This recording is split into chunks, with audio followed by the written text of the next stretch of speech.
But yeah, today we don't have any lights. If it seems like my webcam is like darker than usual, it's because not having the lights on today. I was trying to make them dimmer before a stream and they weren't cooperating with me, so I was like, I'm just gonna leave them off because it's 6:30 a.m. for me and it's already like 80 degrees out and like the sun's not even fully up, and I was like, dude, I'm not turning on my lights today. It's gonna be fucking so hot in my room. So we're just gonna be dealing with a darker room today, just so it doesn't get too hot in here, and it should be a lot longer of a stream. I want to get through a majority of Anastasia today. We're not gonna finish it, I'm almost positive, but we're gonna. I'd like to get like over halfway done, so that the next stream we can definitely finish it in one more stream.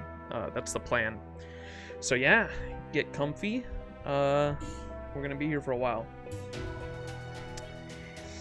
6:30 as well. Haven't slept since the anniversary stream. Yeah, that anniversary stream was pretty cool. I was watching. I was going back and forth between Kitashan's and Tomo's, and it was good. Yeah, that next what are they calling it?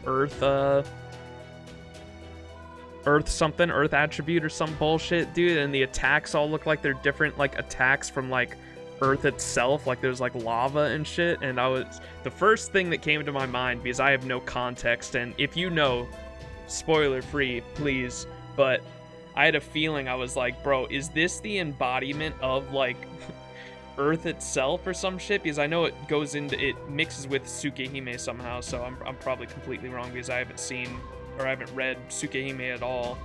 But from what it looked like, it was like, you know how like the what are the gods? There's like the god that represents Earth, and then the god that represents like humanity.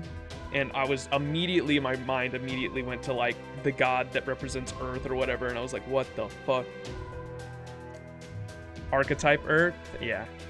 It's gonna be fucking, I don't know. I'm excited to see how they actually chain together Tsukihime and FGO though. That's gonna be really exciting to see what they do for the story. What's up, Hax? How you doing? This was alright. Paimon emergency food, man. Alright, let's get into this. So what did we leave off with last chapter? We met with the wolf boy, the furries, and we found out, oh, that's right, I should probably read I wrote down my thoughts at the end of last stream for what I was kind of thinking would happen with the Lostbelts. A lot of this is probably wrong, but I like to just air my thoughts anyway. I just like to throw my thoughts out there just because it's fun to look back on, like what I was thinking at this point in the story. So the Lostbelts, at the moment, it's unknown to me why the 7 masters from Team A, aka the Cryptors, I'm not sure why they're called the Cryptors, aside from the fact that they were in coffins when they were revived. It's unknown to me at the moment why they joined the aliens and decided it was in humanity's best interest to enter another age of gods. However, my understanding is that their goal is to achieve, wait, what the fuck was I saying here?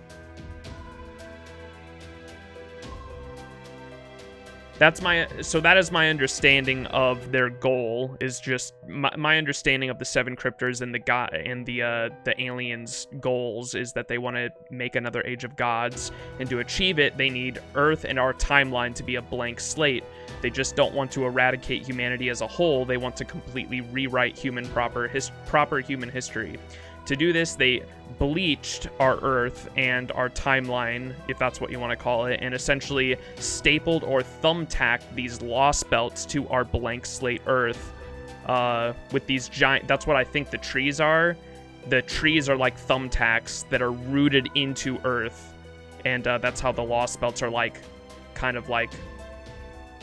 I don't know how you would explain it. It'd be like if you had Earth as a blank canvas at the moment, and then the trees are like thumbtacks, and you have the Lostbelts, which are other timelines of where humanity branched off and went in different directions, and they're like thumbtacking the different Lostbelts to Earth. There's 7 of them.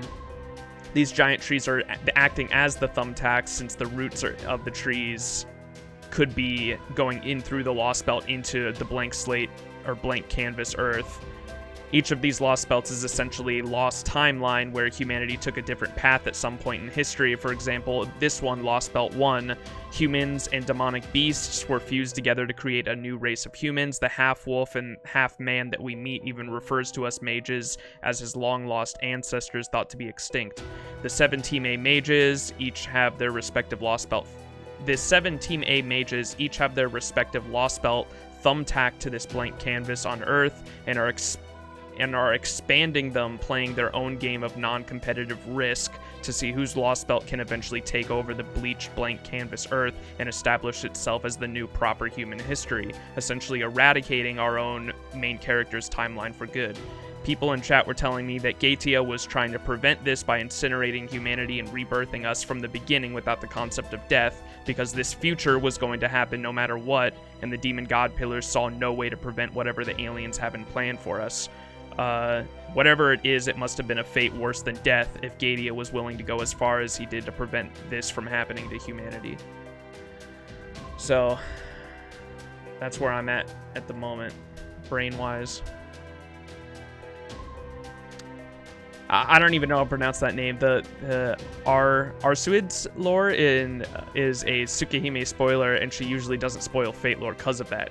Huh. But if you don't want spoilers 100%, I'll hold back. Yeah, I don't even know who or what she is. I just thought I heard the name Archetype Earth, and I was immediately thinking, is she like the literally the embodiment of Earth itself? But I don't know. We'll see. You did your homework? Lol, nice. Yeah, it was literally, that was just my thoughts. I quickly wrote that down after seeing the trailer. I don't want to play it on stream because I might get DMCA'd, because I played the last the prologue chapter for the Lostbelt. At the end of the prologue chapter, they played like the Lostbelt like opening, the anime opening. And that fucking got my YouTube video DMCA'd. So that last stream, I'm currently fighting it right now to try to say, hey, it was in game, dude. Like, at least they won't let me cut it out either because the stream was too long. Like, I think if a video is over 4 hours, you can't trim a segment out of it, unfortunately. But it got DMCA'd, and I can't. I'm trying to fight it at the moment because it was an in-game like cinematic. It's kind of bullshit. I'm getting DMCA'd for that. And it's like it's not available like, I don't care about not making money off of it if that were the case, but it's like not available worldwide because of the DMCA claim, which is fucking dumb. But yeah, I don't want to play the trailer because I don't know if it's going to DMCA this stream as well, but I watched the trailer that was like Gatia and Solomon like explaining what the Lost Belts were for the most part, and after watching that's when I wrote down everything on like what I think the Lost Belts are. Just finished Lost Belt 1 and I didn't know half of what you just said. I think the trailer that I just mentioned explains a lot of it. It's Gatia. Let me try to find it and I'll link it in chat for anyone who hasn't seen it. Fate Lost Belt trailer.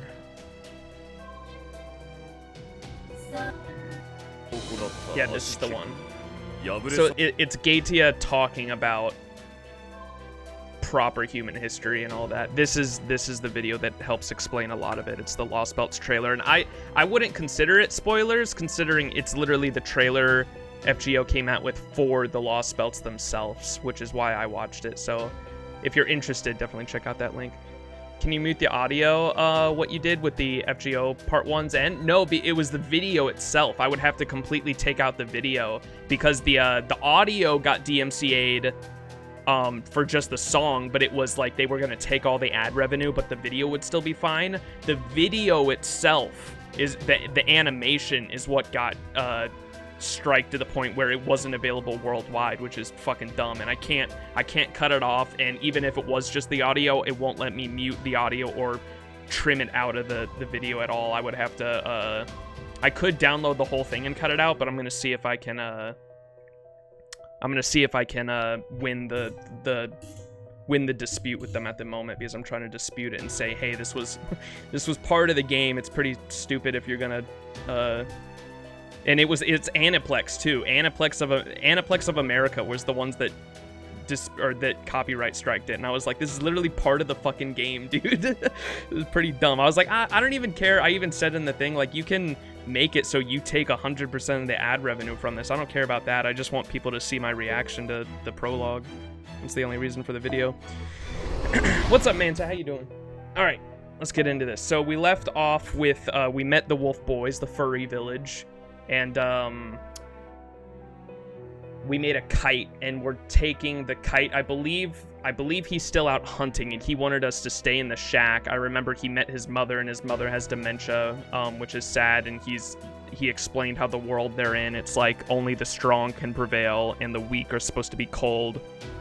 And so the village kind of looks at him as an idiot for helping his mom and still feeding his mom and hanging on to his mother when the mother can't even fend for herself at all. And he goes out hunting. He returned from hunting and talked to us, and then he got another hunting spot, and he went out hunting again.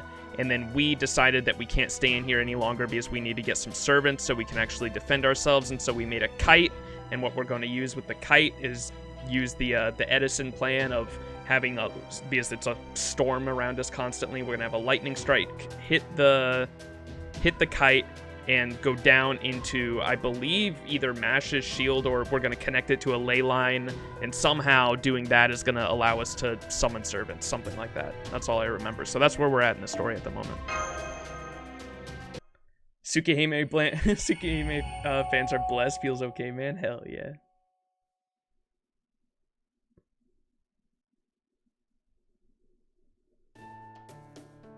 There are a lot of people, I mean, Yaga here, than I thought there'd be. The hell was that? Huh? What was that sound? Let's go check it out. Maybe we should just stay put. True, we probably should, but what if we just got close enough to see what's going on while making sure to stay out of sight? Okay. Great, then let's keep our heads low and sneak over. I don't like this, Monka. Oh yeah, just to clean up any confusion from earlier, Archetype Earth's alternate name is Arsuid. Okay, here. Arquad? Did I say that right? It's like Lord Farquaad from Shrek, but AR. Arquad? I don't know if I'm even pronouncing that one right. Arquaid? Quaid? Is Quaid it? The second one? I definitely got that they were the same person. I just didn't know how to pronounce that at all. I'm so bad. You already know, Jason, I'm horrible with pronunciations that I'm not familiar with. It looks like someone's handing out food. They're certainly all lining up for something. Uh-oh. Hello again, little Yaga. Congratulations on making it through another day of your miserable lives. It's so sad, isn't it? No matter how hard you work, you can never save enough to live on. No matter how hard you work, you can never save enough to live on, or hope to move up in the world. But don't worry, your cute little guardian angel is here to help you all survive this horribly dark and dreadful blizzard. Did I do that? Don't be shy. Come on and take a gander at my goods. There's nothing NFF services can't provide, whether it's food, medical equipment, or even prohibited goods like alcohol. That's...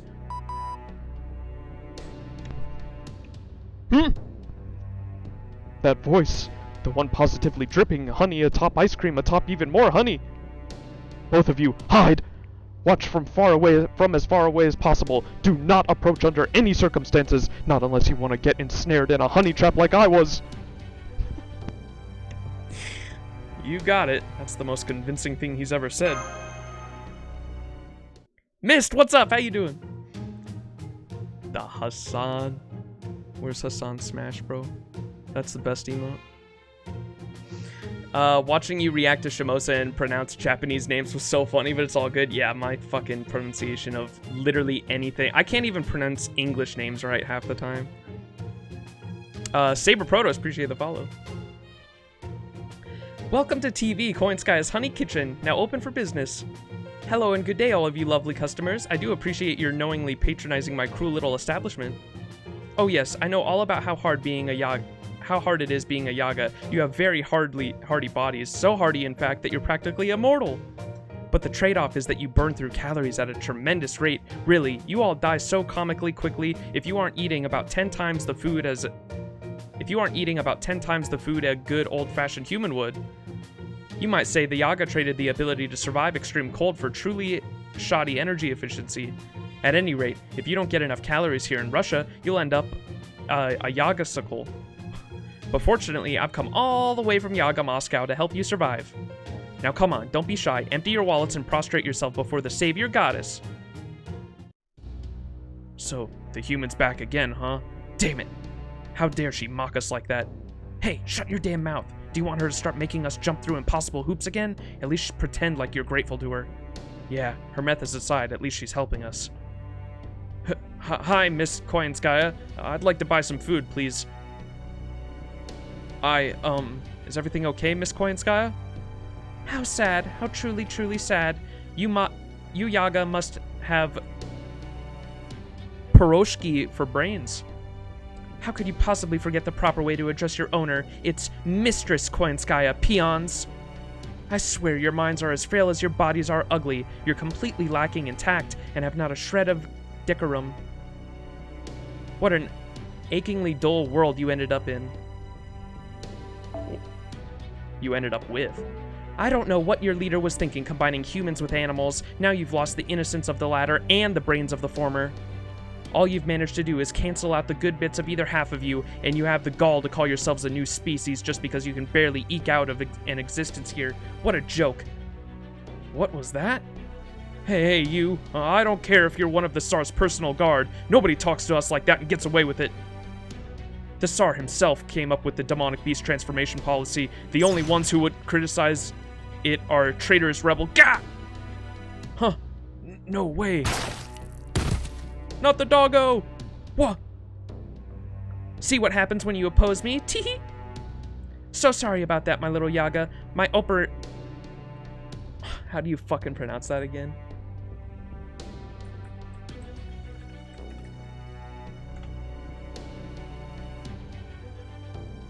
Опричник. Опричник. So when are they revealing you as the dub VA for Chainsaw? No, dude.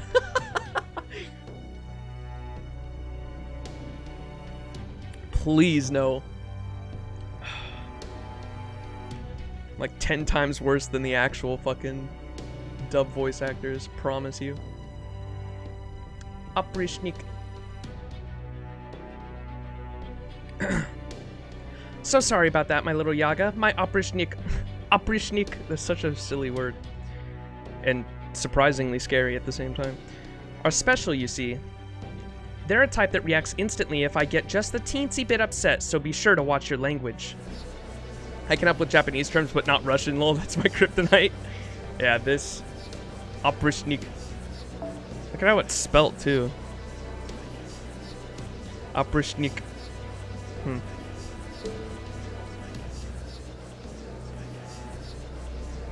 But Miss Koyanskaya, just now, you were the one who was... Oh, do my ears deceive me? Or are you the second brave moron with a death wish of the day? No, I'm not. Forgive me, Mistress Koyanskaya. There we go. I knew you could do it. Now, let's get down to business. Since your food shortage problem keeps getting worse, I made sure to bring twice as much as last time. Go ahead and load up on anything you like. There's plenty to go around. Alright, as long as we get more food. Huh? What's with these prices? Ah, yes. 1 cut of Krichat shoulder meat. That'll be 500,000 rubles, please. That's 3 times more expensive than last time, and we couldn't even afford the prices back then. This isn't helping us at all. It used to be as long as we obeyed the Tsar's laws that he provided us with the minimum amount of food we needed to get by. But now we have to trade everything we've got down to our furniture, and if it wasn't bad enough, the prices keep going up every damn time. You're bleeding us dry for everything we've got. Why are you torturing us like this? Oh my, I don't like the sound of that. Teehee, is that an incipient riot I smell? Well, as the Tsar's personal guard, I guess I'd better do something about that, hadn't I? Perhaps we can try another way of resolving the food shortages then. Wait, please, we're not looking for trouble. It's just, with prices like these, you might as well be telling us to die. Could you at least put them back at what they were last time? That way we should be able to pay. Please, Mistress Koyanskaya, I'm begging you. I wish I could help you, now that you're finally wising up a bit. but I can't. Sorry. What you see is what you get. Prices may go up, but they never go down. That's the NFF Service's most sacred rule. Besides, you aren't really incapable of paying, right? I know you've got room to fall back on. Room to? I promise you, we don't. This is all we... Don't be silly. You've still got plenty to work with. You've got stamina to waste arguing with me. You've got plenty of nerve letting the rebels remain at large. And you've got a friend right there next to you, one with just as much money to spare. Isn't it the Yaga way to take from the weak? Besides, I said it myself earlier, there's more than one way to resolve a food shortage. Huh? So that's the way it is, huh? Since you're telling us this, and you're one of the Tsar's personal guard, if I go along with this, I won't get in trouble? Nope, I couldn't care less about the silly ethical concerns you pathetic little things might have. Huh? Hey, don't tell me you're just giving up. Come on, give her a piece of your... Don't worry, I'm not. Let's go get us some food together. You and me. You, me, and your money. No! I don't... Why would they do something like that? At least we've avoided being spotted. Koyanskaya just left with the wagon, along with the Yaga who collapsed when their friend struck them in the head. Max, neither of you looks or sounds particularly happy about that. Tell me what happened as briefly as possible. Broad strokes will suffice. Koyanskaya, the woman who attacked Chaldea, was distributing food to the townspeople, but it looked like she was charging them prices high enough that she was really just extorting them. Eventually, the Yaga started arguing with her about the prices, and then a fight broke out among them, and only half of the Yaga there ended up receiving food. I think the other half were probably... Killed? By their friends? Do you mean the ones who acquired food did so by stealing their friends' money?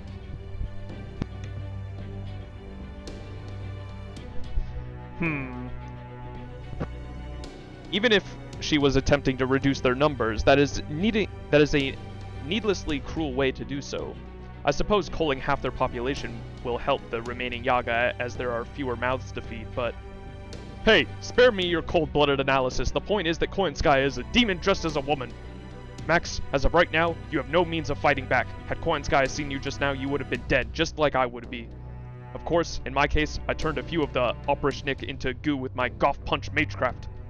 But a third-rate, no, a pale imitation of a mage like yourself would have no chance. Lucky for you, you had some shadows to cower in. That suited you far better than a mage's outfit. Jesus Christ, this guy's a fucking dickhead. In that sense, you did well. I understand how you must feel, so you did well to stay out of sight regardless. Director Gordolf. Still, what a wretched stroke of luck to learn that Koyanskaya is here in Russia as well. I'll say, and on top of that, she's a servant. These magical energy readings don't lie. She must have been concealing that in Chaldea, but she obviously isn't bothering to here. She must be working for the Kishtardia for the cryptors. So, that priest is most likely a servant as well, since he was clearly there as Koyanskaya's equal. Nonetheless. What is it, Mr. Holmes? Are you concerned by the astounding lack of judgment that Mr. Gordolf showed by unwittingly bringing both Koyanskaya and Father Kodamine to Chaldea? I'll have you know, I'm the greatest victim in all of this. Have you not a shred of consideration? Max, what have you been teaching your charge that makes her think that it's okay to talk back to her superiors? That she said it with such a straight face only makes it more painful. In Koyanskaya's case, you're quite right, Miss Kirei. Gordolf was undoubtedly lax in his vetting, but so too was Koyanskaya's disguise immaculate. But the same cannot be said for Father Kodamine. He was a genuine clergyman sent in official capacity by the Holy Church. As such, Gordolf had no advanced contact with him and thus cannot be held liable. I believe Father Kodamine and Koyanskaya must have first met in person on the boat to Chaldea in the Antarctic. Isn't that right, Director? Yes, that's right. I'm quite certain he was absent for most of my meetings. In which case, they must have executed their plan via a network we had no means of learning about. We shall need to investigate that soon. Now then. Da Vinci, Mr. Max, although untimely, there is something else I must tell you. There is no man by the name of Kodamine Kirei employed by the Holy Church. Or at least, there was no one by that name on the 2019 list of the church's clergy. Really? Does that mean the name Kodamine Kirei is made up? No, someone by that name did in fact exist at one time. However, according to Chaldea's records, Kodamine Kirei died in Japan in 2004. Oh snap! Wasn't that the date of the Holy Grail War that went on too? In FGO's timeline? Chat was telling me that there was only one Holy Grail War, right, in FGO's timeline, and it was the one that happened in 2004 instead of 2006 in the Stay Night timeline, and it had what's his name? The Animosphere dude, and that's when he won as Solomon. Or with Solomon. What's up, Ponhammer? Oprishnik is a plural of Oprishnik. Oh, Oprishniki is a plural of Oprishnik. All I read Z. What's your opinion on this Tamamo lookalike? I don't know. She, obviously, I know that because I know the names of all the future servants that come out, I just don't know what their context is in the story. I should use this mic when I'm talking to you.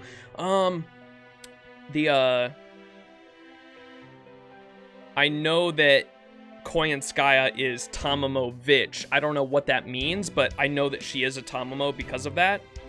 And my opinion on her is I guess she's just one of the, because I know that Tamamo's lore is that all the different Tamamos are it's the story of the nine-tailed fox, right? And each like part of the tail split off to make the Tamamo 9, and so I'm assuming Tamamo Vich is just one of those 9.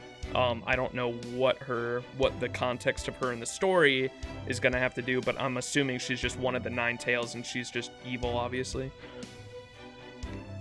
Yep, so he died when Marisbury won. Correct, yeah. Okay. So that Kotamine Kirei is something weird. I don't know if they said it or not already, but I'm almost positive they did mention that Koyanskaya is in fact a servant, so I'm assuming she's just one of the Tamamo 9, one of the 9 tails, and she's just evil. Kotamine Kirei, if they said that Koyanskaya in Kotamine, I keep messing up his name, I'm sorry. Kirei, if they said Kirei and Koyanskaya both kind of looked at each other as equals, I assume he's a servant as well. Why Kirei would be summoned as a servant makes no sense to me, so I'm sure it's someone else. It's probably someone else using him for a disguise, or it might be maybe it's a pseudo-servant. That would make sense too.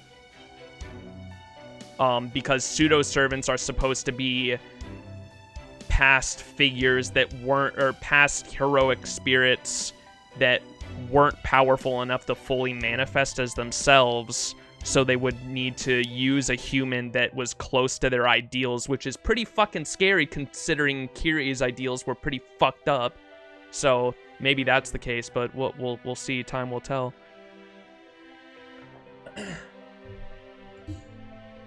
So close to Annie for JP. Aw, shit. She's an isekai Tamamo? Okay.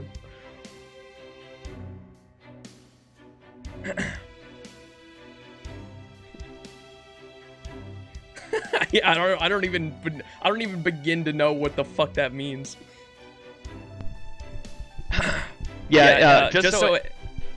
Just so everyone in chat knows, I know about future servants because of future banners and stuff like that, but I have no idea I know their names, I don't know what they have to do with the story. I only know their banners and when the banners are coming out, and I know the meta servants. That's why I knew about, fucking,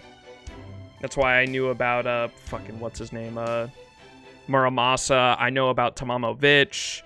I knew about Castoria ahead of time, so I know the like meta servants that are coming out and that I want to roll for them, obviously, but I have no idea what the hell their story significance is and what their background is and what the context of those characters is in the story, because they were out on JP and the English versions of them weren't even out at the time, like when I found out about them. And so try to keep spoilers in that sense, story spoilers, to an absolute minimum.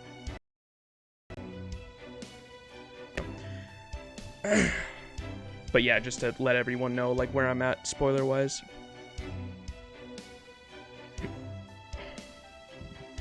Yeah, the quick card, I saw the changes that are coming to JP on quick cards. That seems pretty cool.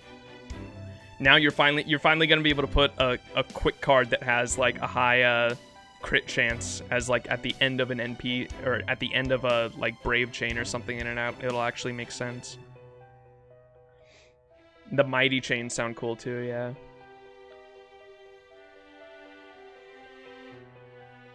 Yeah, using all 3 different card types, Buster, Quick, and Arts, basically gives that entire chain. It basically gives that entire chain the same thing that the extra cards have, where it gives you a little bit of everything, right? Already heard the news about the Vampy girl. If you're talking about the Tsukihime girl, yeah, but I don't know. Again, like, I have no idea what the hell that means story-wise, because I haven't even read Tsukihime either. It's cool that they're, like, bridging FGO and Tsukihime, though. The multiverse! The Nasuverse!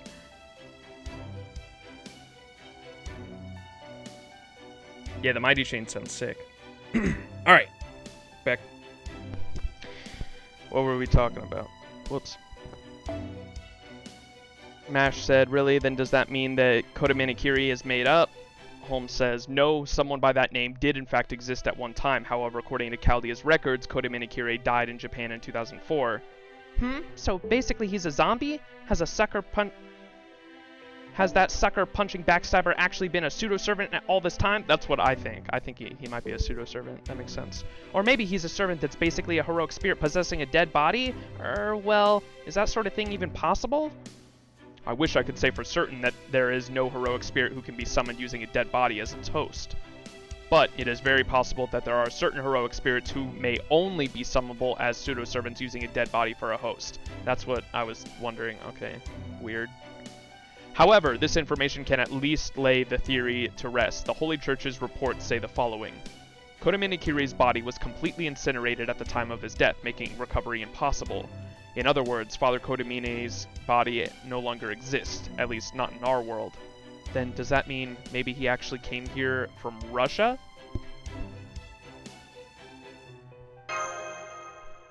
That is a possibility, but at this point, it is all... Here, hold up. The audio is like delayed for some reason.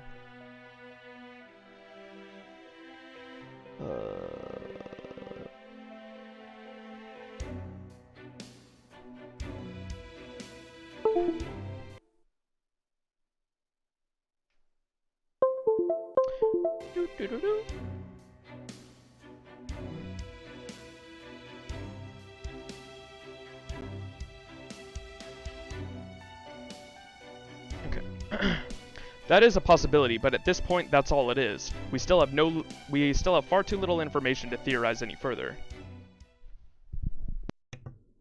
Well, I thought I smelled something delicious. Do I detect some adorable little rats hiding out in this back alley? I do wish I could let you get away, but now that I've found you, I certainly can't do that, now can I? Especially not after Kodamine just told me to squash any repulsive insects I happen to find. Hello, my little Chaldeans. Congratulations on making it back alive. I must applaud your luck and sheer tenacity. Koyanskaya. Master, get back. Aw, look at you, bravely trying to keep your master safe, but you really should know better, Mash. If you're going to act like you can fight, you'd better be ready for your enemy to call your bluff. Consider your current situation, your abilities, your position. You may be okay with dying yourself, but what about that boy behind you? At times like this, the best thing you can do is throw away your pride and roll over like the dog you are.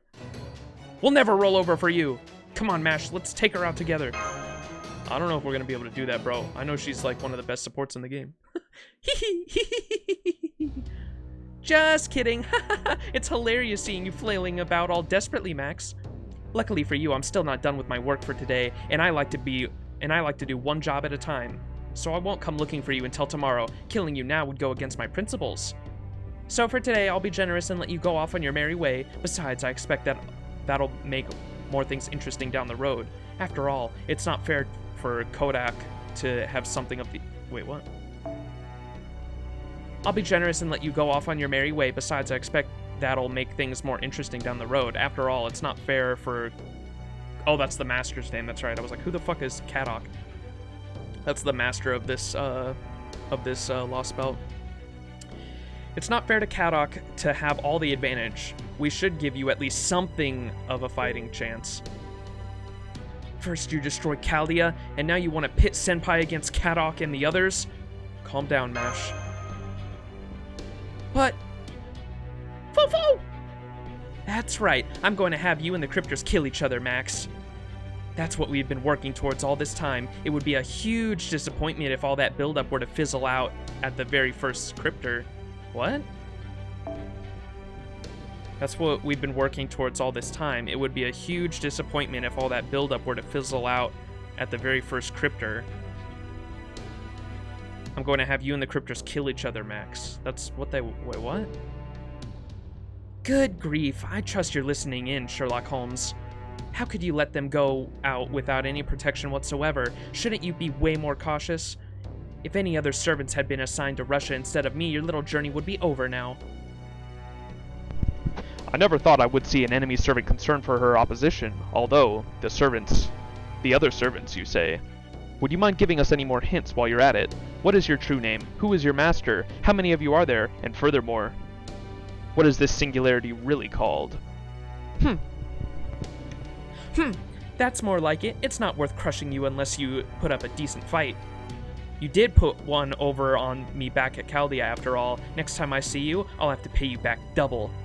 Oh, and unfortunately for you, I won't be offering up any more hints. I've been working my fingers to the bone over the last year to get everything ready. You'll just have to figure out whatever you don't yet know for yourselves. Our leader... What? What is that? Our leader, redacted, has come from far, far away and is intentionally staying out of the spotlight right now. Is this...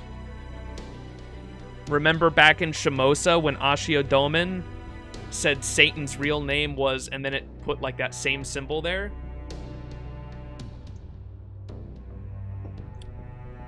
Monka. You like my Koyanskaya voice? It's like, dude, I swear, like, most of the... I only have like 3 different male and 3 different female voices I can do, and it's just different pitches. I appreciate the kind words, though. How's the story so far? It's getting interesting, that's for sure.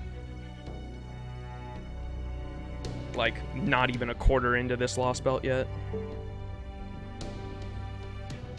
The leader's currently staying out of the spotlight right now. Why did you torment the Yaga? Yeah, that's what I want to know. Oh, that? You mean you can't tell? Just because I'm your enemy doesn't mean I'm an ally to... Wait. Just because I'm your enemy doesn't mean I'm an ally to Russia, to Kadok's Zemlumpus. In the end, the Yaga are yet another branch of human evolution that makes them very much an object of hatred for me. So I exploit them as brutally and thoroughly as I can. It's my life's work. I enjoy it and take it seriously. Besides, the whole notion of a societal structure that exploits the poor was something you humans came up with, wasn't it? Oh, but violence is bad. We don't want to do that now, do we? The whole notion of a societal structure that exploits the poor was something you humans came up with, wasn't it? Man. It's true. But what if we want to make it better now? Oh, but violence is bad. We don't want that now, do we? I may have made use of military force back at Chaldea, but only because I had no other choice. Normally, I wouldn't resort to such barbarism. If I had had a year or so to carry all this out, I would have made sure you all ended up killing each other much more peacefully. Resorting to something as brutish as violence to destroy what you detest is the height of human folly. Your kind brought destruction down upon your own heads. I have no plans to stoop to your level. So, there you have it. I won't lay a finger on you. I've already fulfilled His Imperial Majesty Ivan the Terrible's request to eliminate the biggest threat, Chaldeas. Oh! I've already fulfilled His Imperial Majesty Ivan the Terrible had a request to eliminate the biggest threat, Chaldeas. Which is why that's why they brought, what's her name? Fuck. What's the, Anastasia. They brought Anastasia to Chaldea and had her freeze the thing solid, right? Controlling the Oprichniki now just a bit after... Controlling the Oprichnik now is just a bit of altar sales service. If you're going to fight this cryptor, I'll let him command the Oprichnik instead. So, you're saying you have no intention of fighting us here because we're completely powerless? That you're going to let us go because we're not worth your time? That's right. Nice to see you finally understand, Mash. I'm impressed you were able to face the facts you really didn't want to. So, I'll tell you what, in honor of that, in a show of earnest and loyalty, I really will let you off the hook this time. Hehe. Truth be told, I was planning to gobble you both up right after you let your guard down. That's it. That's the way, Mash and Max. Don't fight an opponent you can't beat. That's the first law of the jungle. Since you're such smart boys and girls, I'll go ahead and make you a promise. If you manage to survive Russia, I'll be sure to come see you again. When I do, we can hash things out, mano a mano. Keep on scurrying around like the little rats you are until then, okay? I'm an advisor to the cryptors, you see. As long as you keep on your little journey, we will meet again. Enemy servant?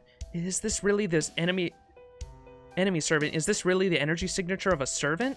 Regardless, I've lost that wicked magical energy signature. I'm sorry, Master. I wanted to do something about her, but I couldn't. It's okay, Mash. I couldn't do anything either. We just have to bear with it for now, Mash. Just for now. I know, but, well... Did I do that? Now that I've calmed down, I have so many questions. Why did she reveal herself to us? It's probably how she gets her kicks. Maybe it was a warning? Was that a scream? What was that scream? This is very bad. I understand how angry you both must be after seeing Chaldea's destructor, but I need you both to calm. It seems things have taken a turn for the worse in that town. Make your way back to Patsy's? Am I saying that right? Patsy's house immediately, and mind your surroundings. Understood. Whoops. Understood. Okay, Master. Let's keep out of sight. Monka. Please forgive me! Please forgive me, oh Light of the Tsar! Everyone in this town is a good, upstanding Yaga who loves and worships the Tsar. Nobody would ever think of defying him. I admit that my brother tried to join the rebel army and you, Oprichnik, executed him for that. But that has nothing to do with me, and I don't know anything about any mage. Glory to the Tsar. Glory to the Tsar. As his servants, it is our job to crush the seeds of rebellion quickly before they can take root. Therefore, we have confiscated your belongings and burned down your house. This is the fate for all who would oppose the emergency prerogative? You can't be serious. We will ask the questions. Where is the mage? I told you I don't know any mage. Then that is proof you do not fully understand the glory of the Tsar. Break him. Kill him. No! Please! I'm begging you! Master! Wait! I know someone! I know someone who defies the Tsar! His name is Patsy! Patsy? Come to think of it... Oh wait, this is Holmes. Come to think of it, they did seem to be treating him a bit strangely. There's something shady about him, and his father was killed for defying you guys. He's been a real flush lately, too. He must be selling information to the rebel army. He's the one with the traitorous rebel army. Hey, are you kidding me with this shit? Patsy! Why do you have to show up now? Who are you calling a traitor? You! Everyone knows you're with the rebel army, right guys? You bastard. Then how do you explain that haul? All the town's hunting grounds are sealed off, but you managed to pay your taxes and still had food to spare. That's all the proof we need. All right, I did my part. So long, Patsy. You are a member of the rebel army. You stand in defiance of the Tsar. You lack respect for the Tsar. Those who turn their backs on the Tsar's glory will be tortured until they have confessed their sins, then executed. Do not resist. Oh yeah? Watch me. Oh! He shot him. Patsy just openly defied the Tsar. Oh shit. Treasonous action confirmed. Normally you would be eliminated. See that? That is what happens when you go flying off the handle without thinking ahead. Still, I must commend him for his timing. This will be an excellent distraction. Now then, Max, I trust you know what to do next? Head to the ley line with the Oprichniki, while the Oprichniki are preoccupied with that beast. I'm ready, Master. Let's do this. Let's go save Patsy. Right. Huh? Why would you do that?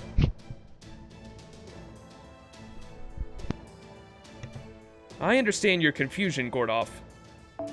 But this is simply how Chaldea rolls, as they say. I do hope you will learn to accept it.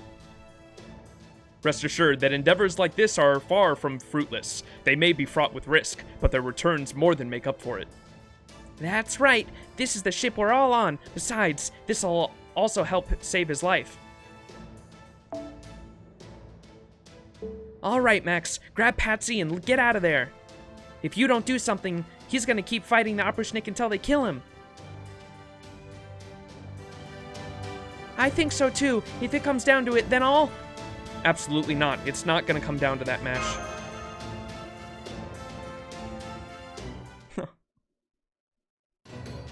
Okay, comrade. What's up, Senki? Senki-kun. They snitch. So I started blasting. Yeah. Literally.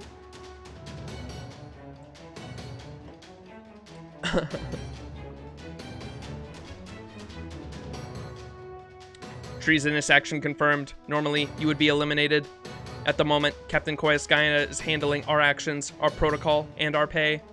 We cannot carry out any executions without her approval, so instead, we will crush your limbs and neutralize you. Patsy! Huh? What are you guys doing here? We'll explain later. Please, follow us. We know a surefire escape route. What's with her? She doesn't have any fur, just like Mistress Koyanskaya. Is that the Koldan everyone's been talking about? What are you? Rebels have no right to speak. Hold your tongue. Damn it all. Let's go. There are too many of them. You think I don't know? Wait, you guys fought the Oprichniki before, haven't you? Yes, we have. So we know full well how quickly they move. Don't worry. I know we can get away. Indeed. However, know that if you follow our suggestion, you will no longer be able to return to this town. If that is acceptable to you, you will have our full support in making your escape. How about it? Why would that matter to him? You saw how the other creatures ratted on him. You there, you've been on the outs with this town for some time now, haven't you? Surely you can't possibly have lingering attachments. Even still, Colluders spotted. The captain must hear this at once, requesting authorization for execution. Damn it! Alright, I'll come with you. Now hurry up and lead the way, Max. You don't want to get shot in the back, do you? Foo-foo!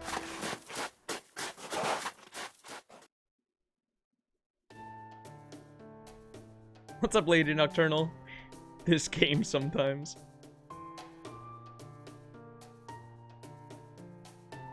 You got Morgan in the GSSR? Oh, hell yeah. I saw that Berserker banner. Oh my gosh, for the GSSR on JP going on right now. I saw the Berserker banner was like only 3 different Berserkers. The whole GSR is fantastic with how they split it up, because they split it up by class. Isn't it 20 fucking banners? It's 20 banners, and they split it up by class type and then year released, I believe, right? Or was it? Never mind, that's not how they did it. How did they do it? They split it up by class type and then something else. I can't remember. I remember seeing the Berserker one, and I saw the Berserker one was like Zerker, Sashi, Morgan, and someone else that was really good. Who was the third? Oh, it was Arjuna Alter. Arjuna Alter, Berserker, Sashi, and Morgan all on the same fucking banner for GSSR. That's insane. They're split up by class, 2 banners per class. Gotcha. An extra gets 6. Gotcha.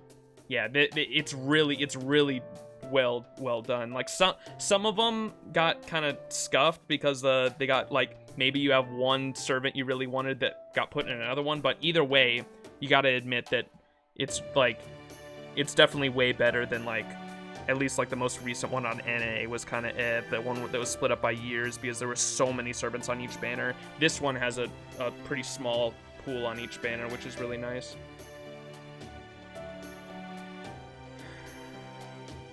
Class and release date, that's what it was. So it wasn't not by year release, but by how recent they are. So like the older ones would have been in one banner, and then the newer ones are in this banner. Right. Which is great, especially for even if you're like a non-whale, because I would say free-to-play player, but some free-to-play players don't even spend money on the GSSR, but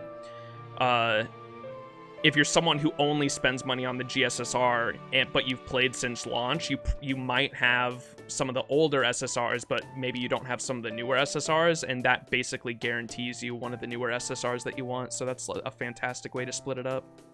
Those 3 Zerks, no matter what, you cannot lose. Yeah, exactly. The Berserker banner is so good.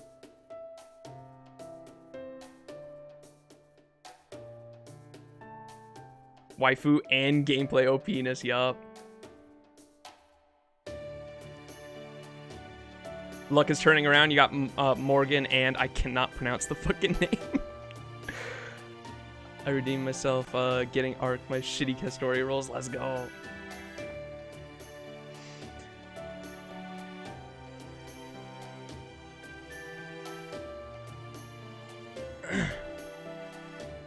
The new, yeah, I know which one you're talking about. I just can't pronounce. I don't even want to try to pronounce the anniversary servant's name.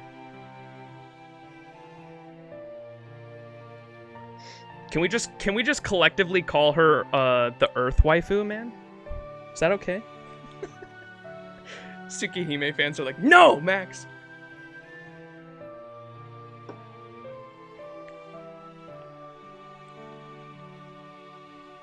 Mususi? What, dude? Also, I'm happy. NP5 arc with a Black Grail is very fun. Oh shit. Call her Arc? Oh, okay, that makes sense. RQE'd? RQE'd? Is that RQE'd? Arquad? Long A sound for the second A. Arquade? Arquade?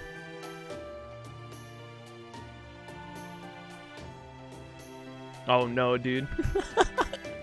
I feel like everyone's gonna, dude, there's gonna be so, I can't wait for all, I'm gonna watch a bunch of YouTube videos like later this week, and I'm gonna hear like three different ways to say her name.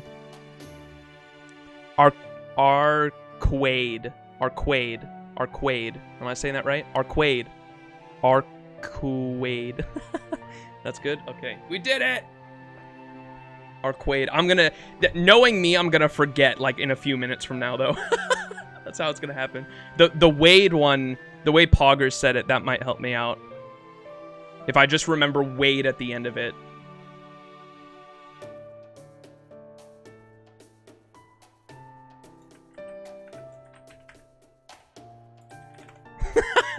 There. Arquade. Oh, dude, I'm gonna make so many people cringe.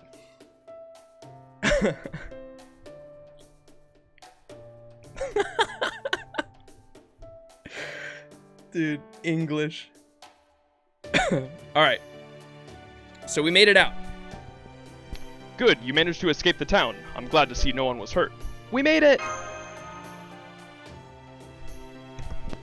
Yes, Senpai's plan to knock things over in the alley to slow their pursuit worked wonders. I saw that in the movies. Yeah, See, he even called it. Yeah, it was like something out of an old Japanese samurai movie. The kind where the hero escapes periodically stopped to cut down one of the bad guys. Though, of course, you see that kind of thing in the London slums all the time, too. Good thing the Opershniki never tried to shoot you. You probably wouldn't have made it out otherwise. I don't know what happened, but I guess there must have been some sort of mistake in the chain of command. Indeed, we should all be grateful for this stroke of good luck. For now, I'm afraid you must keep moving. I've put up a beacon at your destination. Miss Kirei, would you mind showing Patsy? Of course. Here, Patsy. I see. So it's a top-down map of a mountain? It's tough to tell what's what with all these bumps. Oh, I get it. It's showing the mountain's elevation changes. That's pretty nice. That red light is your destination. Once you arrive at the mountain path, I would like you to lead the way. A map can only tell you so much, after all. As you are a local, we will have to place our trust in your knowledge of the region. Naturally, I would like you to avoid any areas where demonic beasts are known to appear, and do remember that we are all under pursuit. Yeah, I got it. Come on, Max and Mash. Let's get going. Although, now that I think about it, I get the feeling you guys have been pulling my strings this whole time. A lot of people really hate your guts, don't they? Haha, that they do, especially good, honest people like yourself. Nice. Man, I should sleep. I've been awake for 24 hours officially now. Damn, Jason, get some sleep, bro. I mean, knowing for how long this stream is going to go, Jason, if you know what's going to happen in Lostbelt 1, you could probably sleep, wake up, and I'd probably still be streaming by the time you woke up, to be honest. I'm planning, I'd like to get, I know we're less than a quarter into Lostbelt 1 at the moment, and I wanted to get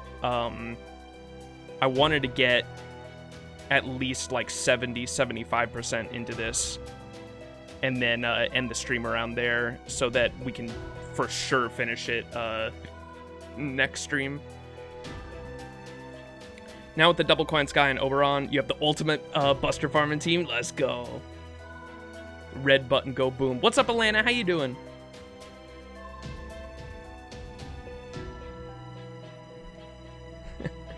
Arcwade. Dude, that's so bad. Arcwade. Arcwade? Arcwade. Arcwade. Why does this cost 1 AP? What the fuck? That's so weird.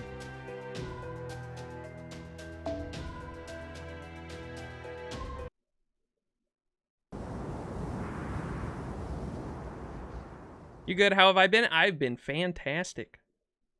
We chillin'. That's a statement considering it's about the length of Babylonia. Yeah, I mean, we finished Babylonia in 3 streams as well. That's what I wanted to do with this one.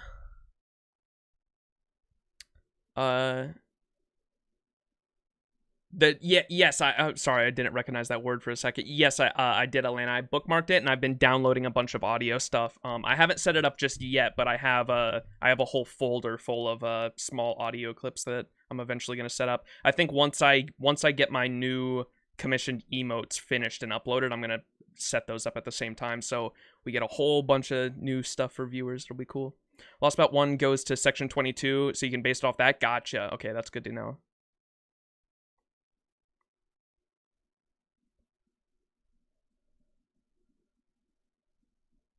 It's a shitty-ass boss battle. Oof.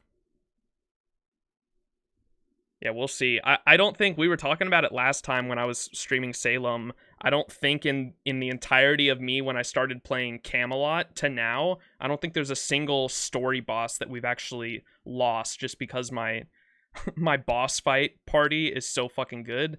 However, people in chat were telling me that's going to change with the Lostbelts because the Lostbelts are literally night and day compared to some of the earlier boss fights. I don't feel anyone staring daggers into my back anymore. Looks like we finally lost the Opersnik. Damn it, why'd this happen to me? I'm so sorry. What about his mom? Isn't his mom back in the town? This is all our fault. We didn't know anything about this place, but we still had you take us to your house. Knock it off. Just forget about that. I wasn't thinking straight either. This is what I get for jumping at a chance to strike it rich without thinking it through. It's my fault as much as yours, so that makes us even. There's one thing I still don't get. Why didn't you use me as a decoy and run off when you had the chance? We still haven't returned the favor you did us. We couldn't just abandon you. No, we couldn't. Both Master and I wanted to help you.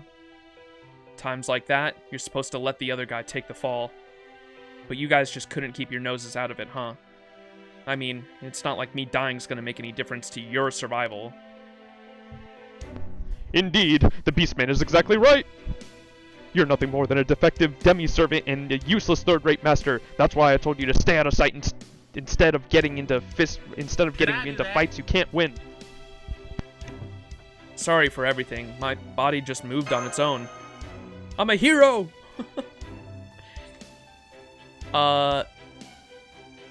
Len von Einsburn, appreciate the follow. God, I love Gordok, dude. He's such a little wimp, dude.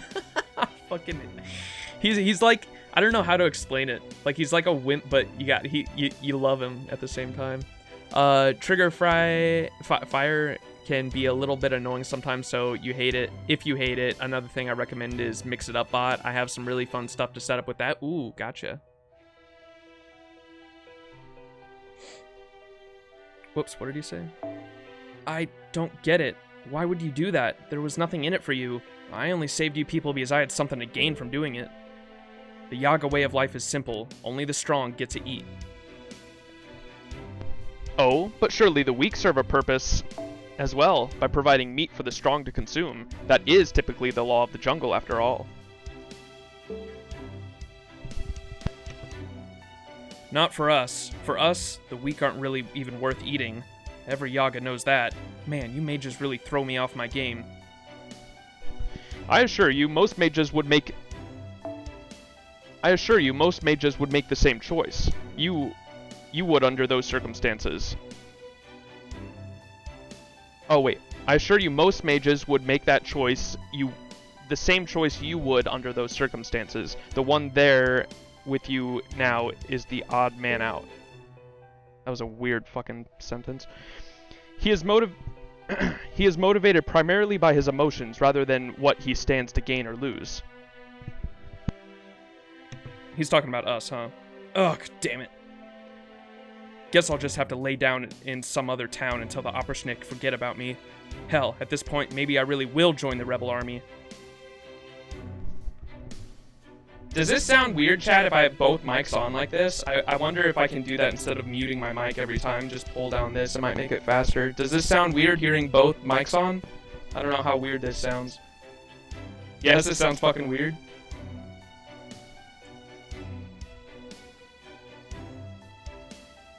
Lots of echo? Oh, okay. I won't do it then. I wish there was just, there's got to be a way I can set up just a hotkey for me to just press a button and then it makes my voice go like robot-y, so I can do the radio, make my voice change when I talk in the radio voice. There's got to be a voice changer program I can set up somewhere where it's just a hotkey.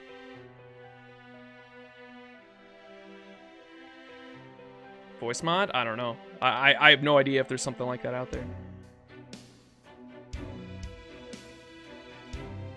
To be fair, Patsy, you're a talking wolf with clothes and an oddly cute hat. You're throwing us off our game.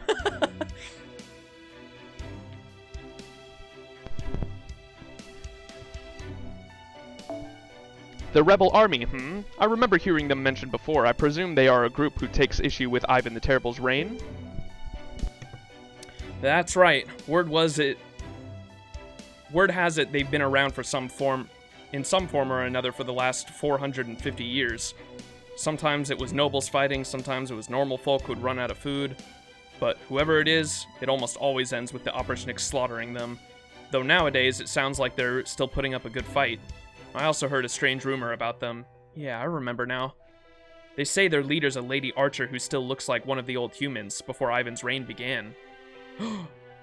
Maybe she's a servant, an archer class servant. I don't much care for bows myself, though I guess they can work decently against some of the larger demonic beasts. If she really is a servant, we definitely need to meet her and see if she can help us. At the very least, she's already fighting Ivan the Terrible, so it's safe to assume that our goals are already closely aligned. And if she's a rogue servant, so much the better. Servants can't reach their full potential without a master. After all, if you tempt her with a contract, she might even offer to join us off of her own accord. So, there's been a servant summoned here, but it would not seem to be counter-reaction on the part of the Holy Grail. Perhaps this servant was summoned in consequence of our arrival with the proper human history spirit origin graph, or perhaps she's the last bit of resistance this land, no, human history itself, had to offer? Holmes, something on your mind? Of course, there is never a moment when my mind is not occupied. And in order for us to truly be able to act here, we must ensure the servant summoning is successful. You should be seeing an area well suited to the summoning about now. A cave, to be precise.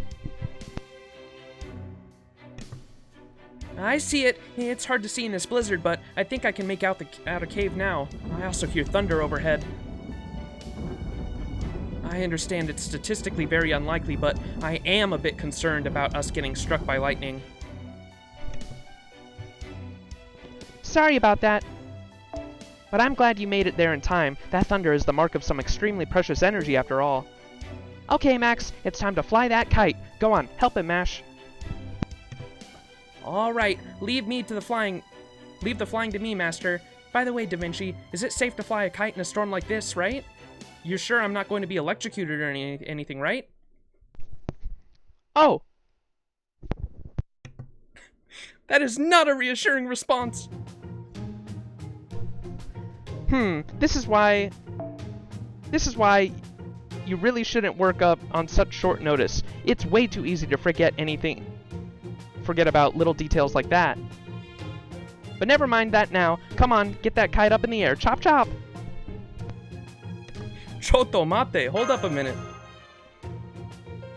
Look, Benjamin Franklin did an experiment Fuck, dude, I can't fucking go back and forth between this. My voice.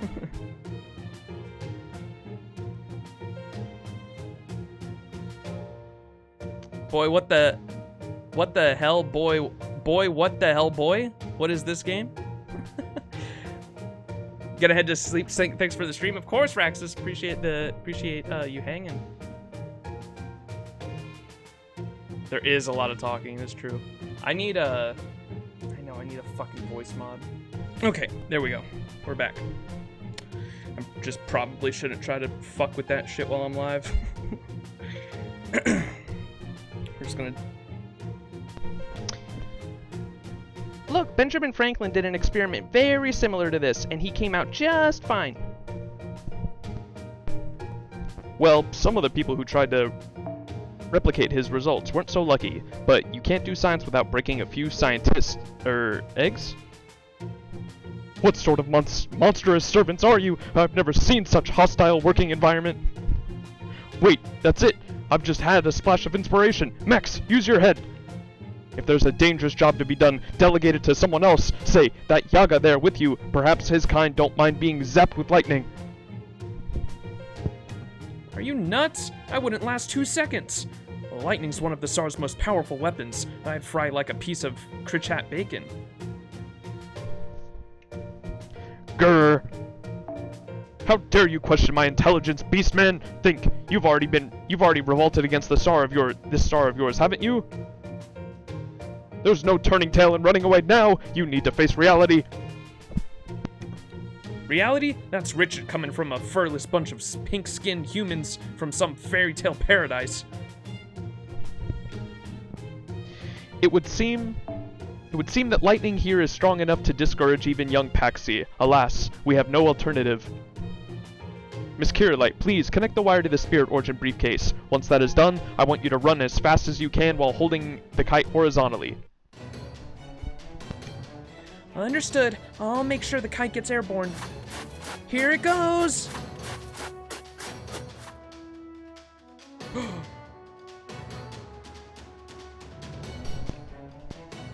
The kite has reached the center of the thunderclouds. Activating conversion spell now! Way to go, Mash! Good. Continue to keep an eye on that kite, Miss Kirei. Mr. Max, remain on standby near the Spirit Origin briefcase. It is crucial for the summon that you be there. This is a forced summon. One of the heroic spirits you have bonded with has been summoned. Once one of the heroic spirits you have bonded with has been summoned, they will convert the lightning into magical energy and use it to form a Spirit Origin. But that alone will not keep them here very long. If a servant summoned via human magecraft is to remain in this world, they will need an attractor, a master that can serve as their anchor. Your job is to converse with that servant as they appear, and form a contract with them immediately. Got it. I wonder who it's gonna be. What's all this about? Man, that thing's really up there. I swear I have no idea what these humans are thinking. Hold it, Holmes. Just because this isn't the Russia you know doesn't mean we can let some commoner witness magecraft being performed. Can't you get that wolfman to go off somewhere else? Surely you don't want to ruin his life by showing him things he's better off not knowing. I suppose you do have a point. Very well then, I will speak with him. Patsy, I'm terribly sorry to ask this of you, but we are about to perform a highly secret ritual here. Would you mind awaiting outside the cave until it is complete? Again, I do apologize. Wait, what?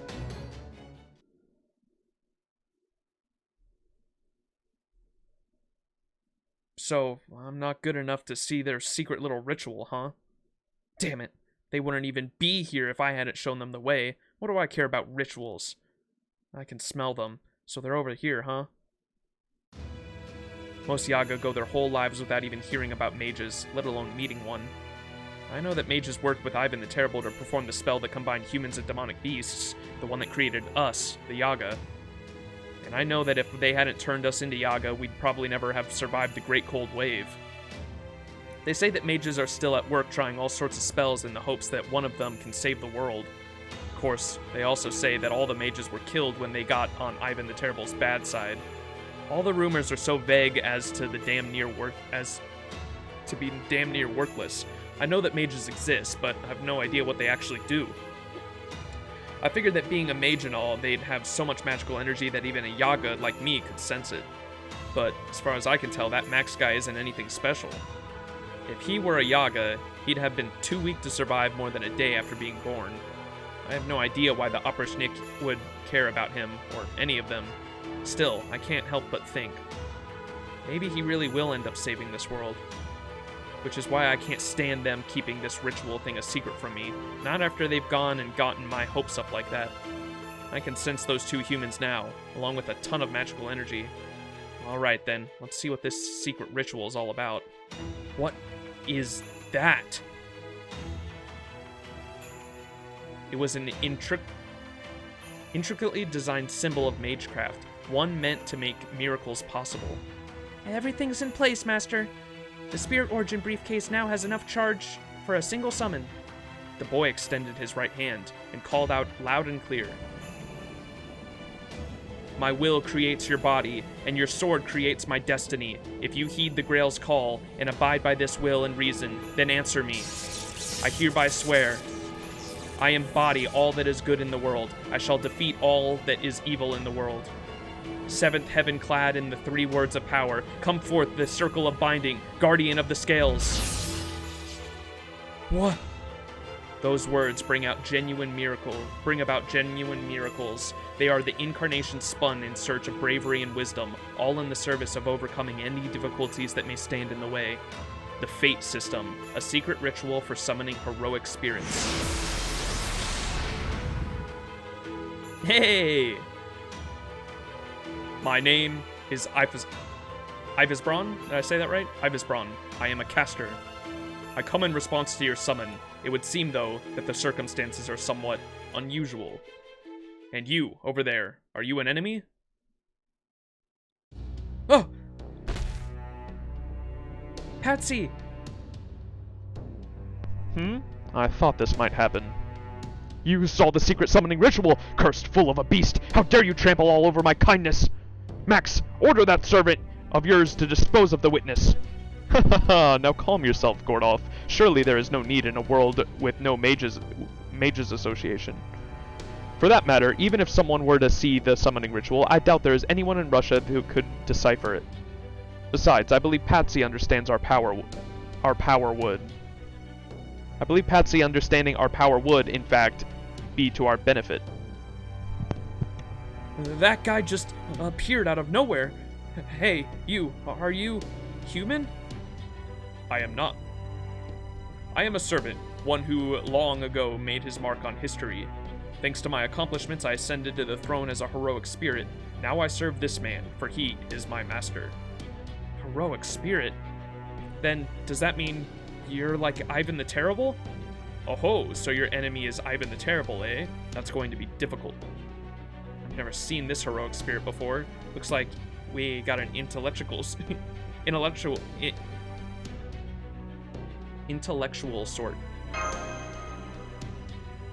As a result of my summoning, I know all the information my master possesses. That said, it seems there are still many things we have yet to learn about this strange land. Now then, where to begin? Before we discuss matters further, why don't I show you what I am capable of? Make golems! Demonic beasts! Damn it! I didn't even notice them following me here. A word of warning before I fight. My body is frail and weak. I may be the least useful out of all the classes, in the sense that I cannot do anything by myself. But I am also a miracle worker, so to begin, I would like to show you what manner of miracles I am capable of performing. Golems! Let's go! This guy's from Fate Apocrypha. Now, let us do battle. He was creepy as fucking Fate Apocrypha, that's for sure. 目前の敵をなぎ払おう。Let's go. 駆動準備。操縦開始。 Is this an AoE NP? What is... Deal heavy damage to all enemies and increase NP gain for all allies. Let's go. What does this do? Gain a status that applies the following effects to all allies when defeated. 5 turns. Well, that's a death thing, so we don't want to use that. Probably use this though. golem.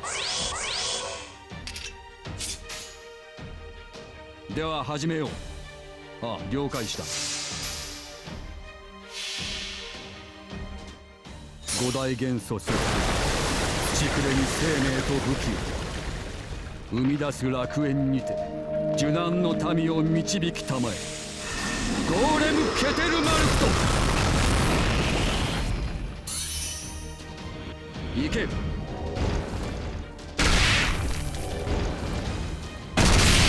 石の巨人よ、暴力を前。戦闘は増えてではある。しかし、それを補う手をきちんと揃えているのが魔術師というものだ。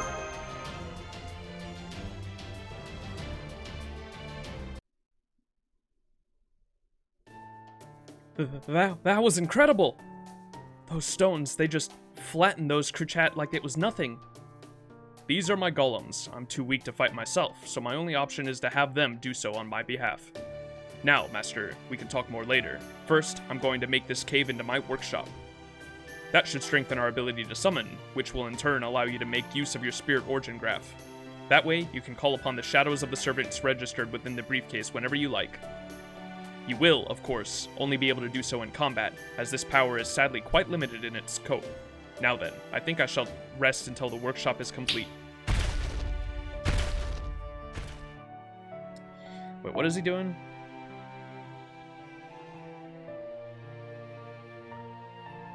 He's going to make the cave his workshop so we can summon spirits. You will, of course, only be able to do so in combat, as this power is sadly quite limited in its scope. So we can only summon servants in combat? Is that what he's saying? That's kind of sad. Master Max, Master Kirei, and Patsy the Yaga, was it?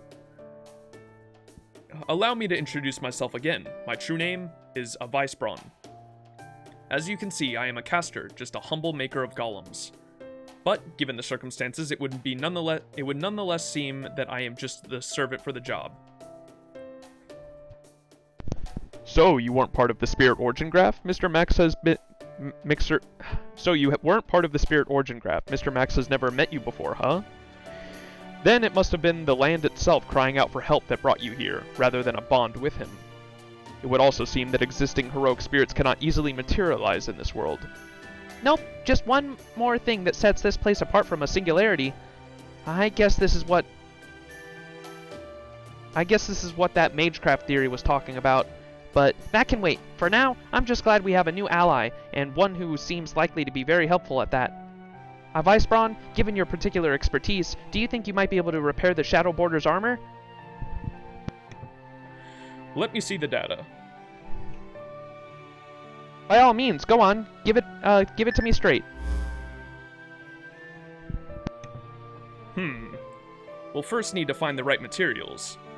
I should be able to craft a suitable armor plate as long as we have the quality ore imbued with magical energy. Ordinarily, such ore is only traded among mages, but I believe we should be able to find some here. Good answer! Just what I'd expect to hear from the forefather of all golems. Mind if I leave him in charge for fixing the Shadow Border's armor, Holmes? Not at all. That would certainly be a great help. Now then, Mr. Max, Miss Kirei, Patsy, I believe we should decipher our next course of action, assuming that's alright with you, Gordolf. Oh, of course. I will have the final say, yes? Naturally. Da Vinci, I would ask you continue learning everything you can regarding the materials. For the other matter we discussed, that is... Okay, I'm on it. Right. In brief, I believe our next move should be to rendezvous with the rebel army. We now know that its leader is a servant. Moreover, this is a strong chance they will detect to join us, given that they oppose Ivan the Terrible. But we don't know where the rebel army is. I believe Patsy can be of assistance there. You do know where they are, don't you? Not exactly, but I do know of a few villages that are rumored to have ties to them. Word has it that they provide them with food, hide them from the Operschnick, that sort of thing. Then that is where we will go. I trust that's alright with you, Director. A village where rebels gather? I don't much care for the notion, but then again, I won't have to be the one going there anyway. Very well then, be off with you, Max. I await good news and a much overdue supply of food. The Shadow Border's reserves are nearly empty, and the state of one's belly has a direct effect on morale. I'm sure you are well aware of this, but the Border's staff are mentally exhausted as well. They have been battling hunger, the cold, and a cabin fever for some time now. At least you've been able to walk around outside. Oh, right. I almost forgot about that little problem, but are we sure we can even eat Krichat meat? We had better be able to eat it. Forget the roast beef now. I'd be happy with a side of bacon. The music family has been practicing alchemy for generations. Even if the meat does contain toxins, rest assured that I can make it edible. I've been stranded alone in this snowy mountains countless times before, so I've invented my own spells to turn bad meat good. I can even transform spoiled meat into sirloin. Sirloin. Why else do you think that I'm known as a Music the Phoenix? Wow, what a useless or totally useful spell. It's definitely a narrow niche, but it's just the one we need right now. Understood. I'll do my best. I don't want your best, I want results. My future is resting on your shoulders, after all. Yes, sir. I'll do my best. Now you're buckling under the pressure? Look, it's the golem he made from that kid. I mean, what? Yeah, dude. The fight was cool, at least. It was like a giant boss fight. It was like one of the cool fights I remember from Apocrypha. The Gloomy Village.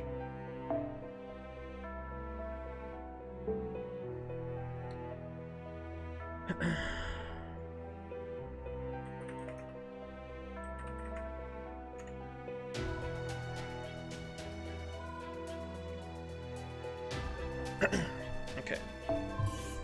Yeah, I don't know if I'm gonna fucking try the voice changer on and off for the rest of this stream. I would like to get a program for next stream. I'll probably try to set it up before then. Just get a program where I can literally just keybind something on my keyboard, and then anytime I want to swap voices, and I could probably make one that makes my voice super light for when I have to voice act fucking Da Vinci Lolly too. Make her like a super light voice. And can I turn two voice changers on at the same time? That'd be cool. Do the super light voice and the radio voice.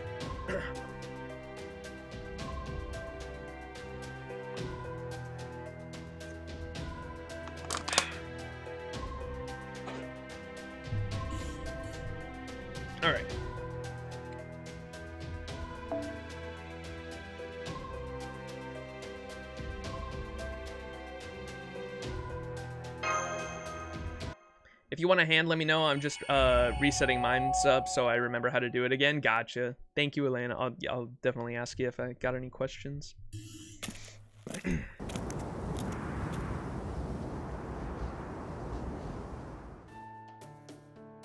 Very well then. Let us be on our way, Master.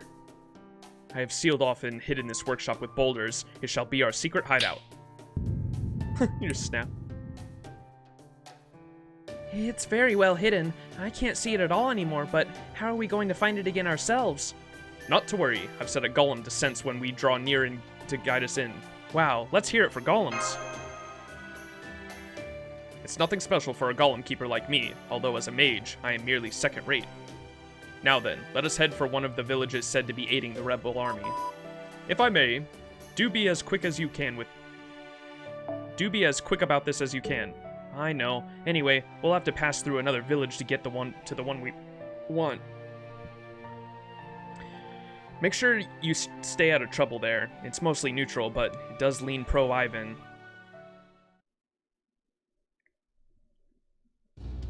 Alright, let's get in and out quickly before anyone notices how much you guys stand out.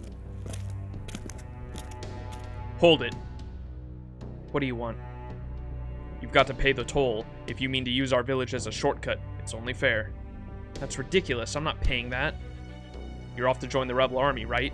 You can pay the toll, or I can capture and report you. Either way, it's no fur off my snout. Regrettably, we don't have a single rebel to our name at the moment. And I do not wish to cause you injury if I can help it. However, if we cannot settle this peacefully, well, Master, what would you have us do? Let's make a break for it. Let's try to persuade them. Persuade them, huh? I don't know. Tell me, are your labor needs being sufficiently met? Take a look around. What do you think? Then allow me to present you with this. Ah, what is that? A moving statue of sorts, powered by magecraft. It's not the most nimble thing, but it can quite capably handle any hard labor you wish to throw at it. And you're just giving it to us for free? Of course not. In exchange, you will pretend you never saw us and let us be on our way. That way, we can reach our destination unimpeded, and all of you will gain an endless source of free labor. So, do we have a deal? Let's go, Vice Braun? My, that certainly took a while. I see. That village is incapable of picking a side. I'm surprised you could tell, human. Yeah, that's right. That village is full of Yaga. One that can't make up their minds. What do you mean? They continue to support Ivan the Terrible while also making deals that obviously help the rebel army. Places like that are inevitably seen as enemies by both sides. They end up destroyed when one invades. Still, given their location, it is likely they are left with no other choice. They are situated far from the capital and close to the rebel army after all. Can we truly blame them for living their lives the best they can with the meager options available to them? The trick to living a life with one foot in two camps is to throw away all you hold dear and compromise every step of the way. While you may never enjoy a better tomorrow, at least you have the solace of knowing yesterday wasn't too bad. If you cannot do that, but instead constantly flit back and forth, you doom yourself to destruction. I saw it happen to my own family back when the political infighting grew especially fierce. Uh-oh, just thinking about it is making me nauseous. Please try to calm down. I don't know too much about it myself, but I've heard that for a mage, there are a few things worse than having their family fall to ruin. You hit the nail on the head. That village is flitting back and forth. They're scrambling around trying to make ends meet and getting nowhere fast. All that aside, that village seemed very different from the town you lived in, Patsy.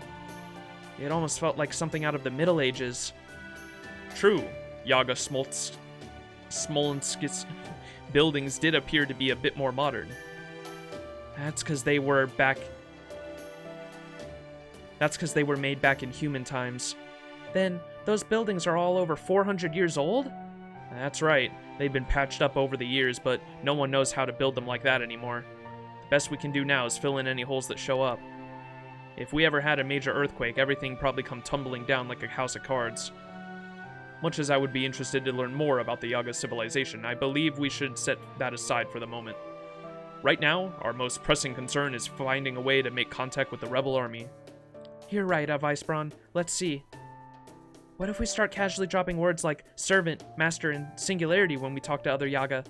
I've always wanted to be a secret agent. Right? Unfortunately, I don't believe it will be that easy. The rank-and-file soldiers have most likely never heard of those things. We must also not forget that there are servants on the enemy's side as well as our own. Merely revealing ourselves as master and servant may not be enough to convince the rebels of our intentions. Quite right. As such, we should keep things simple and merely do what we can to demonstrate our desire to join. Tell me, Patsy, do you have any interest in joining the rebel army? Ivan the Terrible's been ruling this land with the Oprichnik for 450 years now. He's the great Tsar.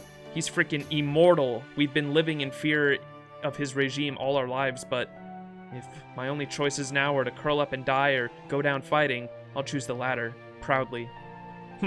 I see. Personally, I would have been satisfied if you were merely willing to pretend to join them, but this should suffice just as well. Hey, you're the guys who mixed me up in all of this in the first place. Ah, you have me there. I'm sorry. Are you sure about this?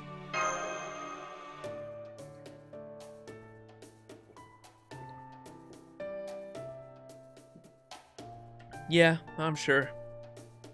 You guys are strong, and there's one of these servant people in the rebel army too, right? So, we might just have a fighting chance against the Tsar. I suppose the right thing to do here would be to honor your wishes.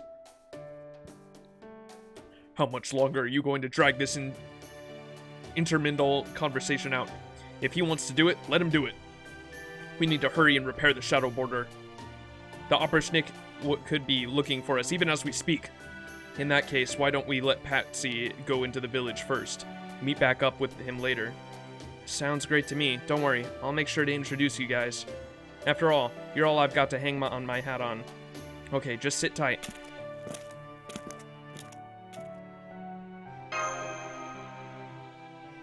Is something bothering you, Master?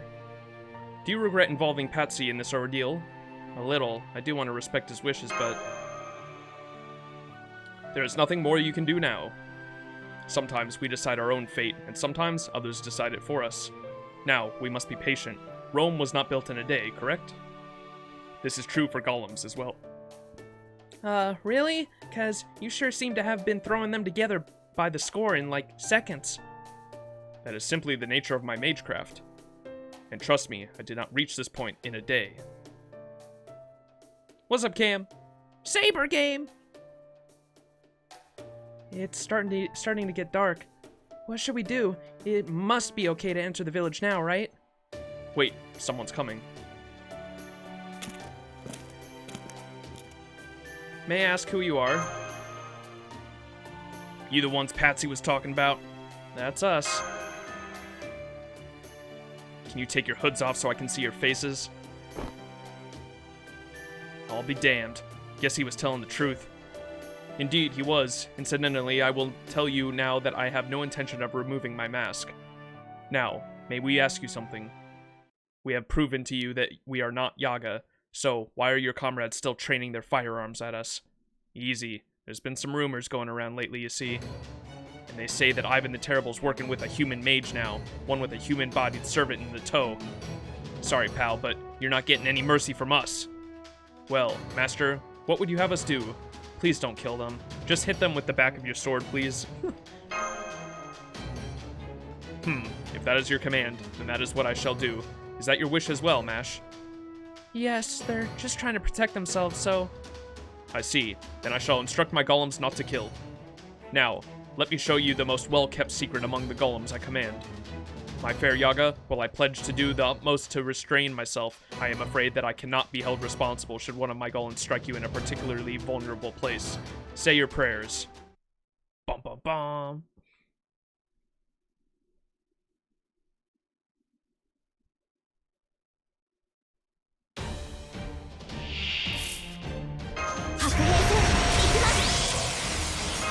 Not the furries!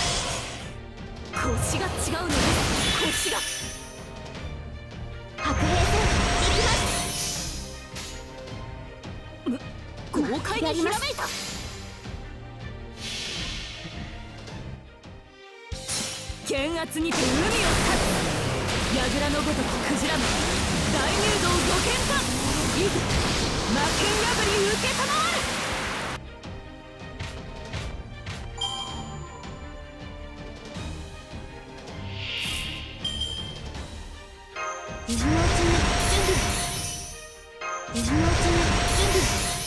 Damn these fucking assassins, dude. 兵法無尽お見せしましょう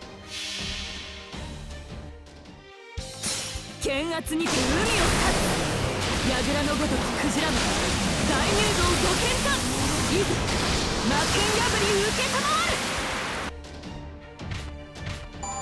You got Summer Musashi? I'm kind of jealous. Oh yeah. I don't have a high NP what's her name though? Spishtar. I'm gonna definitely be rolling for her this January.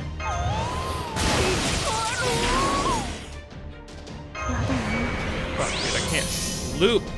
I'm gonna have to put on my what's it called again? 何のためにもちろん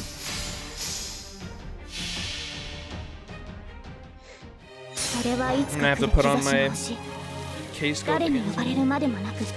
あなたは星をかざすでしょう。アラウンド開幕。ここでまっ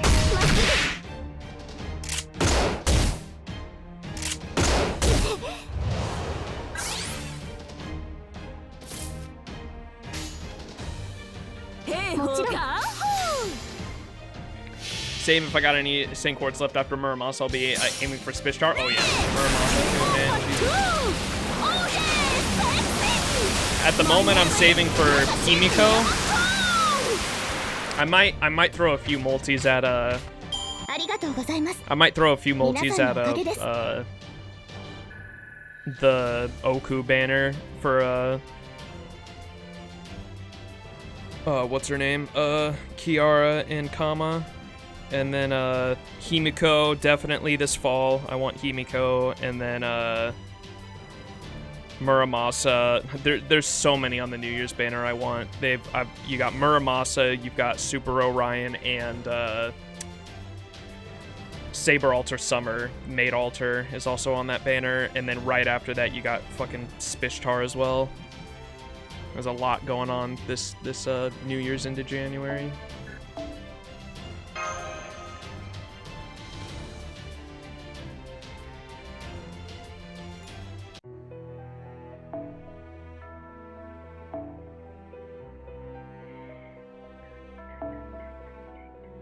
Okay, put on... I'm gonna need that K-scope.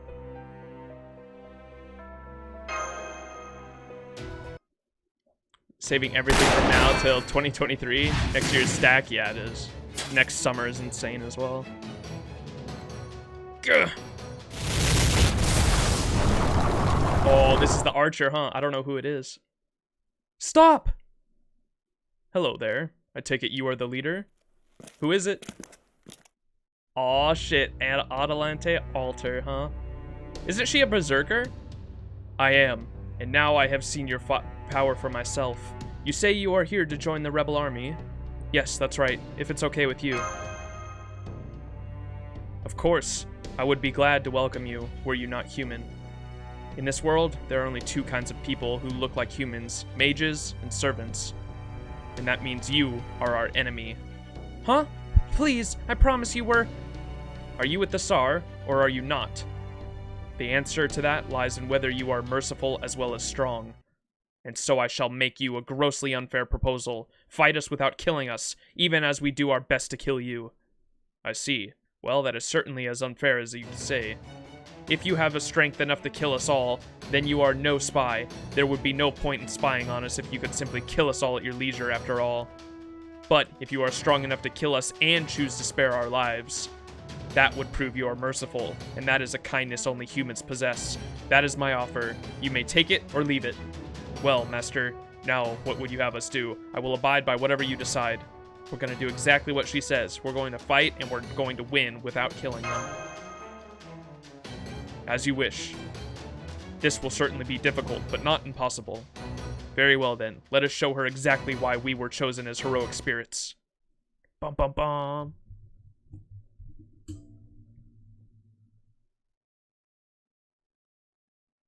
Time to bomb them away. 大丈 Yup. 夫 Incoming Musashi. 普段通りです行きます腰が違うのです腰が兵法無尽お見せしましょうレーケポーパトゥーオーケーセレクティ My name is 武蔵宮本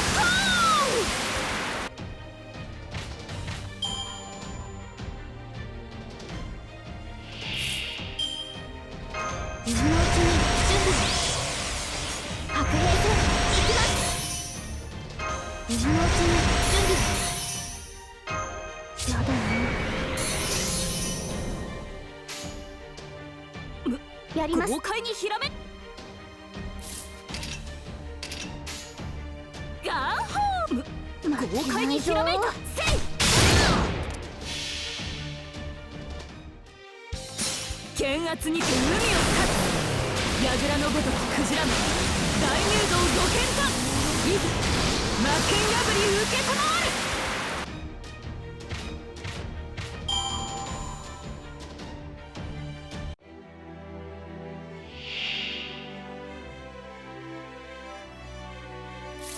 今のうちに準備2.1流夏のせいってね腰が違うのです腰が豪快にひらめいたもちろん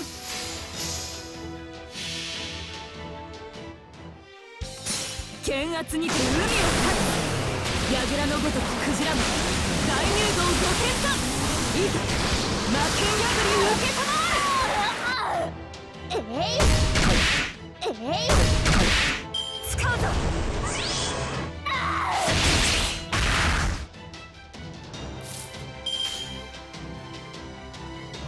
何のために負けないぞ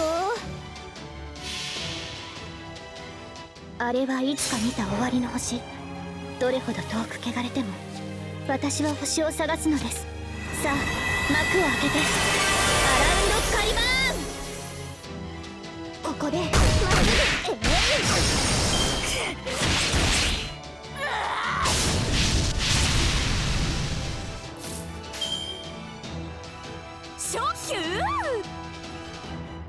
What the fuck? We got all Musashi cards. ガーホーヒューガーホークーハセイセイトヨーはいよー照り返す太陽はじける水しぶきかわいい女の子水着たい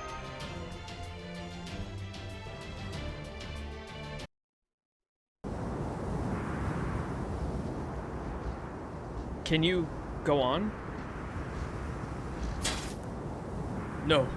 I'm sorry. I can't move anymore. I believe he should be alright after a few days' rest. It would seem we have been thoroughly defeated. Very well. We surrender. If you truly had been sent by Ivan the Terrible, we would clearly have no chance of victory. But, fortunately, it seems you are not with him after all. Say your name wouldn't appear to be... happen to be... Ah, do excuse me. My name is Adelante. I wield the power of the demonic beast known as the Caledonian Boar. I see, so you are an altar. Essentially, but it's not so bad as you might think. I'm guessing my spirit origin always had an affinity for this demonic beast. This made it easy to convince the Yaga that I was on their side. Boss. Adelante, do you not remember us? No, I do not. The first thing I remember is finding myself in this land. I believe it was the death throes of this very world that called me here. The real Russia, the one from our world, has been overwritten by a Russia from a different history. It has been 3 months since I was summoned, which is as far back as my memories go. In fact, there is something I would like to ask you as well. What is it?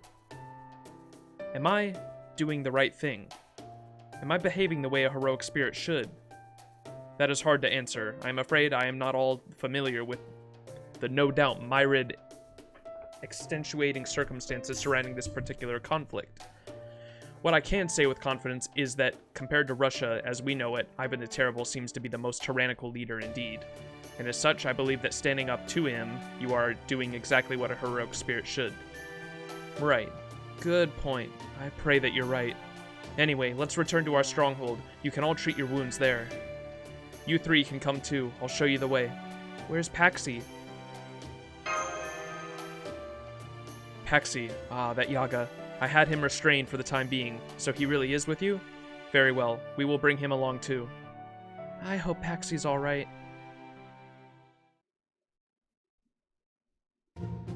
I thought I was gonna die! I thought I was gonna die! Snap out of it, Patsy!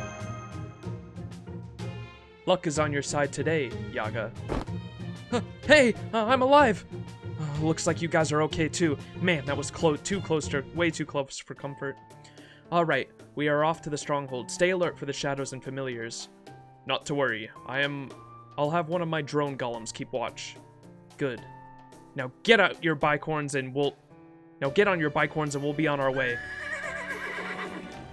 I'll ride on one of my golems. Would you and Mash like to do the same? Hell yes.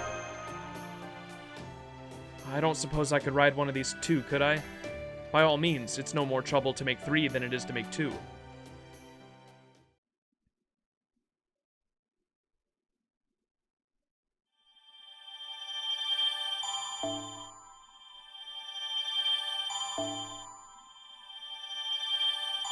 Come prisms.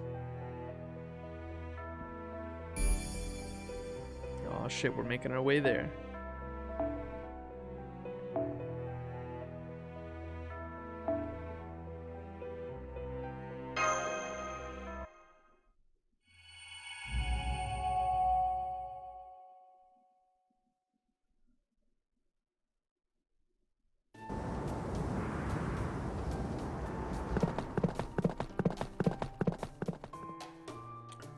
Sarumo, how were things in the village? Not good, I'm afraid. They've always been treated very badly there, thanks to their connections to us. We've done what we can to help each other out till now, but now things are getting worse. On top of that, the Obrishnik have been even more violent lately. Rumor has it they burned some other village to the ground after there was a revolt there. The people there had no choice but to give up that place and move on. Well, I can't blame them for that. That village only ever existed to serve as a decoy. Still, leaving, a bold decision. I would be surprised if 30, even 20% of them survived the journey. Maybe not, but 20% surviving is still better than all of them getting massacred by the Obrishnik. Hey, how do you guys sleep at night? Huh? Don't you feel the least bit of guilty about these villagers giving up their lives for you guys? Haha, you're one of those villagers too, huh? Don't worry, so am I. Answer the damn question. Sure, we feel bad about it, but what are we supposed to do? We're fighting a war against Ivan the Terrible here. The immoral Tsar who's been alive for the last 450 years. Who knows how many villages have been sacrificed over the years, or how many innocent Yaga children included have lost their lives. But what other choice do we have? I know we're all going to hell for this, and once we get there, V's gonna look at us with those mystic eyes and see every awful thing we've ever done. But before that happens, I want to defeat Ivan the Terrible once and for all, so that my kid can at least grow up in a world without him. And now that the boss, Lady Adelante, has joined us, this is the best chance we might ever have to make that happen. We're gonna spark a revolution right here in Russia. Revolution is all well and good, but I believe we will need to do something about these demonic beasts first. Looks that way. All hands, ready your weapons. All right, Master of Chaldea, cast your servant. Let's see what you're really capable of. Surely you're not going to let the demonic beasts like this get the better of you. Of course not. Master, I await your orders. Let's go. Golem time.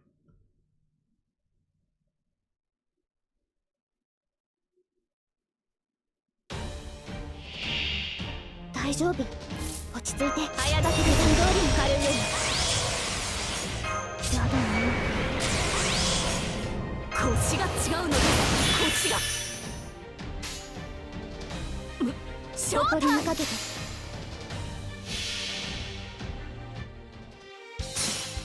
レー。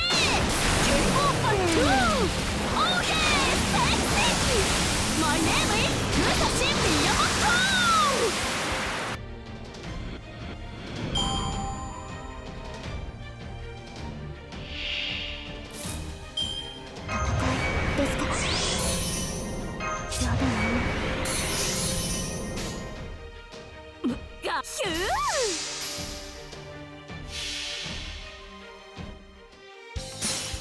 圧にて海を立つ櫓のごとくクジラも大入道ご見だいざ魔剣破り受けたまわる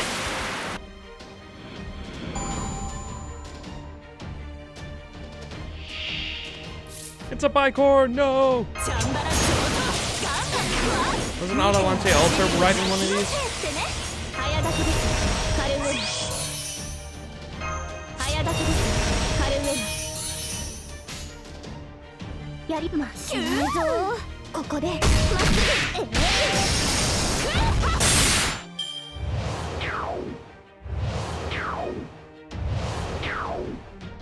Okay, dude. 何のために負けないぞ。それはいつか来る兆しの星。誰に呼ばれるまでもなく、あなたは星をかざすでしょう。アラウンドスカイバーン。つむじ魔剣庫。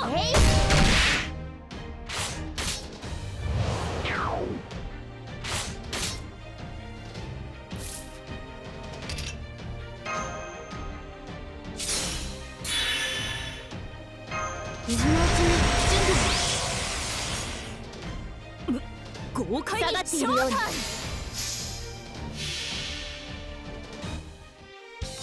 剣圧にて海を勝つ櫓のごとくクジラも大入道ご見だいざ魔剣破り受けたまわるそこです当然とはいえ嬉しいものですね皆さんのおかげです We did it!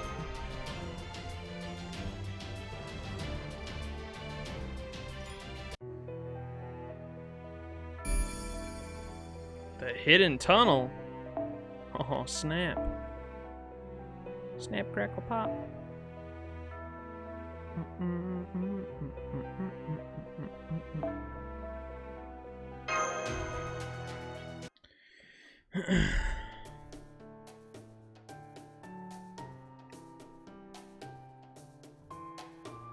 Hey, I finished skinning them. Well done, Patsy. You can let the pack golems carry them now. By the way, Adelante, there is something I wish to ask you. What is it? If there are any demonic beast materials at the rebel army stronghold, I was hoping you could let us have them. Of course, we have a fair amount stocked up. I will consider rewarding you with them, depending on how well you work. Okay, we're almost at the hidden tunnel. We still need to pass through it before we arrive at our stronghold, so I'm afraid you will need to bear with us a little longer. What about the cold? What about the cold? I am a servant and they are Yaga, so we have no issue handling it, but the same cannot be true of you. Oh, we're okay. Master has a mystic code designed for extremely cold environments. Good. Thank you for your concern. It's not that. I just found it strange that you could endure it, as no ordinary humans could survive this cold. When you get right down to it, I am but one rather atypical aspect of Adelante, manifested as a servant. I am afraid I do not have much in the way of common sense. Anyway, the tunnel is crawling with demonic beasts, but they are weak, hiding here for shelter. They are weak, hiding there for shelter. We can simply cut our way through them without issue. Master, we seem to be out of the border's comms range. Comms? Is that a method of using magecraft to see things that are far away? The tunnel must be affecting it. These comms of yours should be fixed once we get out. Just forget about them in the meantime. On a different subject, we've seen a lot of demonic beasts, but I'm surprised we haven't seen any normal animals yet. Normal animals? Those all went extinct ages ago. Extinct? That certainly makes sense if you think about it. There are simply no ordinary animals that could survive such a harsh environment. Add on overwhelmingly dominant species to the mix, and it's a little wonder the animals went extinct. I've heard there used to be much smaller animals centuries ago. They were called, cats and dogs, I think? Cats. Perhaps it has something to do with this form I've been summoned in, but my memories of cats and dogs are all hazy. Foe! You're alright, Foe. Boss, I can smell blood. Something's eating demonic beast. A demonic beast, and whatever it is, it's really big. This is bad. All non-servants, stay back! That is the scent of a demonic boar. It seems we can ill afford to linger here. We must kill it quickly. Is that clear? Got it. Good. This will be another chance to show me what you are capable of, Max. Let's kill us a big piggy.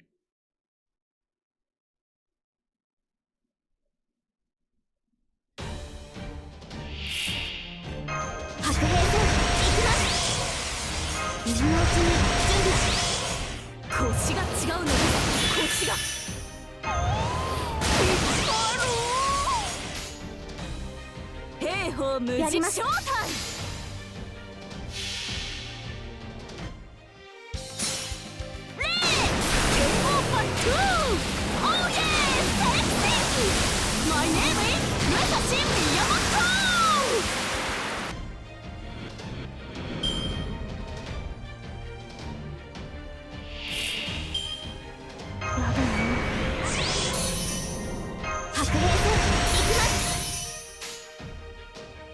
Beowulf! 剣圧にて海を断つ。櫓のごとくクジラマン大入道ご剣だ。いざ魔剣破り受けたまわる。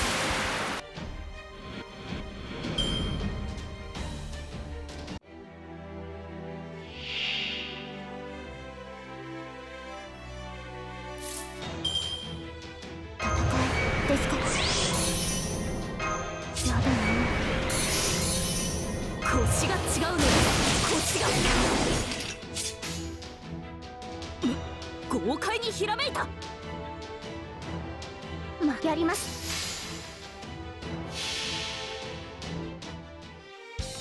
剣圧にて海を断つ。櫓のごとくクジラマン大入道ご剣だ。いざ魔剣破り受けたまわる。ここでまっす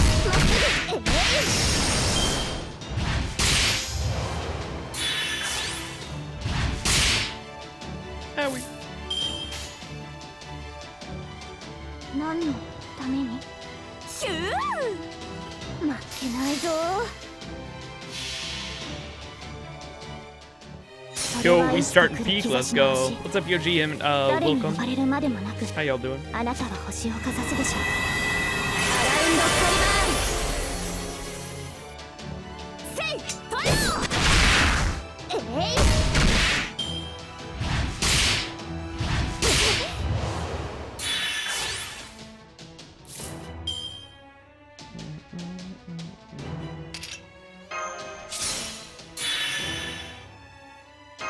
今のうちに準備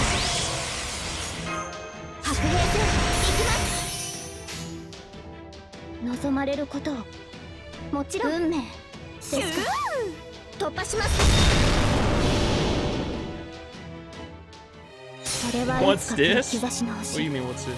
誰に呼ばれるまでもなくあなたは Big 星を piggy, かざす can't で you しょう。 see? アラウンドカリバーン。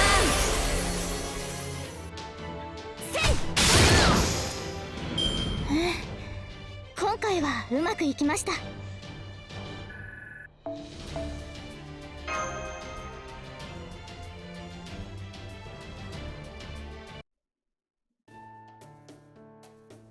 It seems we find ourselves in possession of an unexpectedly large quantity of meat.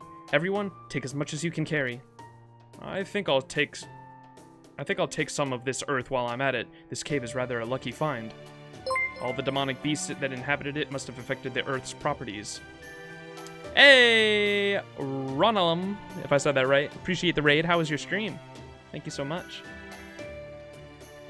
You didn't know they made Fate games? Oh, you should check out FGO then.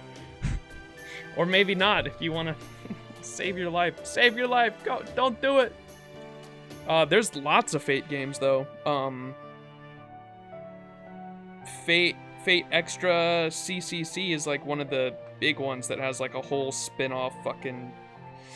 That's the moon. We don't talk about the lore of that game, alright? We don't talk about the moon. That's one of the many rules of Fate lore.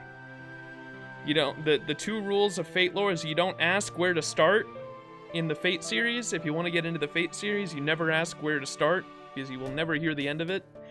And then, the other thing you don't ask about is the moon. Never ask about the moon. FGO is a really good story, though. I think you'd enjoy it. Sup, I finally finished the summer event. Aw, shit. Hell yeah. This is the fake gotcha. I just watched the shows Stay Night and Zero. Yep, both are good. UBW, I'm sure is what you mean. Can't relate to the hype. What's Art Earth? I don't know either. The servant looks cool, and I know it's a Tsukihime, but no spoilers in chat if anyone actually does know. But I know it's they're bridging the gap between Tsukihime and FGO, which is pretty cool, and I'm excited to see how they make sense story-wise in a few years once it gets done on NA. Go read Tsukihime. Yeah, if you want it to make sense, read Tsukihime.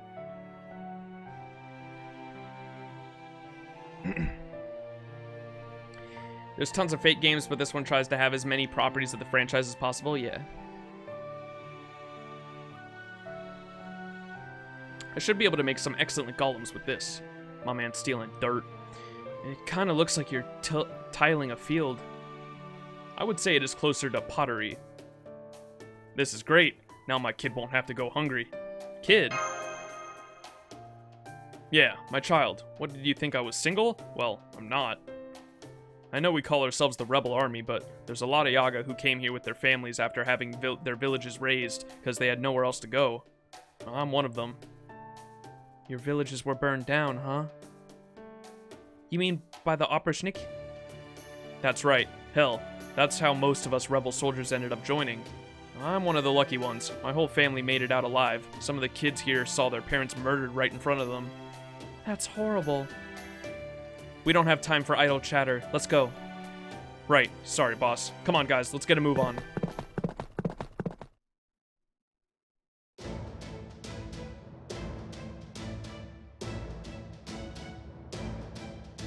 Okay, we're here.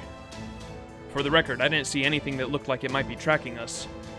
But just to be safe, I will set a few hidden security golems to keep watch. That'd be great. Thanks. Ah, it would seem we're back online. Report! Give me a goddamn report right now! Why'd you go silent for so long? Just what the hell are you doing?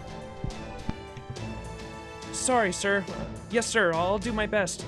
Master, myself, a Vicebrawn, and Patsy are all currently accompanying the Rebel Army. We're just outside the hideout right now. We'll use this opportunity to regroup and to see if we can acquire the parts we need to repair the border. We'll also see if we can replenish our food stores too, assuming that's possible anyway. A hidden stronghold, huh? I'm not super familiar with fortress engineering, but I have to say they seem to have done a good job with this one. It's surrounded by cliffs, making it impossible to invade from the flank or rear, and its gates are equipped with ballistae to handle frontal assaults. They've even got a barricade in place to defend against the Oprishniki's cavalry.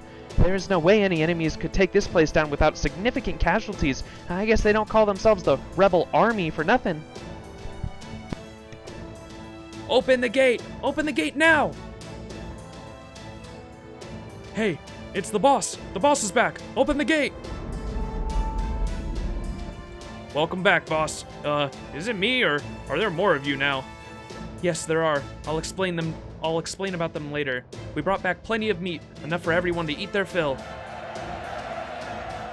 Hooray! We've got meat! Thank you, boss! Once you have eaten up, assemble the commanders for a meeting. I'm sorry, Master and Company, but I'm afraid I must ask you to wait in the corner until then. Actually, we could really use some food, too. Are you sure humans can eat demonic beast meat? I suppose you must have a highly skilled cook. Very well. It would be a shame to let the excess go to waste. I'll have 3 kilometers set aside for you. Did I say that right? Kilograms, sorry, not kilometers. Thank you so much. This is great, Senpai. Everyone will be happy to hear we have food. I would rather not draw too much attention if I can help it, so I would be happy to wait in the corner. I'm happy to wait around for a while, too. Me too. Okay, Master. Why don't we take a little break? See you, Ronalum. Thanks again for the raid, my dude.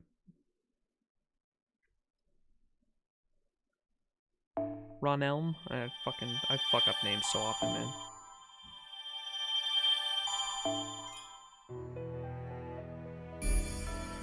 Alright, we are finally at the stronghold. Quest the Manifesto. Oh boy.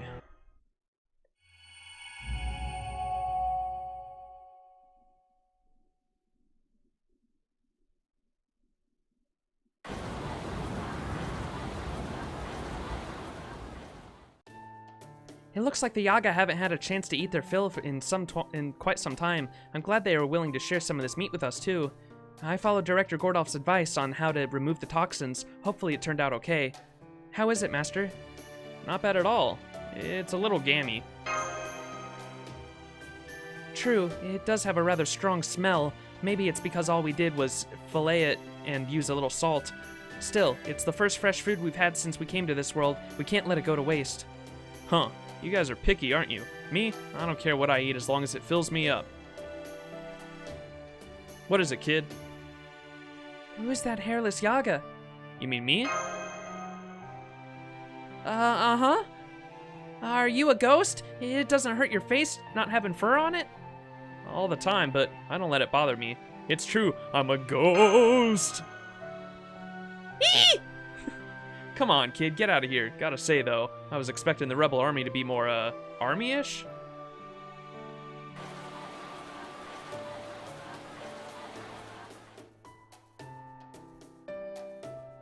Between all the kids and old folk here, it seems more like a refugee camp than anything. Right you are, Patsy. So far as I can tell, only 60% of these Yaga are actually fit for combat at most. The most we could hope for from the remaining backup, and even that at best, a faint hope. There you are, Max. I see the applicant is here too. Let us be perfectly clear about one thing. Yes, our goals are aligned in that we both desire to overthrow Ivan the Terrible. But that does not mean that we will be taking orders from you. Don't worry, I wouldn't expect you to either. For one thing, we can't hope to take the Opperschnick with our respective abilities getting in each other's way. To fight them is to fight a force of nature. However, you are genuinely powerful, and so I would hate to lose that power for our side. So, to start, I would like to see how you will do as a reserve corps, as a way of determining your utility. In particular, I have a mission which I have been putting off for a long time that requires a small elite team. So far, I have been going out on my own and managing the best I can, but I am also this army's leader. I don't fear death, but I can't have the entire army shutting down while they wait for me to return. Would you undertake these missions in my stead? Pardon me, Miss Adelante. My apologies for interrupting you, and remotely at that. I believe you have heard about us from Mr. Max and Miss Kirei, but please allow us to introduce ourselves properly. My name is Sherlock Holmes. I am a servant, just like you, and this is...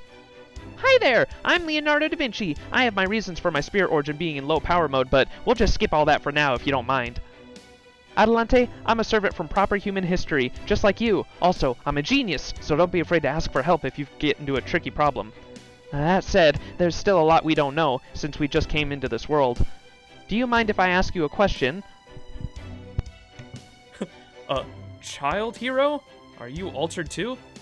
Well, no matter. It would be wrong to refuse a request from a child. What is it you wish to know? What can you tell us about the huge tree? From what we've been told, it sounds like it's a fairly recent development. You wouldn't happen to know what it is, would you?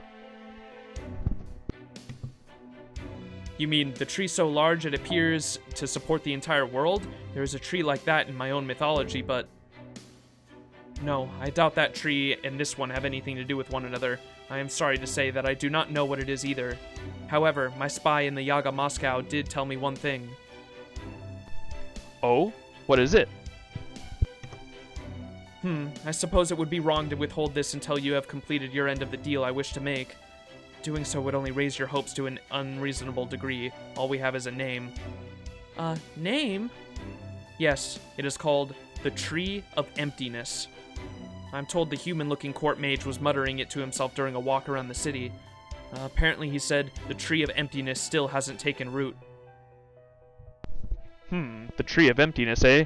It shrouds itself within clouds of leaves, a cloud tree, if you will.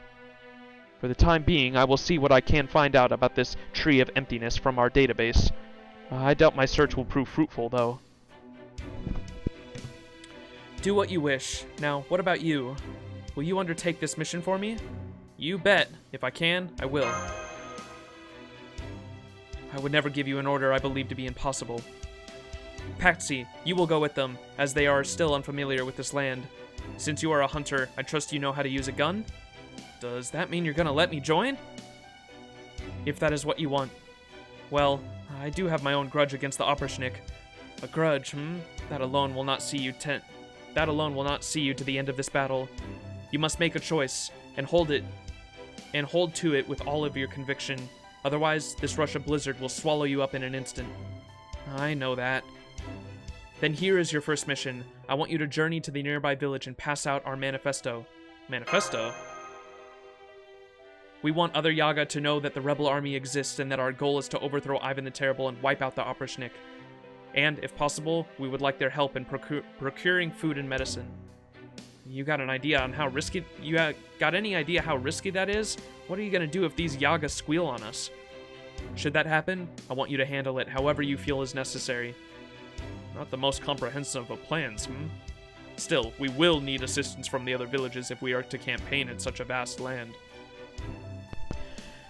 Now, we would like to make a request of our own. Do you think you can help us procure these? I can get you the demonic beast fangs and golem cords now. Oh, they're wanting the materials to fix the border. Here's what we have from those we killed earlier. You may have them now as an advance for this mission. What about the rest? What do you think we are? We are a rebel army. We never have enough supplies to go around. I can only give you the fangs and the cores because we have a little need for them. As for the rest, well, there are cities that have sworn total allegiance to Ivan the Terrible. I would like to capture a number of them at some point. If you can help me do that, I'll consider helping you find the rest. How does that sound? What do you say, Director? Sounds good to me. Let's go with that. I'm the one calling the shots around here, thank you. Everything goes through me first. You do not make decisions for yourself in the field. Understand? Well, what is your answer? I suppose that is acceptable. See that it is done, Max. All that fuss for nothing. Good. Now I have marked the villages I want you to go to on this map. Make sure you visit all of them. I'll check into the shortest routes to each from here. Thank you, Holmes. Good. We're finally finding our footing. Now we can start moving forward. Do you think we can stop by the shadow border first? We would like you to bring back the food you just acquired. I'm also told there is something else that needs to be done before we can begin the repairs. Come on, Master. Let's get going. Gonna make some breakfast and start my day. Have a good day, man. All right, Yoji. Thanks for stopping by. I appreciate it. Have a good breakfast. How is it moving so fast? I optimized the golems for speed. I certainly hope that they could move at least this fast. So this is what real magecraft is like, huh? Damn it, I should have been a mage myself. I'm afraid it's not that simple, Patsy. Weisbraun is one of the most famous Kabbalists in history. It would take at least 10 generations for an ordinary mage to reach this level of magecraft. Thank you, Mash, but all I did was attempt many different casting experiences to find what I was looking for. What were you looking for? My final goal was to create a golem that would be known as the Primordial Man. A golem that could guide my people in their time of suffering and help them build a new Eden. Regrettably, I did not live long enough to see that wish fulfilled. Still, I am glad that the knowledge I gained along the way is serving to protect humanity now. Okay, we're coming up on the village. We better get off these things or we might spark a riot. A good point. Very well then. I'll disable them for now.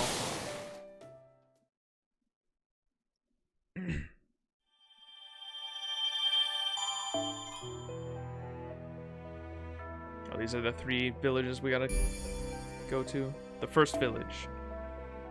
Those from Chaldea.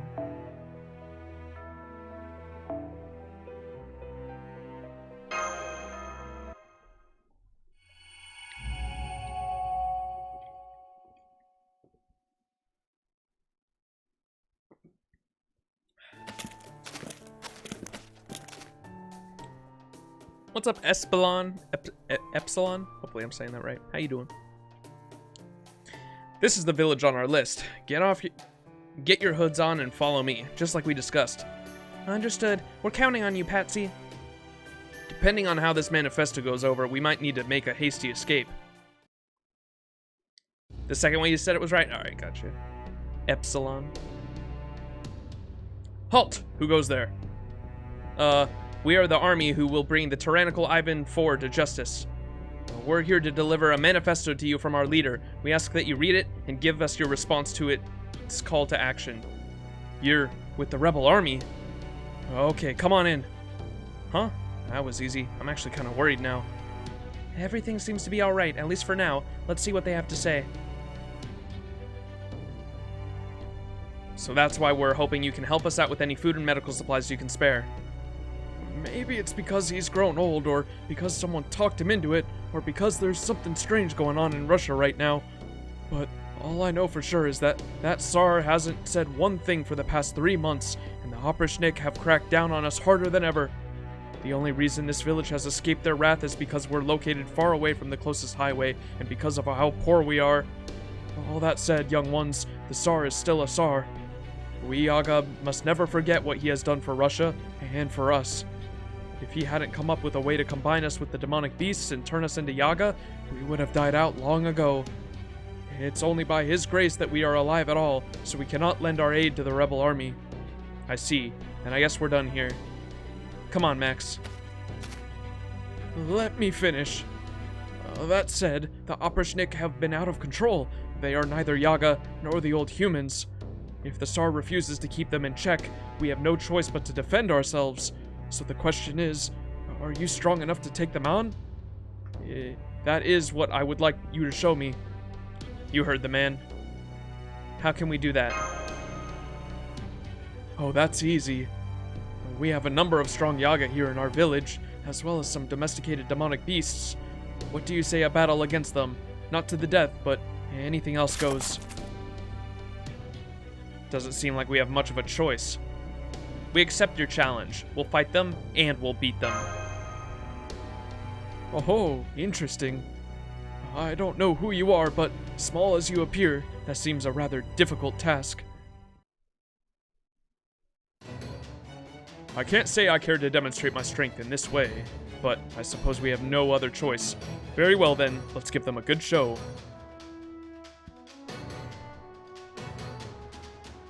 I don't get it. Why must everything in this world be decided by strength alone?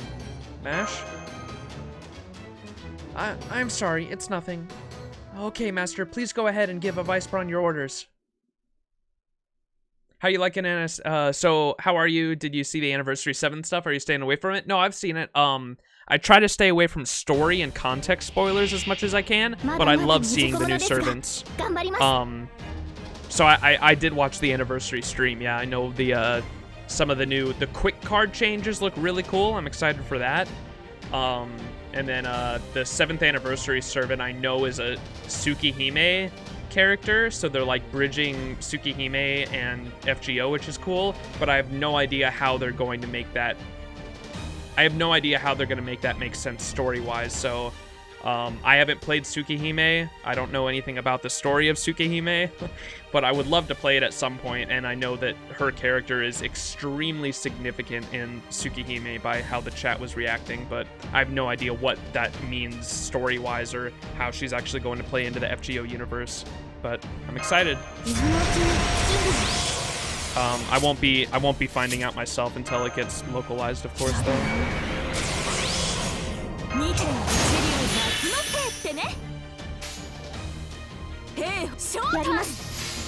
And I've been liking Anastasia so far. Yeah, nothing too crazy has happened, but the Lostbelts themselves are super interesting. I really enjoyed the prologue.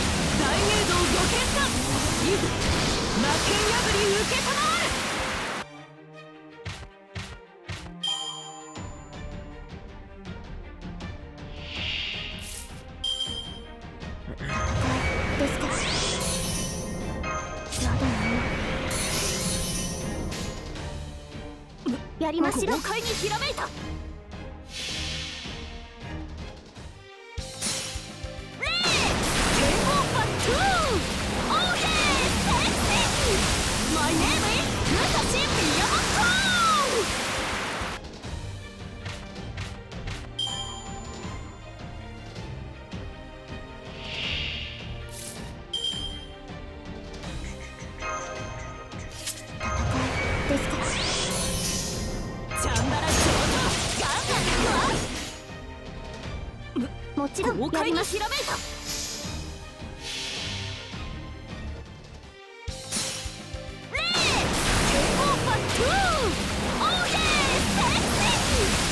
name is Beowulf! ありがとうございます。皆さんのおかげです。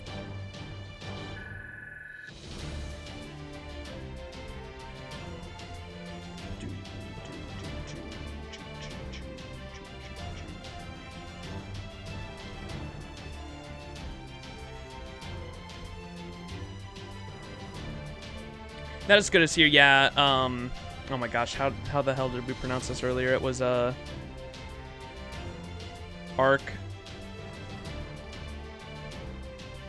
Fuck, how were we saying it earlier?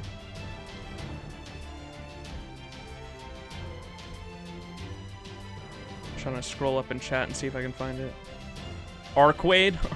Arcowade?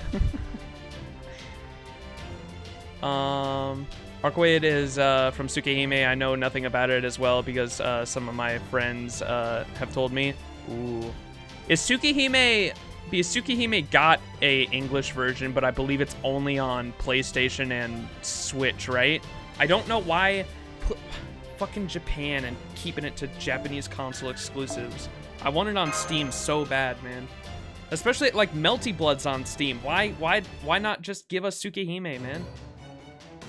I don't know why it can't be on PC.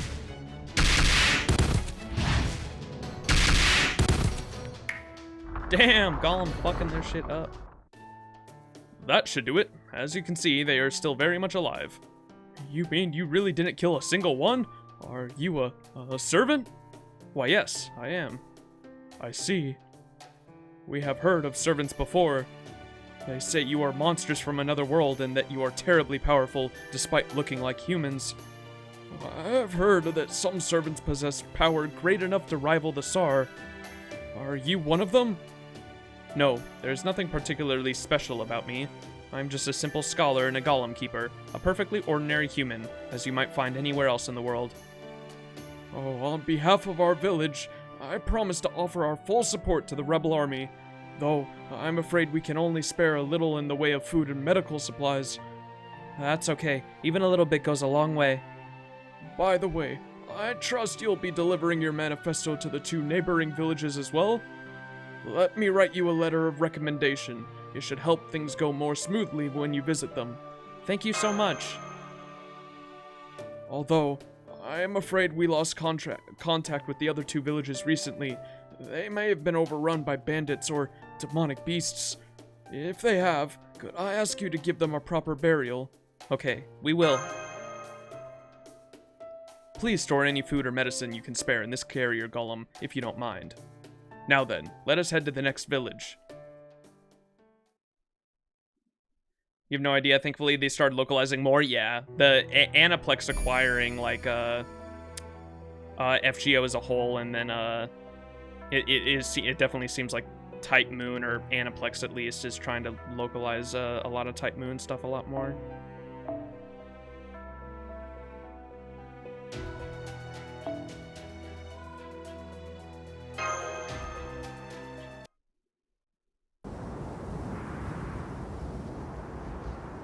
What's up, Master? The old fan translation of Tsukihime is still good, though, even though it's kind of retconned. Aw, shit. Fuck. Why can't they just give us the official version on Steam, man? But on the bright side, it's less of a spoiler now. Oh, shit. Wait! Shut your ass up, Master. I don't know what that means, but you gonna get me theorizing.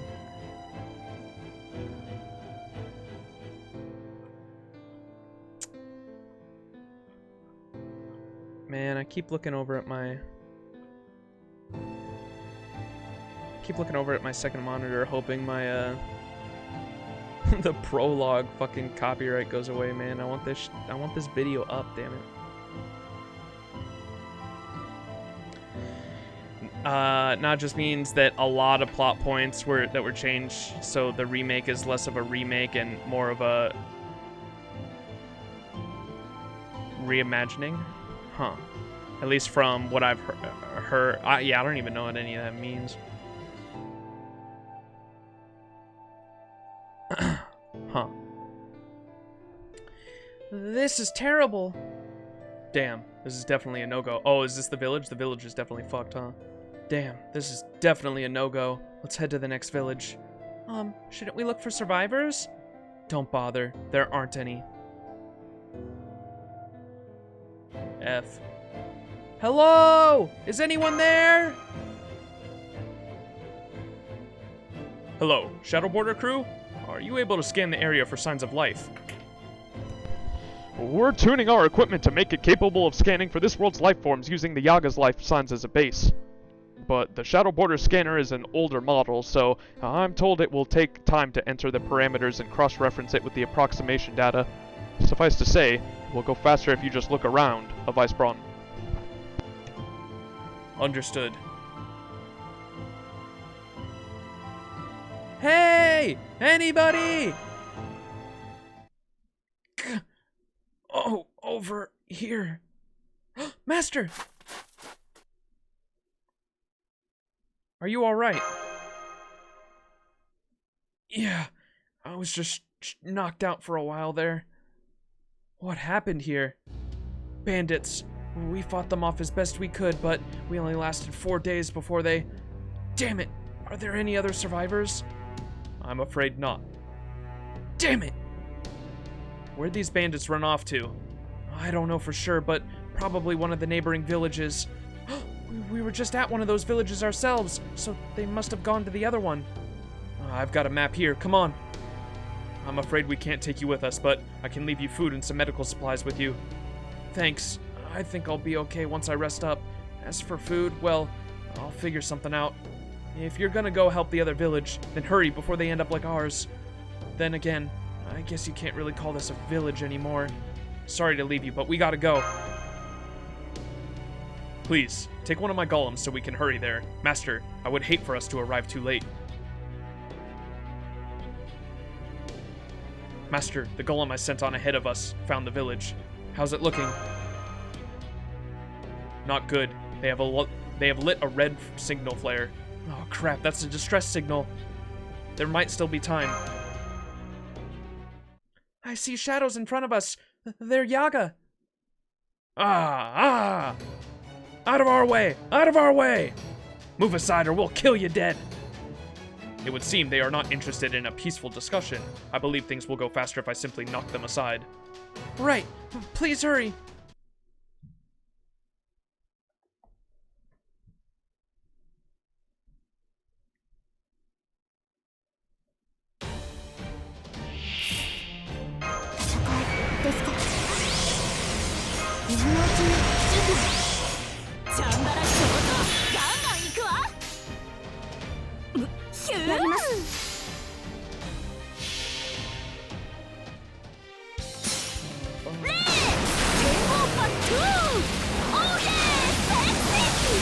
My name is Musashi Beowulf!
There they go.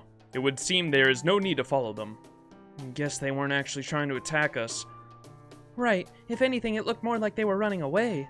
Some of them even broke away during the fight. I am sure there are any number of reasons why they may have done so, but for the moment, perhaps our time might be better spent making haste to our goal.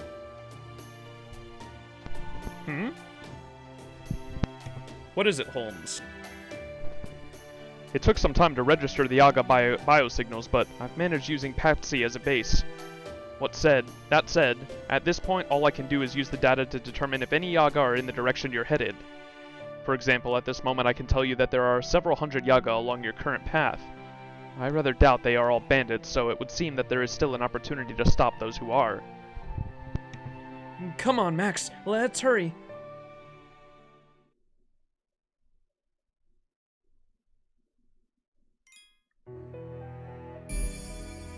Monka.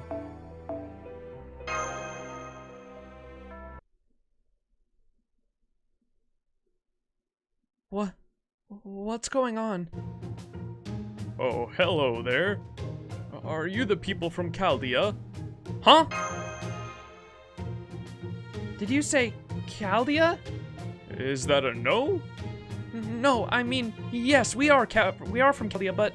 Ah, thank you so much for all your help. I'm so sorry I couldn't thank you properly back then. Oh, I didn't realize we'd left the distress signal burning. Hey, somebody put that fire out. I'm sorry, but huh?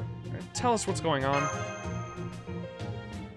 What do you mean? Aren't you the ones who picked up our signal? Sorry, we don't know what you're talking about. How about you begin at the beginning, Gramps? Yes, of course. It was the second day of the bandits' attack. We erected a barricade and did our best to hold them off from within the village, but none of us here are strong enough to defeat even a lowly foot soldier. Nor, unfortunately, were the bandits. Things may actually have been better had they clearly outmatched us. Had they done that, they likely would have just made off with our possessions and spared our lives. But unfortunately, they were just as desperate as we were. A number of them were injured. I imagine they must have run into some fierce resistance at the last village they attacked. So, for them, things had reached a point where it was either kill or be killed. Of course, we had a distress signal soon after the attack began, but we didn't actually expect anyone to respond. The Operanik certainly wouldn't. They only exist to serve the Tsar, after all. At best, we held out a sliver of hope that one of the nearby villages might send someone to help. But then help really did arrive? And that's when someone from Chaldea came? Exactly. They were human, just like you. So at first I thought they were a mage. I was certain we were holed up safely, with no way for anyone to get in, but suddenly, without any warning at all, they were just here. Then they approached the bandits and asked them why they were doing something so foolish. That enraged the bandits, so they turned their fury on the human, but whoever the human was, they defeated all the bandits at once. Though they were completely surrounded, the human used some kind of weapon, a thin sword or something, to cut off a few of the bandits' limbs. I couldn't tell if it was magecraft or a trick you might see from a street performer in a big city. And then there was that frightening bloodlust. It was like an immense pressure emanating from this human. I think even Krichat would turn tail and run from it. The bandits were clearly shocked. They must have realized they were facing an opponent they couldn't possibly defeat. The ones who remained began to panic, scrambling to get away. They fled in the direction you came from. We were still dumbfounded by what we had just seen when the human audibly sighed and said, "What a headache. Once again, I have cut something worthless." To me, their sigh sounded more like a wary but also kind and comforting. Then, after treating the injured Yaga's wounds, they headed off into the mountains. By this point, I had relaxed a bit, so I called out to them and asked their name. Their only reply was, "I am from Chaldea." Then they clicked their tongue and went on their way.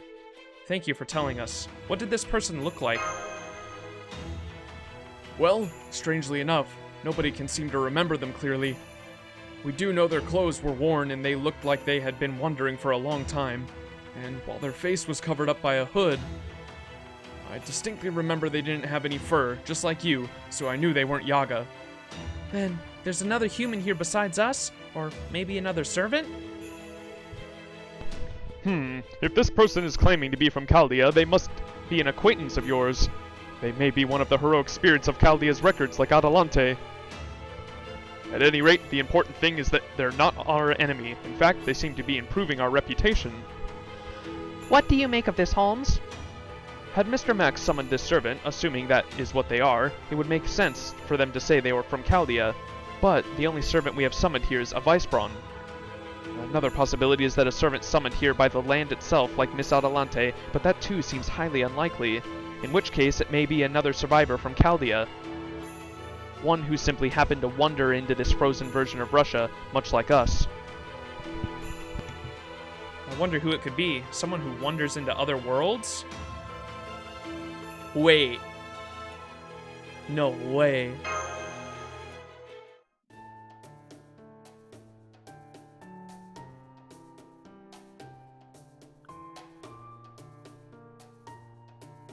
Wait a second. Someone who wanders into other worlds. Is it her?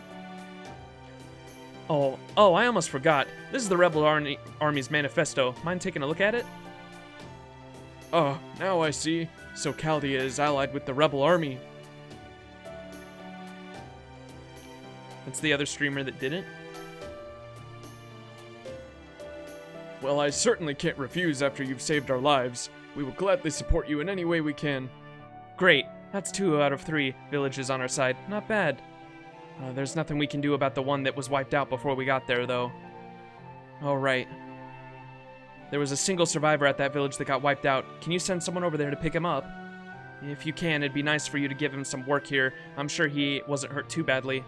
Well, now, a survivor, you say? All right, I'll send someone out right away. Great. Then that takes care of our mission. Excellent. Now then, Patsy. There's one more place we need to stop, so here is where we must part ways, though, temporarily. Huh? You want me to go back by myself? Wouldn't it be quicker for you to return without us, since we won't be slowing you down? Are you kidding? A Vicebrawn's golems move way faster than I can. But, okay, I'll ask the village chief to help snag me a bicorn. Alright, I'll give our report to Adelante. Just make sure you get back to the stronghold as soon as you can. Take care out there. Roger that. Great. Well, I guess this is goodbye for now. Anyway, I doubt you guys are gonna betray us or get cold feet all of a sudden, but don't take too long coming back, you hear? Oh, you made the VODs for subs only, Sag? Yeah, the reason why is just for a sub incentive, and I would rather people check out my, the VODs on YouTube, too. So, it's just gonna be a sub incentive. I still need to write it once I actually get the, I'm gonna make, like, a little thing in my about section, once that has, like, all the emotes that, I commissioned once that's done. But, VODs on Twitch will be sub only, and then it'll be like a sub perk that you get to see the VODs like as soon as they're up. But all of my VODs regardless go up on YouTube that anyone will be able to watch for free. And then those will help get my VOD channel more views that will hopefully grow the VOD channel. That's just what my plan was. I'm waiting for your prologue to upload. I am too. It's that I keep looking over. The prologue, unfortunately, got a copyright claim because of the frickin' trailer that played in game, the anime OP. I'm in the middle of disputing it right now, but Lostbelt, the Anastasia one should be going up in a few hours today, but the prologue I'm having trouble with because I can't cut it out either. YouTube won't let me, unfortunately, but I'm trying to dispute the copyright claim at the moment because it's dumb as fuck that the anime OP that played in game after the prologue is not letting it be viewed worldwide. Like, that's bullshit. It's saying what is it saying? Block. This video contains copyrighted material. As a result, it has been blocked worldwide. That's so dumb. So I'm currently trying to dispute that. It says it could take up to 30 days, but I've won disputes in the past that have allowed it to be viewable after like a week, so we'll see. I'm trying to fight it right now, though. Pretty dumb. You have to delete the video, cut the video, and re-upload. Also, the animated OP are copyrighted, so don't play any of them. That's fucking dumb. Yeah, we'll see what the dispute does. That's my plan, though. If the dispute doesn't go over, we'll see. I'm just gonna see how it plays out, and if I lose the dispute, then that's what I'll do. I'll just have to download the whole thing and cut that out. Missed your prologue stream and wanted to catch up before Anastasia. Gotcha. Yeah, that's the only problem at the moment, unfortunately.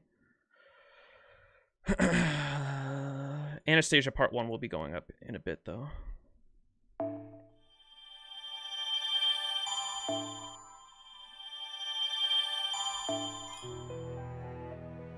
Alright, back to the anchor point, so we're bringing the food back to them. Section 7. Lamenting at night, crying at dawn. Oh, what does that mean? Monka. Max, returning to base. Mash Kirei, returning to base. Welcome back, you two. Nice to meet you in person, Vicebrawn. It's an honor to meet such a distinguished golem master. No matter how bad things may get, the artist in me will never stop appreciating fine art. You are too kind, Leonardo da Vinci. I am the one who should be honored to meet you. Truth be told, I am somewhat embarrassed to be greeted so kindly by such a renowned genius. Now then, I take it you called us here to do more than merely deliver a report. Yep, I did. Come on, Mash. You're overdue for a checkup. Oh, right. I'm sorry, I completely forgot. I figured as much. Emergency or not, you still transformed again, didn't you? Normally, I'd want to examine you immediately, but of course circumstances aren't exactly ideal here. Alright, off to the exam room with you. Take care of Max for me, will you, Holmes? Certainly. Very well then, Gordolf. Now that we have the information Mr. Max acquired for us, what say we use it to plan our next move? Yes, of course. So, what do we do next? Well, to begin...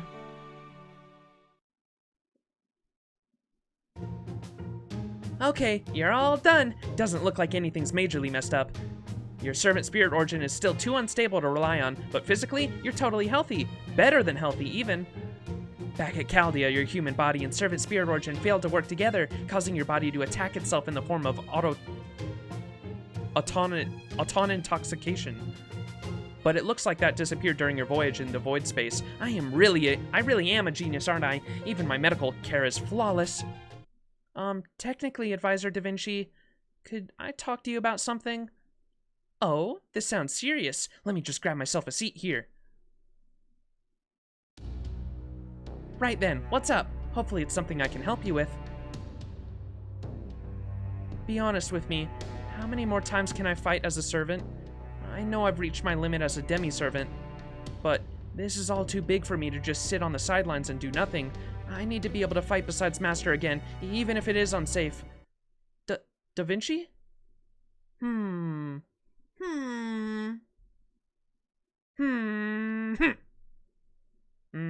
Oh, forget it. No more cagey answers, and no more keeping secrets. It's really not a question of how many at this point. You're perfectly capable of fighting plenty now. Remember, you awoke the spirit origin that had been dormant in you for the last year. You might not be quite as strong as you once were, but with the extreme cold and all, but it's not as if fighting is causing you a lot of pain, right? And that is because your body has acclimated to being a demi-servant again. At this point, it's actually all just a mental thing. Of course, that's really the biggest challenge of all. Really? But I thought Galahad was gone, that he decided I wasn't worthy. Yep, I bet he did, the jerk. I'm pretty annoyed about that myself. It's been a year since the battle at the Temple of Time. After handling your medical care during that whole time, there's one thing I can say for sure. Galahad isn't helping you anymore. That so-called Holy Knight abandoned his responsibility to you. He might as well have written you a Dear John letter to say he wasn't gonna help you anymore, and you'll just have to take care of yourself from now on. So, yeah, he bailed on you, and he isn't coming back. Ever. But then how was I able to transform? Simple. You and Galahad are different people. He only really allowed you to give form to his power. You were borrowing it from him.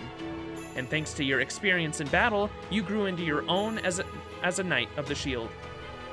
The person you were when you fused with that heroic spirit and the person you are now are pretty much completely different people at this point. Galahad may be gone, but you are a full-fledged demi-servant in your own right now. Get it? The harm transforming has been doing to you, and the fact that your spirit origin seems weaker, none of that has to do with Galahad. It's all you, your body, your mind. Your weakness is just the state your body is in, and your inability to transform as completely as you'd like is just a matter of your own mind holding you back. Can you be more specific? Does that mean if I can resolve the two problems and I can be useful to everyone again? Well, with Galahad gone, your spear origin dropped pretty sharply. You've lost more than half your power. It's no wonder you're as strong as you used to be. You're not as strong as you used to be, so that's the plain old physical problem. It also means you've lost the skills, gifts, and protection that came with his legend. From here on, you'll need to develop and hone your own way of fighting. Of course, we can help with that. We just have to get back to the original plan. The original plan? You mean Project Ordinax? Oh, you know about that? Did Romani tell you? Oh, actually I heard about it from Director Marisbury. He said heroic spirits would probably reject a demi-servant. So, Project Ordinax would make up for any difficulty I might have in functioning properly as a servant. I can't believe he had that much foresight and still didn't think to stop the demi-servant experiments. Just what did he think heroic spirit bodies are anyway? He should be ashamed of himself letting them degrade just so he could accomplish his goal. Well, not that I've been overly picky about my own methods. Me standing here now talking to you is proof enough, I suppose. Anywho, your physical strength issue should take care of itself over time. We can talk more about that later. So, that leaves the mental aspect, Mash. Right now, you're scared to transform. Your body refuses to make the servant transformation because you are so riddled with doubts. Doubts? I am? Yes, and I don't mean our last conversation about being a servant, how being a servant could harm you. Okay, so you're saying there's a different problem?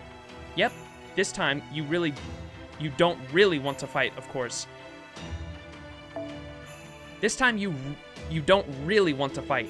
Of course, that may have been true for all the other times as well.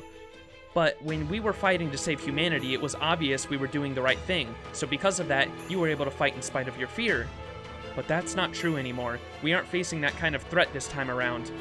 You can sense it, and I'm sure Max can too. And that makes this an even bigger problem than Galahad being gone or the harmful side effects of your transformation into a servant. Mash Kirei, can you fight for what you believe is right, even against your fellow man, even when that enemy hasn't done anything wrong?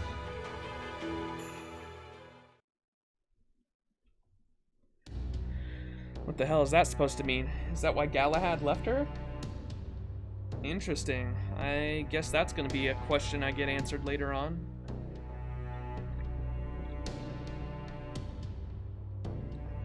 That obviously has a pretty big significance on why Galahad appeared in the Moonlight Lost Room anime, too. What's up, Gold? How you doing? Sorry, I was concentrating on reading. I've got a theory about why Galahad is gone, but I'm not going to say it. Gotcha. Yeah, not if it spoils anything. As soon as I get caught up on the story, we can theorize all we want, though. For NA version, at least.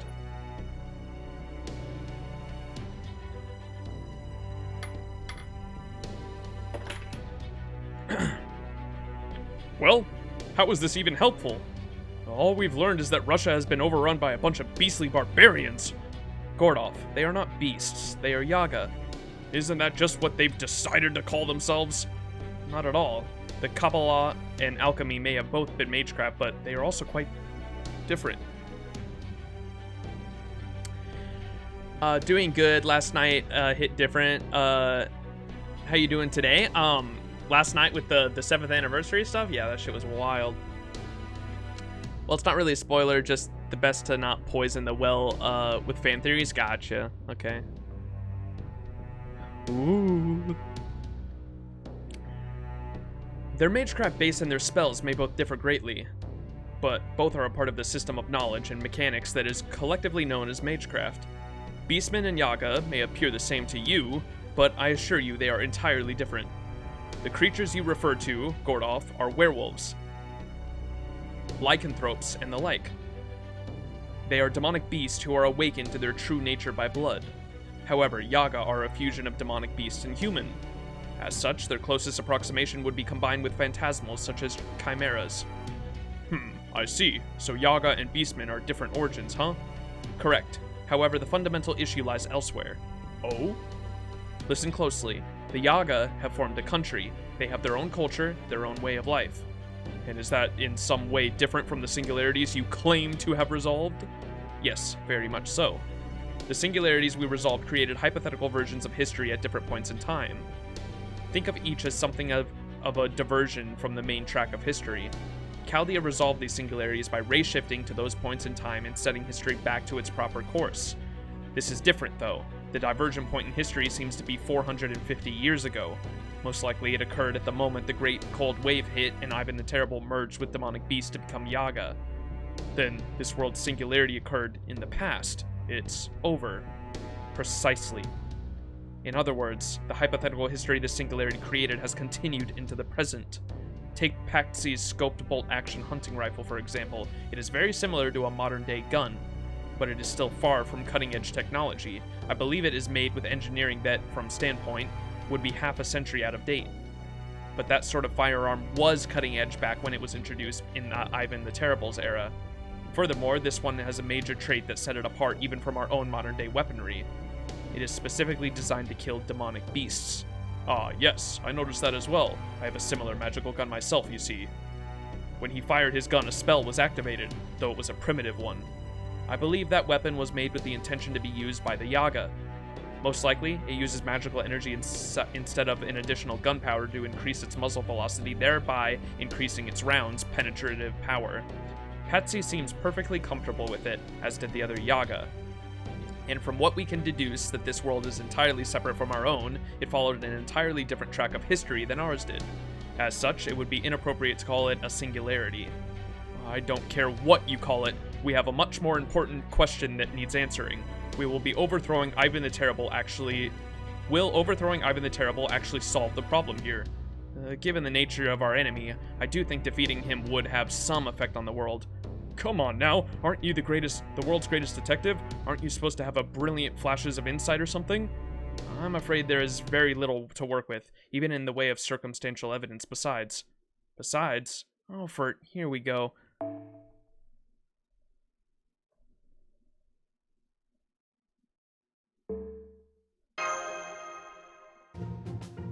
Now is not the time. Oh, he actually said it. Oh. Is that like a Holmes thing? Okay, I didn't catch that at all. I was so confused on what was happening. That must be like a famous Holmes line. That's the great detective for you. Haha, that said, we may not know the full extent of the situation, but the problem isn't especially complex. After all, we know exactly who our enemy is, a version of Ivan the Terrible who has been ruling Russia for roughly 500 years. That is the single largest point of differentiation between our Russia's history and this one. There can be no doubt that he is the key to this world. For the moment, our interest would best be served by continuing to aid the rebel army, as that sure is to lead us to Ivan the Terrible in due time. So, what you're saying is that we've got a long road ahead full of twists and turns. Damn it! That's not all, there's something else we should discuss too. Indeed, the human mage serving Ivan the Terrible and their human-looking servant. The latter is most likely the woman we saw at Chaldea, of course. It could also be Koyanskaya or the priest. Just thinking about them gives me chills. Well, me and my bank account in Koyanskaya's case. The most pressing problem is that mage.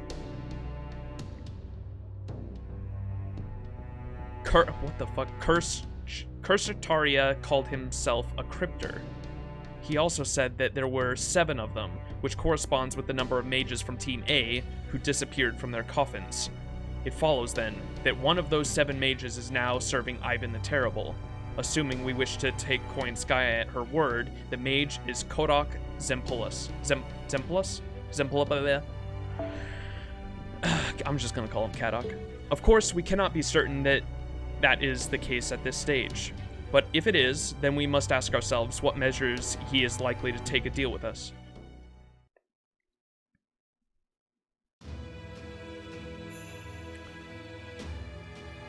The 60 FPS implementation on FGO JP2 is so smooth. Oh, did they do that on JP? Is that something that just got implemented? I must have missed that. Hopefully we get it on NA soon as early implementation. Yeah, we get it a year and a half early. NA spoiled. Maybe not. Maybe 6th anniversary? Yeah, that's what I would assume. We have gotten all of the engine updates early. It's just a matter of when they decide to push it to us. Likely, if the Android fix is big, we get it whenever we want. Whenever we get that. Oh shit. All right, this is back at the Ivan Castle, I think, right?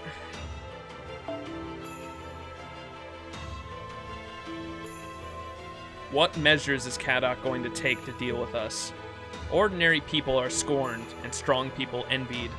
Those fancy mages from noble families competing on skill? What a joke. As if they've ever won anything with their own 2 hands. Me? I worked to get where I was. I poured everything I had into it. Sometimes I'd cry like a baby about how meaningless it all felt, but I'd always dry up my tears and keep on going. And the ones who were born with money and power hated me for it. They called me a worthless dog. They said I wasn't even human, that I was nothing more than livestock. But when 7 people were assembled to serve as humanity's first line of defense, it was different. Oh.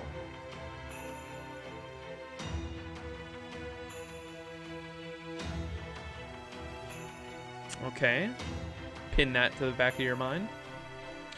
I was chosen to be one of them, and not for political reasons. They chose me on my own merits, nothing more. But then, it was all over before it even began. I never even had a chance. That's right, we were done, and there was nothing we could do about it. You have the most frightful expression on your face, Kadok. Are you alright? Huh? Oh, sorry. Nothing to worry about, I promise. Why are you always so quick to apologize? Do you still feel inferior? Sorry. Damn it. Look, I can't really help being a walking inferiority complex. You still feel that way even though you were able to summon me? Luxury, jewelry, sell off? Sometimes. I have no idea what you're saying.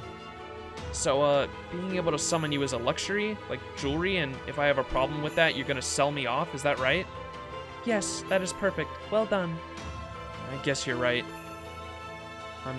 I'm a first-class master, which is why you're a first-class servant. But aren't you worried about how much magical energy you have? You know, that's a sore spot for me. It's a good thing that casters don't need much magical energy from their masters, but it takes a hell of a lot more to make a workshop and power a noble phantasm. Don't worry about that. My darling V will handle it. In proper human history, V was supposed to be some unimaginably horrific monster. Oh, he is. Nicola Gogol came up with him. He's a monster with very heavy eyelids. But Gogol didn't come, and that's the thing she's holding, right? That little fucking stuffed animal or whatever. But Gogol didn't come up with him out of nowhere. He drew inspiration from the fearsome Balor of Irish myth. And there were other sources of inspiration, like Soladavi Bonio, whose fiery gaze could reduce entire towns to ash, and Boniak, who is said to have killed no fewer than 40,000 people. V is the Romanvos little Easter egg, our secret weapon. Maybe he wandered into proper human history with the Lostbelt. V's power always was abnormal, even in his own time. Well, for my part, I was also surprised to find you were a mage, in the true sense of the word. I suppose now that I've been redefined as a heroic spirit, I've become a mage representing the version of Russia we are in now.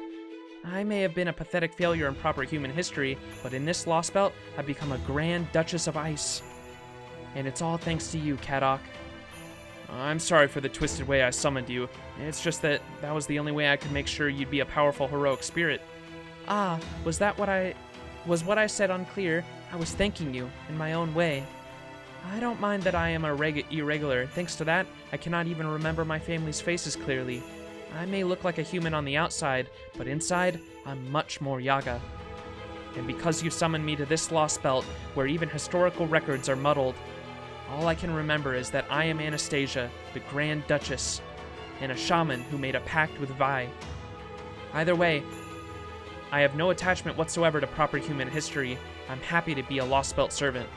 You don't have to worry about anything. You are free to make use of me however you see fit.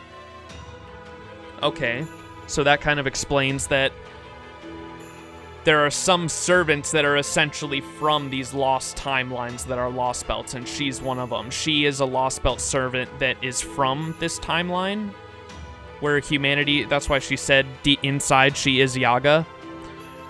So she's a Lostbelt servant. She is not the Anastasia from our timeline. She's an Anastasia from a Lost timeline, this timeline.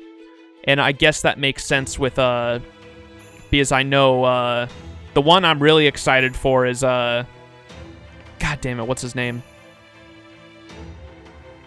Arjuna Alter, and I assume Arjuna Alter is the same thing. He must be the Arjuna from that timeline, I'm assuming. Hey Max, I've been watching your live stream YouTube channel. What's up, Juan? I appreciate you checking out the VODs on YouTube. She's more than that. I take it you haven't seen... I have not seen her NP. I have summoned her, though, and I know when you summon her, she says, like, and this is Vi's. That's the only reason I knew that thing in her hands is what it is.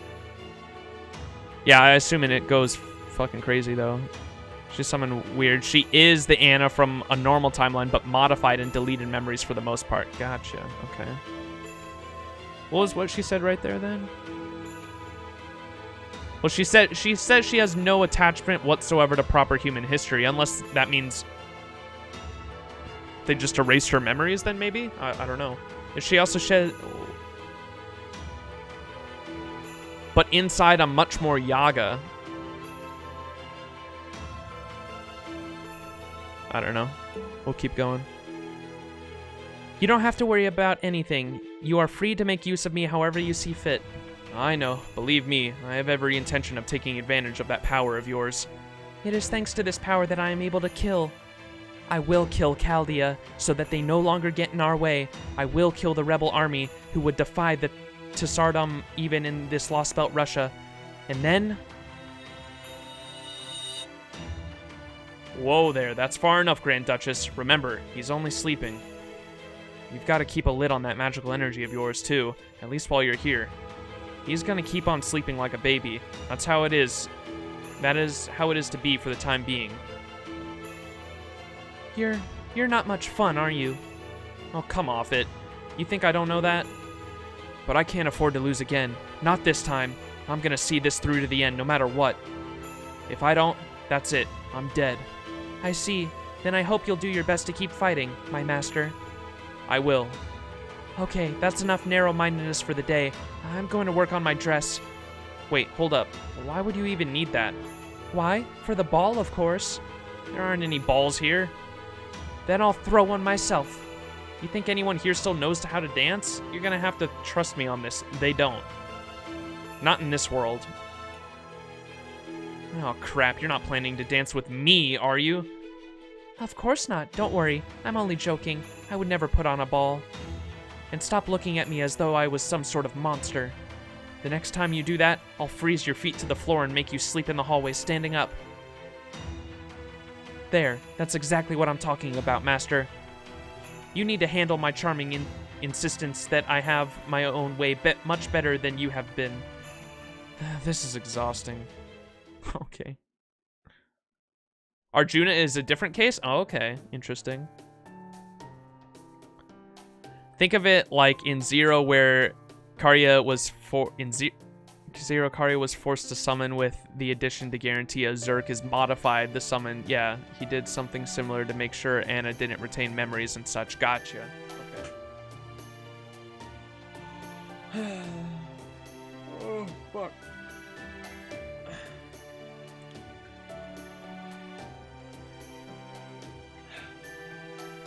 Morning, Max. Did you get a good night's sleep? I know a 4-hour nap isn't much, but I bet it's a lot better than sleeping outside. Now, here's some coffee and a plate of hard-boiled eggs, or at least rations that kind of resemble them. We ran out of eggs way back, sadly. Still, doesn't this make it feel like a typical morning inside of a cramped submarine? Thanks, Da Vinci. No problem. Anyway, now that you're awake, there's something important we have to discuss. Hey, where's Mash? Yeah, that's what I wanted to talk about. I've put her back on navigation duty. She's on board naturally. Your heroic spirit summoning went great. A Vicebrawn is proving to be a very dependable servant. He's probably the best one we could have hoped to fit for this frozen wasteland. You can't fight the cold with combat prowess alone now, can you?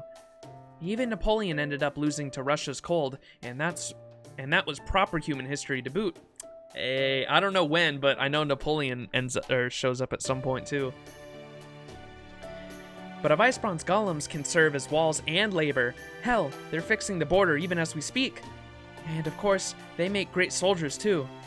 So since Mash can't fight, there's no reason to her accompanying you, or for you to have to keep her safe.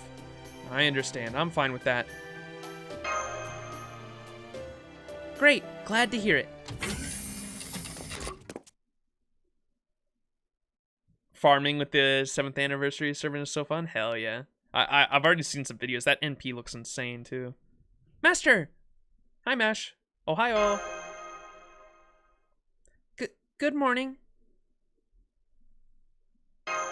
Awkward silence, okay. I'm so sorry, Master. I won't be able to help you on the front line anymore. It's okay, I'll be fine. It's for the best, Mash. I'm worried about you. But I'm fine, really. There's nothing wrong with me physically, it's just... We'll still be fighting together, just in different places. I know you'll do a great job guiding me again. Master? Yes, I will. I promise I'll do my very best as your navigator. Aw. The NP changes the landscape too, like the background? Oh shit, that's sick. Good morning, Mr. Max. I'm sorry we couldn't let you rest longer. I do hope you made the most of your warm blanket while you had the opportunity. Now then, back to the task at hand. Our goal remains the same. Find out what has happened here. Thanks to your previous efforts, we now know several things. There is a new race of people called Yaga. Ivan the Terrible lives and has ruled for the past 500 years. An endless storm rages on the fringes of this world, and there's a mysterious tree. I believe unraveling the mysteries of each of these points will determine our future course of action. To begin, we need more information on Ivan the Terrible. Fortunately, we have the rebel army's trust. At present, we plan to continue working with them in an effort to make our way to him. If at all possible, I would like to help the rebel army with their aims as well. Helping them to reach a point where they can defeat the Oberschnick would be ideal. Adelante may be a famous hunter in Greek myth, but I fear she would have a hard time facing Ivan the Terrible. Can't you summon a more powerful servant? You know, like the King of Heroes, the King of Conquerors, or the King of Knights? Okay, this guy's seen Fate Zero, what the fuck? I am afraid that in that particular regard, our prospects are rather dim at the present moment. Summoning such a powerful servant here would be sure to spark all manner of rumors. If the rebel army hasn't heard of any such rumors, then it is safe to assume there is no heroic spirit in this world who could save it single-handedly. Of course, there is always the possibility that they have heard of such rumors and they simply haven't yet told us. Grr, I suppose that would be too much to hope for. This is not an ideal time for a bold, daring plan. At the moment, we need to focus on laying the foundations.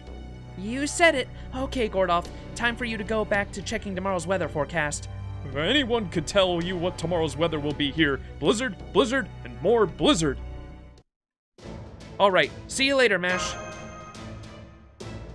See you soon. Right, good luck, Master. Oh, Max, what were your thoughts on the Lostbelt prologue? I really enjoyed it. I don't know if you were here earlier when I was talking about it, but the, unfortunately, it is blocked. The video is uploaded on my YouTube channel, the prologue, but it's blocked worldwide at the moment because of a fucking DMCA claim that I'm trying to dispute at the moment, so hopefully that gets resolved soon.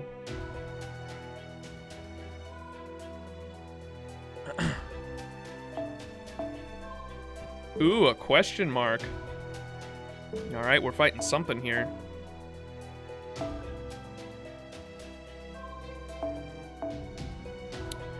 Alright, we're gonna need... Oh, another change they made on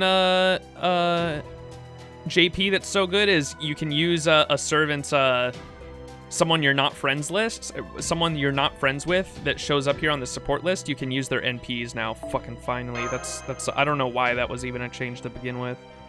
To incentivize you to use your friends over randoms, I guess, but it's still a really good change.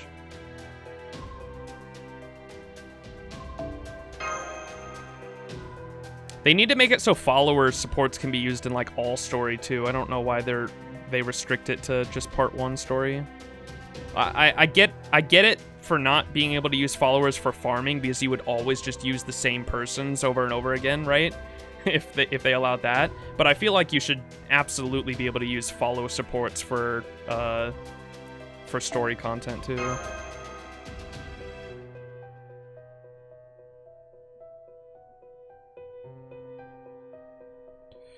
I need a Merlin.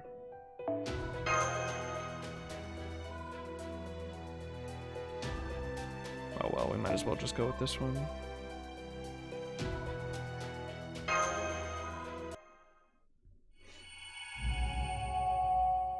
Vodka. Okay. So we're going back to that hidden path to get to the secret hideout. It's just around midday now, but this blizzard isn't letting up at all. I placed a waypoint marking the location of the rebel army's hideout. Please take care to not get turned around on your way there. Stop, Max. A vice prawn? Shh. Monka.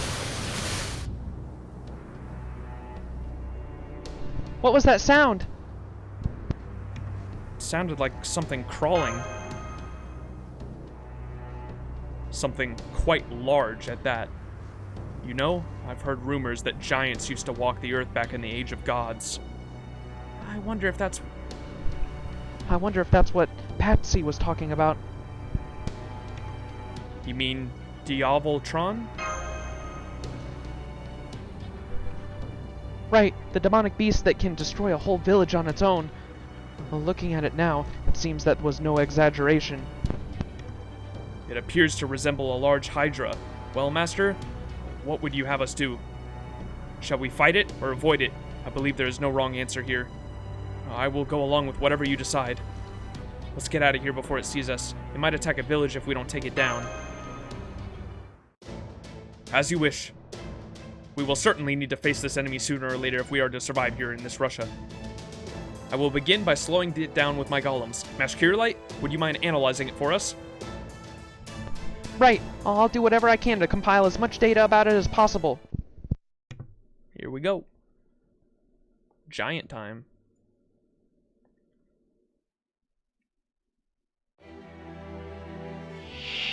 Oh, it's a hydra. It is an actual hydra. I thought it was going to be a giant.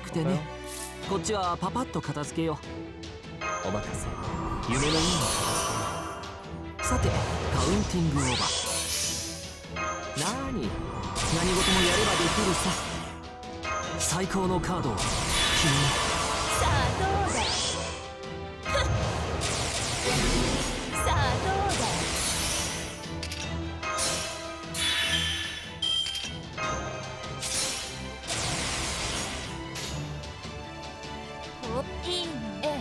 バイバイ。これは憎悪によって磨かれた我が魂の方向。ど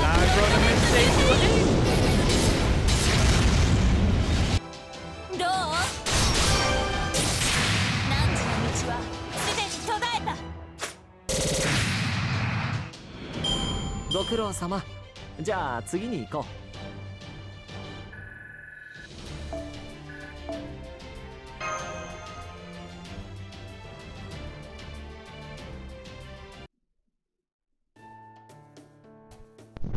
You did it! I've confirmed the Diavolotron's vital signs have disappeared. I think I was able to run a fairly thorough analysis on it too. It looks like its body produces alcohol. Oh? You don't mean vodka? Huh? Oh no, it isn't distilled liquor. If anything, it looks like it's closer to the fermented kind. Fermented? That peasant swill? Oh, never mind. Max, hurry up and get yourself back to the rebel army's hideout. Any decent Russian military installation should have some vodka lying around. Make sure to bring up anything you can get them to share. I only hope the Yaga are still able to afford such luxuries. Come, Max, let us hurry on.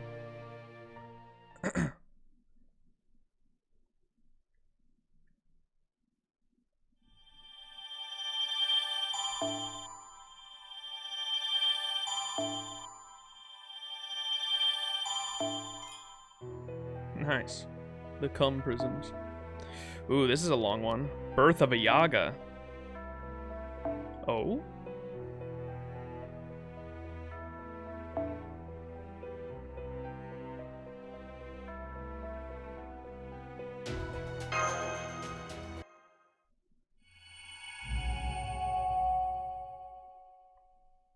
Yay, bird. Did I do that?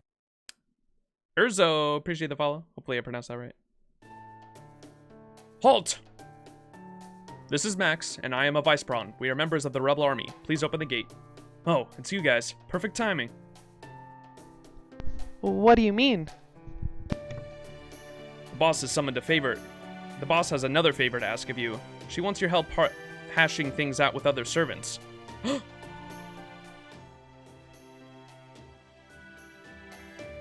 Hey there. Where's the other one? Where'd Mash go? Hello, Patsy. I hope you don't mind my cutting in remotely like this. I was reassigned to the rear guard. Vice Braun is here now, and I can only be so much help in battle. So, for the time being, I'll be supporting you as a navigator. Oh, alright. Anyway, you look pretty tough to me, but I guess I was wrong.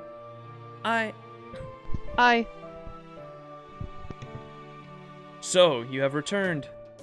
Patsy told me everything that happened. You did well, convincing 2 out of 3 villages to help us. It is a shame the 3rd village was destroyed, but there's nothing we can do about that now.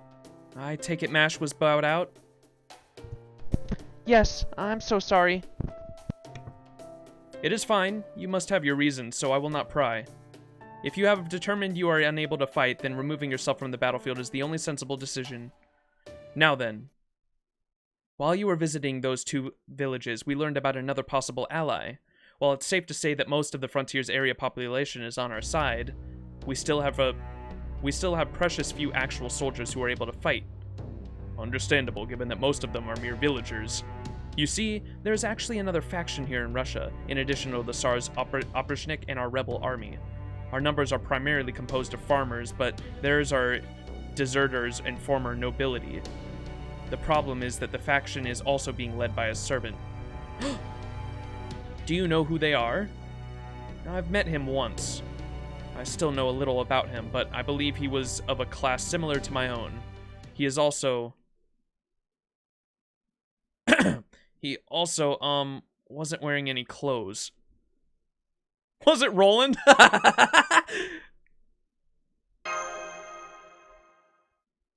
I am afraid I did not get his name. How does our character know Roland? Because I think, don't you meet him in, you meet him in Astolfo's, rank up or interlude, right? I think is that how our character would know? I think that's the only time he actually shows up before the most recent JP story, right?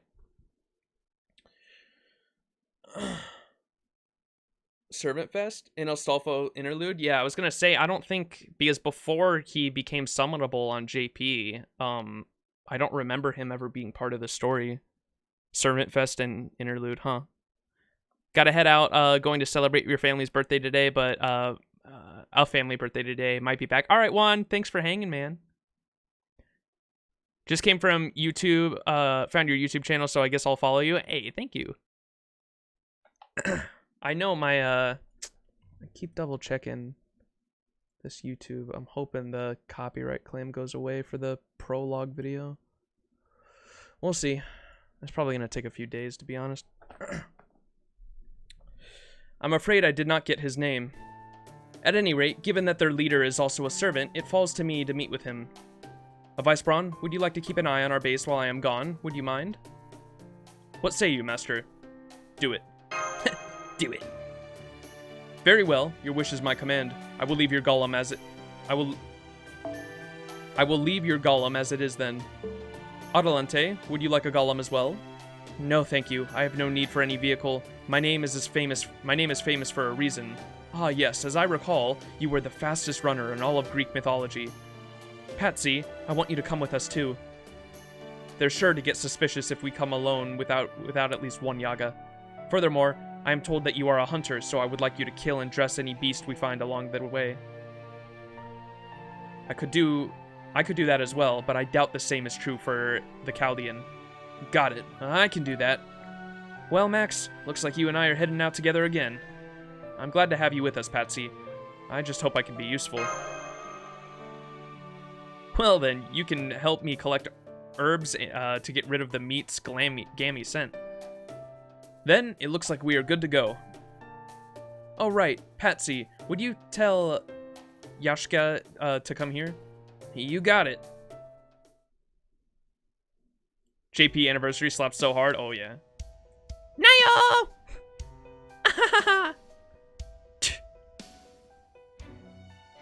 Looking around here, I see kids playing, old folks relaxing comfortably, and farmers tilling their fields like they don't have a care in the world. For some reason, it makes me sick. I'd have such a clear image of what the rebel army's life must be like. I imagine brave soldiers proudly risking their lives to defeat Ivan the Terrible. But now here I am, and I see it for what it is, a bunch of weakling Yaga with nowhere else to go. Kids, the elderly, farmers, this is their true refuge. And that human-looking monster is the only thing keeping them safe. Hey, you're Yashkia, right? Huh? Yeah, that's me. The boss wants to see you. Some kind of message before we headed out. Got it. I'll be right there. This is a map, and it's not of this area. The topography is too different. Are they planning on relocating the stronghold? Whatever. Okay, that's definitely foreshadowing to something. Alright, everyone, take care of things while I am gone. It's in good hands, boss. Are you leaving us, boss? Yes, but do not worry. I promise to return. Okay. Alright now. We'll start with that cave at the halfway point. Patsy, you'll obtain and dress some meat before we can get there. Got it. Alright, might as well get going.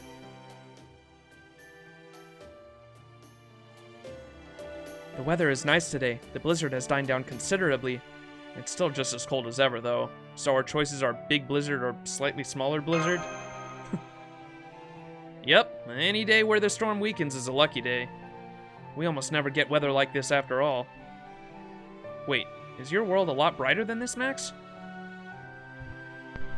Yes, it is.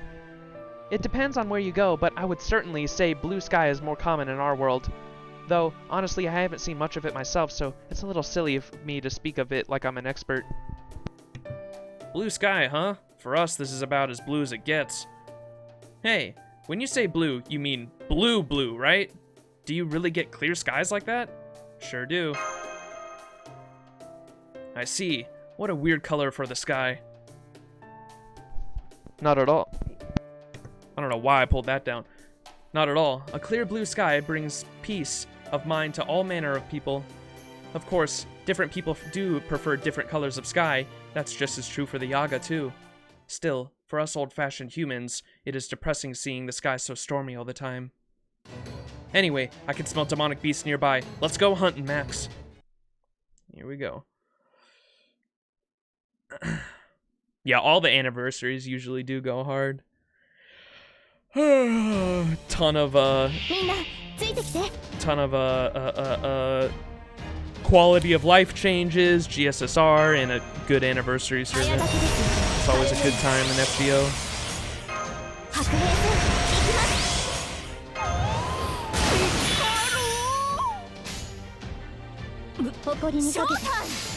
It's good to see that that they're not dying down though. What chapter are you on? You slept? What, Jason? You slept like 2 hours, maybe an hour.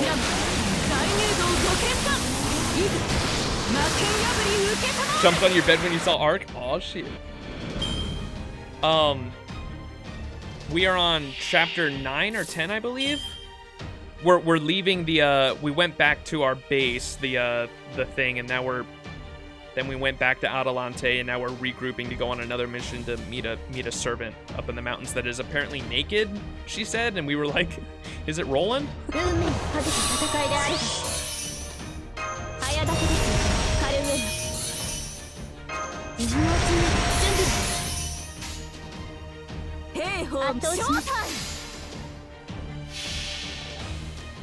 Weren't you on section 2 last I checked? We were pretty early on. How many sync ports you got left? Because I'm at 0. I'm at like 1 50 at the moment, I think. I'm saving for, I think I'm going to throw a few multis at, Kiara and Kama when the Oku rerun happens, and then I'm saving for, Himiko. And then after that, New Year's, obviously, because there's a fuck ton of shit going on New Year's.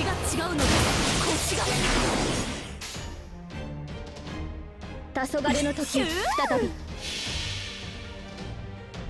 最果ての島罪の都最後の竜は我が胸に集え円卓の守護者たちラウンド・オブ・アバロン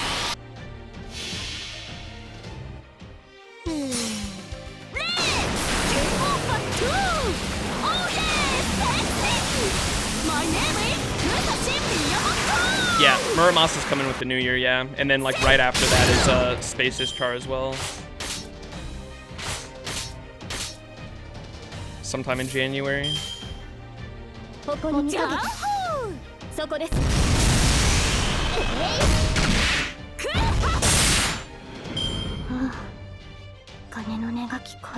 I totally threw both of my savings and grayling plans out the window. NP6 RQ we come.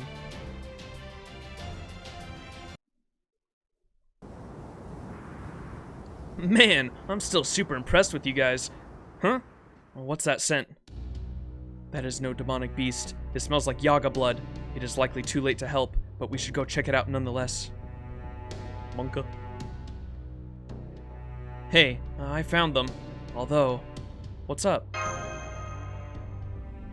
I see. They're dead. I suppose they had an unlucky encounter with demonic beasts. No, it's not that. They were killed by a weapon, and a frighteningly sharp one at that. No Yaga sword or hatchet could make a cut so clean. Their skin is much tougher than any humans, so the only way to cut through them like this would be a very sharp weapon and a truly powerful blow. Blow? Could it be a Yaga? Could it be a Yaga hunting other Yaga with a blade? Or maybe there's a demonic beast with blades like this? I've never heard of anything like that. And then there's these footprints. These are no Yaga prints. These are human prints, like yours. Like ours?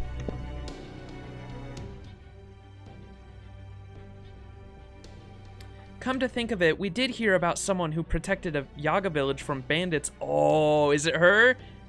I didn't get it at first when they were talking about the sword. As soon as they said it's a person that crosses from different worlds, I was like, is it my girl? Is it Musashi?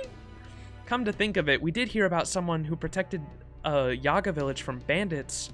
Oh yes, the one who supposedly sliced off the bandits' arms in an instant. This may indeed be our swordsman, but there is too little evidence to be certain. It could also be another servant we know nothing about after all. Well, didn't they say they were from Chaldea too? We shall have to keep that in mind. Now come on, the sun is going to set soon. We can rest in the cave up ahead. Patsy, will you drain our prey's blood?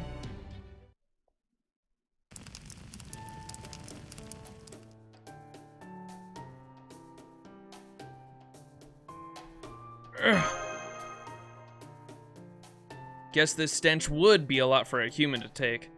Just sit tight. You can make most of it go away by draining the blood and letting it sit in the water mixed with salt and herbs for a while. I'll put the entrails aside too. If you boil them and keep them in a leather pouch, that can work as a lure for demonic beasts. If things get bad, you can just toss it and the things will go running after it. Are the entrails inedible? Technically no, but they don't exactly taste great. Plus, they're real poisonous. They must contain a lot of toxins. It'd be safer to just avoid them then. Yup, but the back meat's safe. Here, I just finished cooking some. Go on and eat up. Pretty, wild flavor. It reminds me a lot of bear meat. Bear, huh? What sort of creature is that? Is it weak? Does it taste good? Is it filling? Fum fum! You know, the more I look at that thing, the stranger it seems. From our perspective, it is you Yaga who are the real wonder. I still cannot fathom how your kind has managed to survive in this frigid world. It does regularly fall below -100 degrees at night, and on particularly cold days, I don't see how even merging with demonic beasts let you survive this. Don't go around asking other Yaga about that. It's considered a serious taboo. Huh? There was a time, back before we had guns that could kill demonic beasts, when we used to eat weak Yaga. Well, you know how people used to breed livestock, right? Artificial selection, I think they called it. That's how we survived this long, too. The weak were weeded out, the strong and weak were analyzed to see what separated them, and the strong were prized above all else.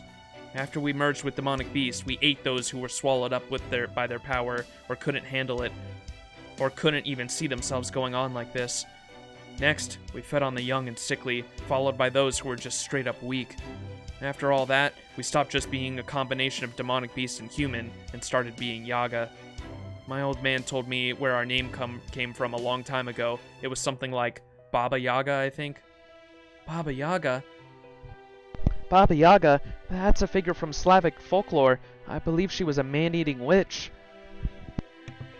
They say that's where we got the idea to start calling ourselves Yaga. That's what we started calling ourselves to set apart from the old frail humans. Or maybe because we were willing to kill and eat our own kind.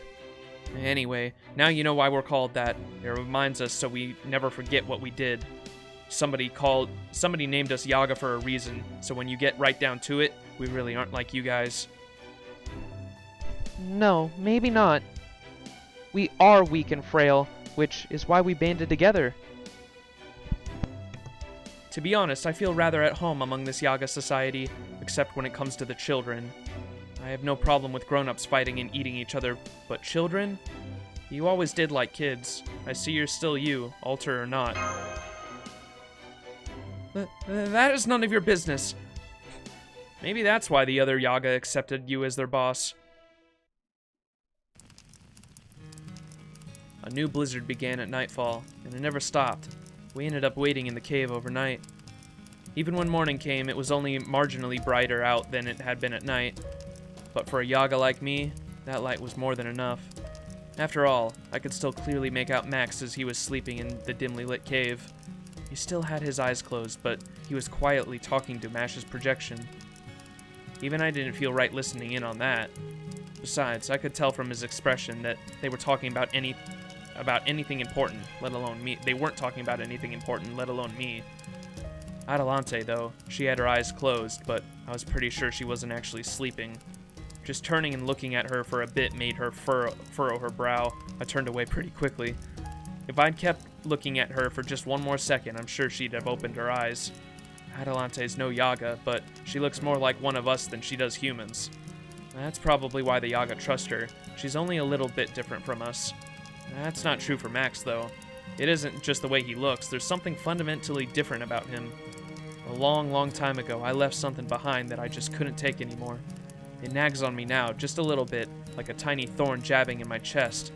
Nevertheless, I decided to just put it out of my mind. Is it his mom? Didn't he leave his mom back at that village?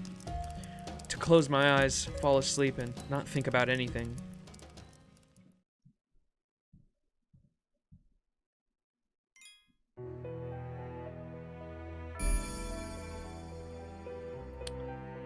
Back to the Yaga.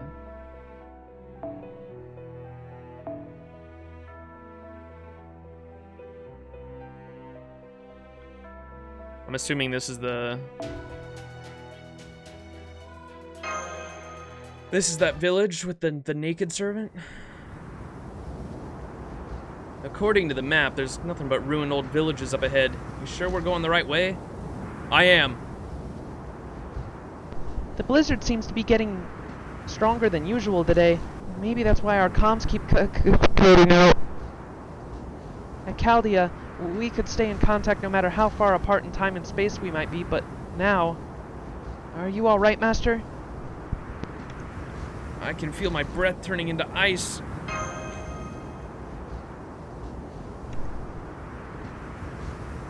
Normally that would be fatal, but it looks like your special mystic code is doing its job.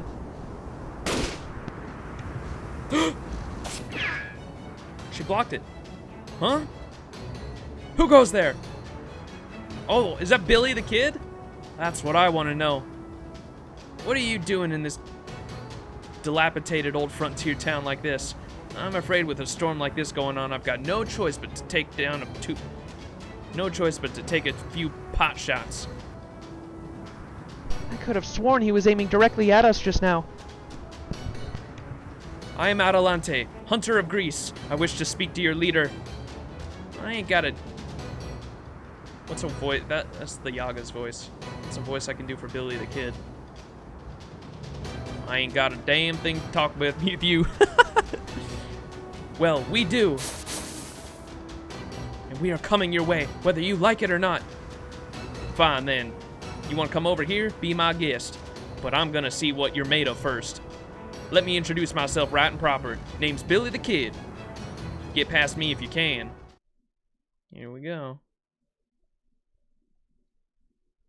So Billy the Kid's in this singularity, huh? Didn't they mention he was an archer as well? So I guess that makes sense. 用心棒ここに水産運命のマスターするまで遊び倒します白兵戦行きますチャンバラ仕事ガンガン行くわ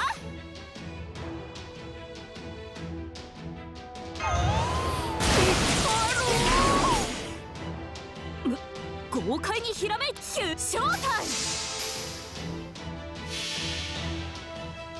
Imagine Mash Intercom get funny mic moment. Single target Lancer? No. This farming team is so strong, I can probably fucking 3 target.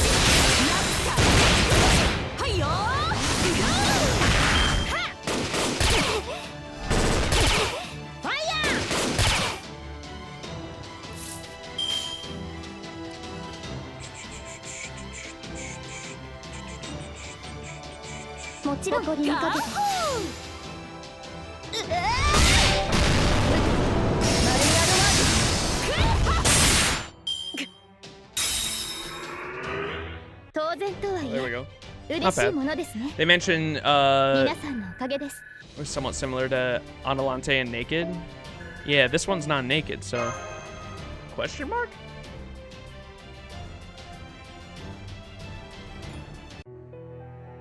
It's a summer Adelante. We got it, chat.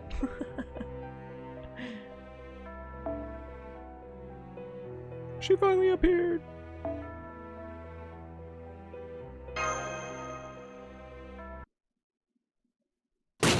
Understandable. Whoa there. Hold your horses a moment. Good grief, he certainly does not lack for energy. Billy! It looks like he doesn't know about Chaldea? Chaldea? What's that? I ain't never heard of that before. What do y'all even know about me anyways? Just been one damn mess after another since we got summoned here. We ain't got a scintilla of an idea of what we ought to be doing or how to go about it. Master, this Billy doesn't match the record in the Spirit Origin graph. He doesn't appear to be the same Billy we got to know back in North America. This world must have summoned him then. I'm surprised there was enough magical energy for that, given the lack of a holy grail.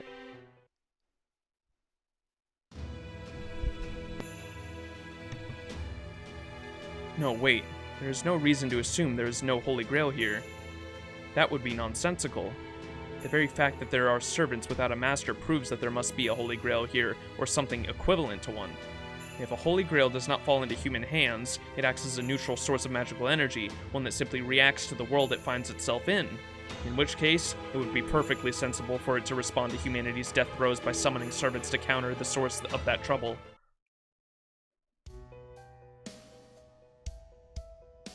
I haven't met you before, but a different Billy the Kid helped me out before.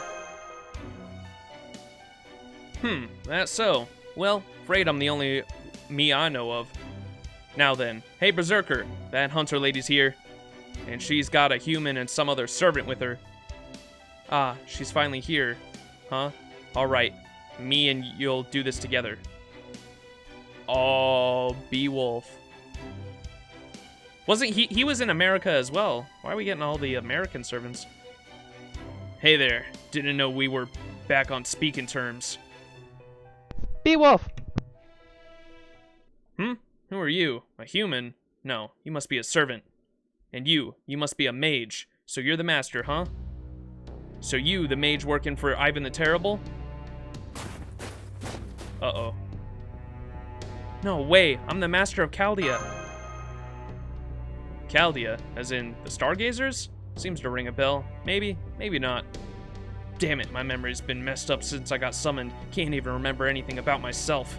We met in America. America? Nope, sorry, I can't remember. And that means I can't trust you. Still, if you've come all this way here, you must have known that what you were getting yourselves into. First, we fight. Then, we talk. In Russia, you gotta be strong to survive. Prove to me that you're the strongest there is.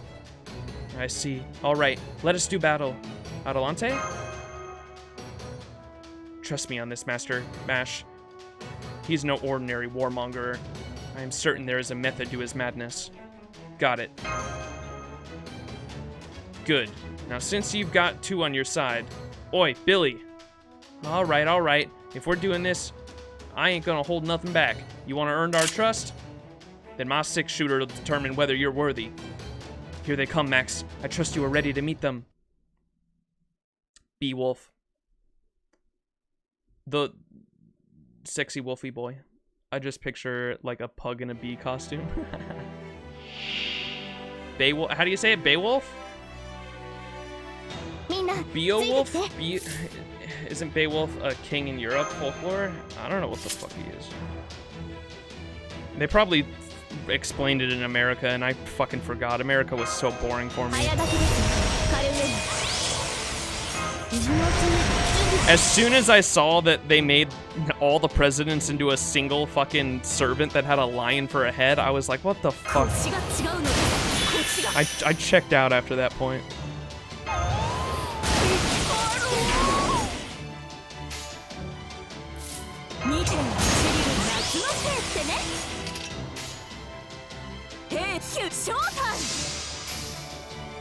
Beowulf?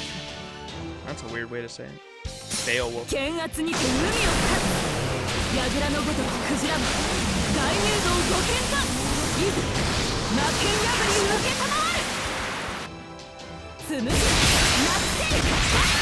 my god. I love me, Musashi. Well, the early singularities for me is forgiving, because it's early stages of development in the story. Also, Nasu wasn't on the team either. Nasu is a god to me, dude. I love everything that man writes. Nasu was, I believe, in an interview, they said that he was working on one of the other Fate games. Was it Fate? What came out around 2015, 2016? Was it Fate CCC? Or Extra? It was one of those. He was working on another Fate game and was busy writing that, and so he had other people come in, other substitute writers came in and write the stories for Orleans through America, and because they were like brand new writers, it's understandable for the new writers, because it's like, how the fuck do you get a new writer to come in and make sense of the Fate? You know what I mean? Like, they had to take everything that Nasu had written and set up for Fate and make it make sense for these stories. Like, that's a pretty fucking tough job. But Nasu's writing, I've always been a fan of. Extras, yeah. So I knew he was busy doing something else, and then when he came back from that, he fully took over the writing for the next few singularities and he wrote Camelot, Babylonia, and Solomon. And from what chat told me, which was interesting, he wanted Camelot to essentially be a new and interesting take on the character, his original character, King Arthur, and he wanted, instead of making King Arthur the good guy like she had been in the past, he made King Arthur the bad guy. And then the same thing with Gilgamesh, just for Babylonia. Babylonia, he wanted to take his original character, Gilgamesh, and give him a different side. Instead of making him the bad guy, made him the good guy. And I think that's fucking fascinating. It's really interesting. I love that. Nasu be like, don't worry about it. I think it was very less of a writing issue and more of them not knowing exactly what the overall plan was. Yeah, As someone with a PhD in Nasuverse lore, yeah, it's still a bit confusing, but damn, it's cool as hell, yeah. A bit late, but in case you wanted to know, Beowulf, am I saying that right? Beowulf is a king in Anglo-Saxon folklore, famous for killing a giant during his prime, and then dying in a process of killing a dragon when he was old. He's pretty well known in Europe. Ooh. Sheesh! I love his swords. His swords look nuts. He looks like a fucking Dark Souls character. Like that's someone you go against in Dark Souls PvP or Elden Ring. With the two swords. My name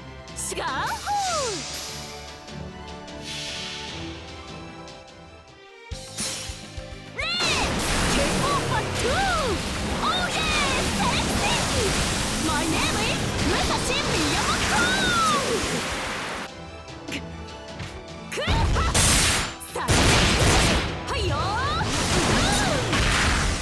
Oh, you fucker.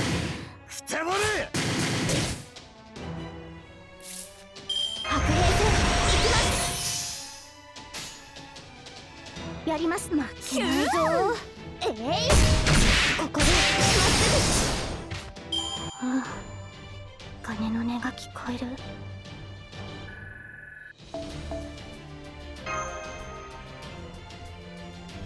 So how do you... Oh, no, dude. For the longest time, I just said Mevd. But I believe it's Maeve, right? I think it's Maeve. You pronounce it like with a V. The BD is like a V. Maeve.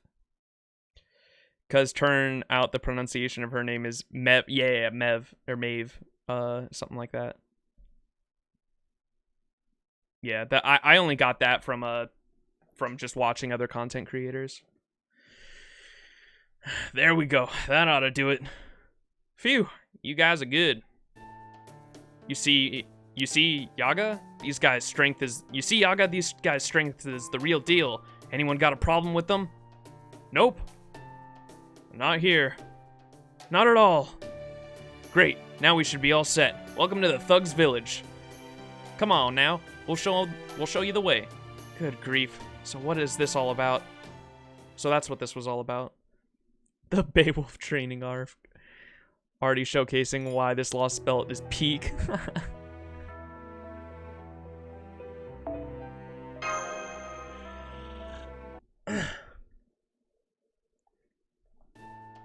Sorry about that, Master of Chaldea or whatever it was.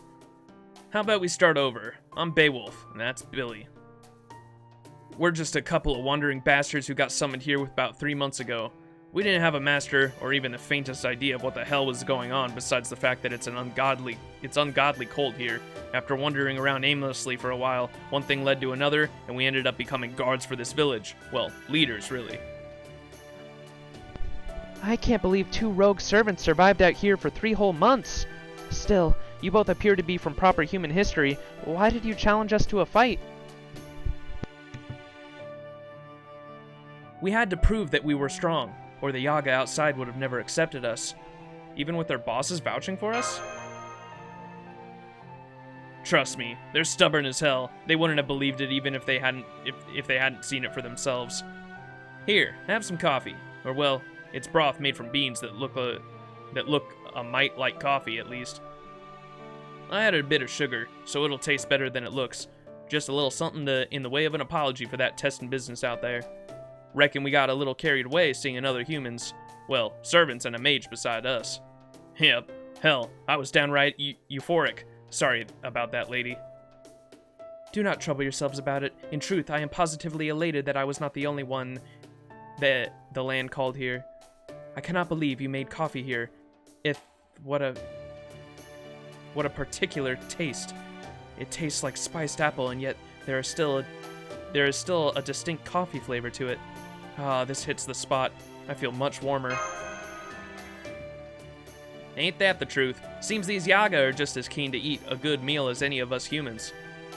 That, I am afraid, is a luxury our rebel army cannot afford. Whoops, sorry about that. Allow me to introduce myself again. My name is Adelante. I am the servant leading the rebel army against the Ivan the Terrible. The last time we met, we did little more than glare at one another from across the snowy plains without revealing our true names. I am pleasured I am pleased we had the chance to sit face to face and speak with each other. Same here. I'm glad you stopped by. The Yaga here can be a little weird at times. Of course, that's probably why they didn't have a place under Ivan's regime. For our part, the rebel army decided to revolt because they were too weak to survive under Ivan's rule. I know our group possesses very different temperaments, but would it be possible for us to join forces nonetheless? Well, speaking for ourselves, we ain't got no quarrel with the notion, but I don't see our people going for it. For the moment, I'd have to say no. That hardly comes as a surprise. The Yaga in the rebel army had no issue with being a woman. My being a woman, but given how the others were looking at me earlier. Yup. For these Yaga, male chauvinism, the order of the day. There's no strong female Yaga, or at least there weren't any that were able to prove their strength. So this lot's gone and decided that all females are weak everywhere. Is the fucking, what's that motherfucker's name? This is the Andrew Tate Lost Timeline, dude. It's the Andrew Tate Lost Timeline, no!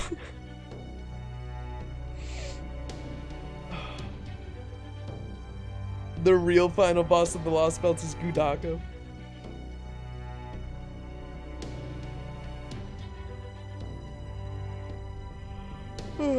Who's Andrew? Don't worry about it. He's a fucking misogynistic weirdo that's been on Twitch lately.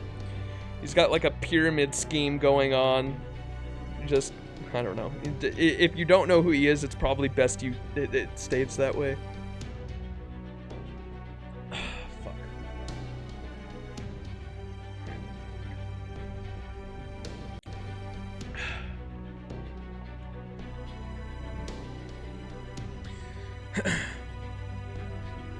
He's built different in all the wrong ways, yup.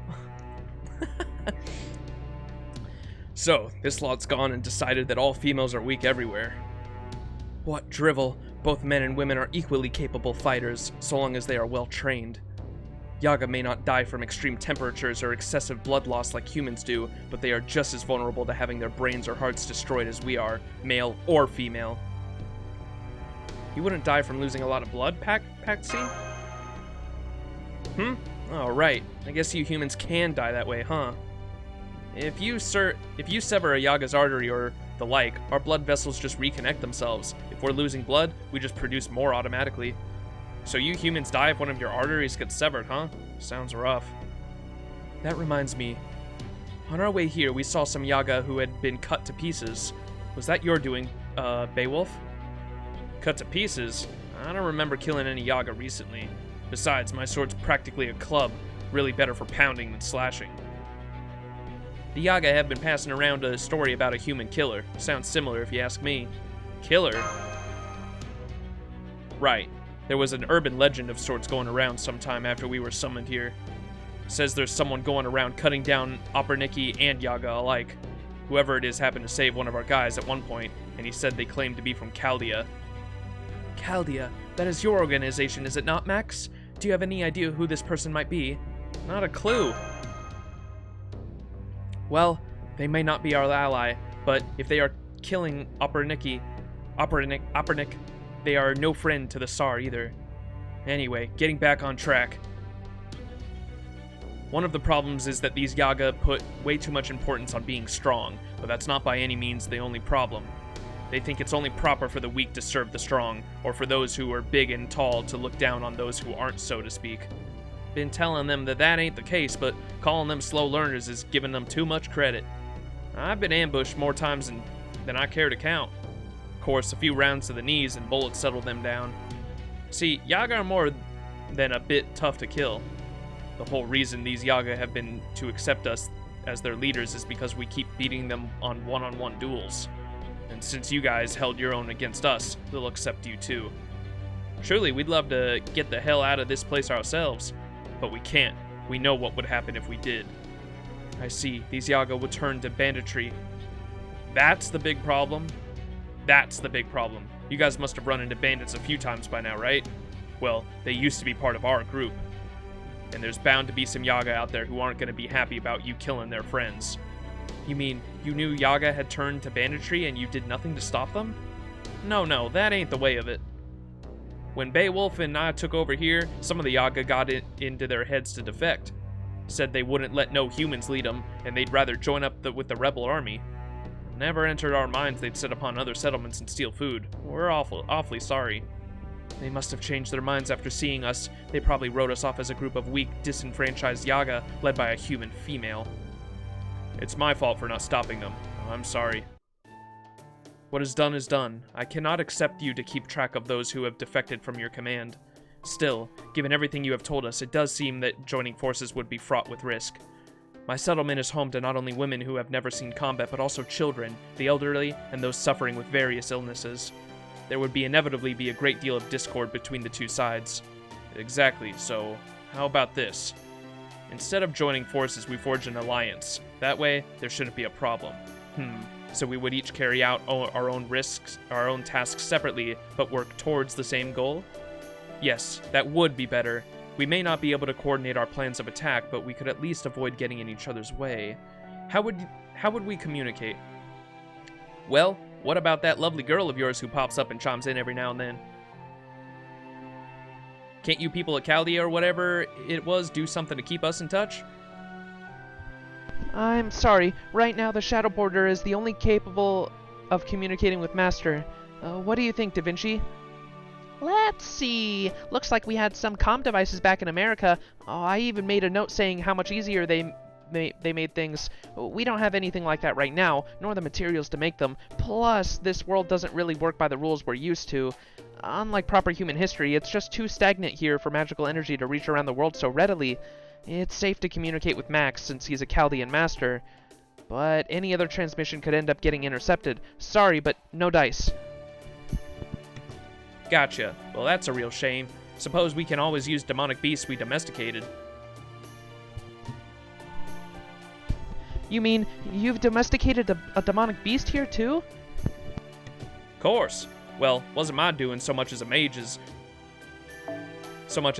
but y'all get the idea. Got any casters working for you? 2, and they're both awesome. Da Vinci! A Vice Brawn has certainly proven most dependable, but who's the other one you're talking about? Ow! Hey there, I'm Leonardo da Vinci, caster extraordinaire. Well, technically it's the original Da Vinci who was a caster. Well, this is a surprise. For some reason, I already know your name. But I didn't really expect the prime of your life to have been at such a young age. Is it so strange? Yeah, looking at you now, you look almost like a child. Guess it's true what they say about an artist and writers hitting their peak at different ages. What are you saying? Don't be fooled. She may look young, but she's just as old and cranky on the inside as... Ouch! Anyway, can I see this demonic beast of yours? Sure, here he is. What the fuck is that? Oh my god, that's adorable.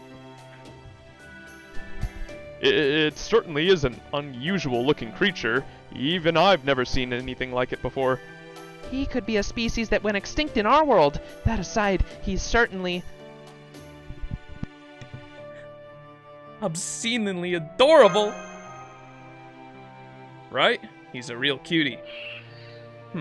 Does he have a name? Sure he does. This is Shanshan. Shanshan. Shanshan! What a lovely name. This little fella here can sniff out Beowulf or me purely on our magical energy. Interesting, but I'm afraid I don't see how he could follow magical energy through a comms device. Then I will have him learn my scent. Here, Shanshan, it is alright. Huh? Is it just me, or is he really afraid of you? Well, I suppose these things happen. She's really taking this hard. Come on, Shanshan, work with us here.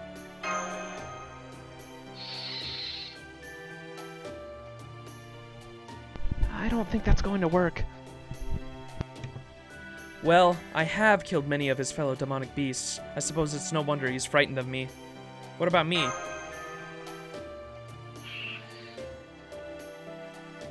Well now, he certainly seems fine with the master here. Shanshan, I want you to remember his scent. Can you do that?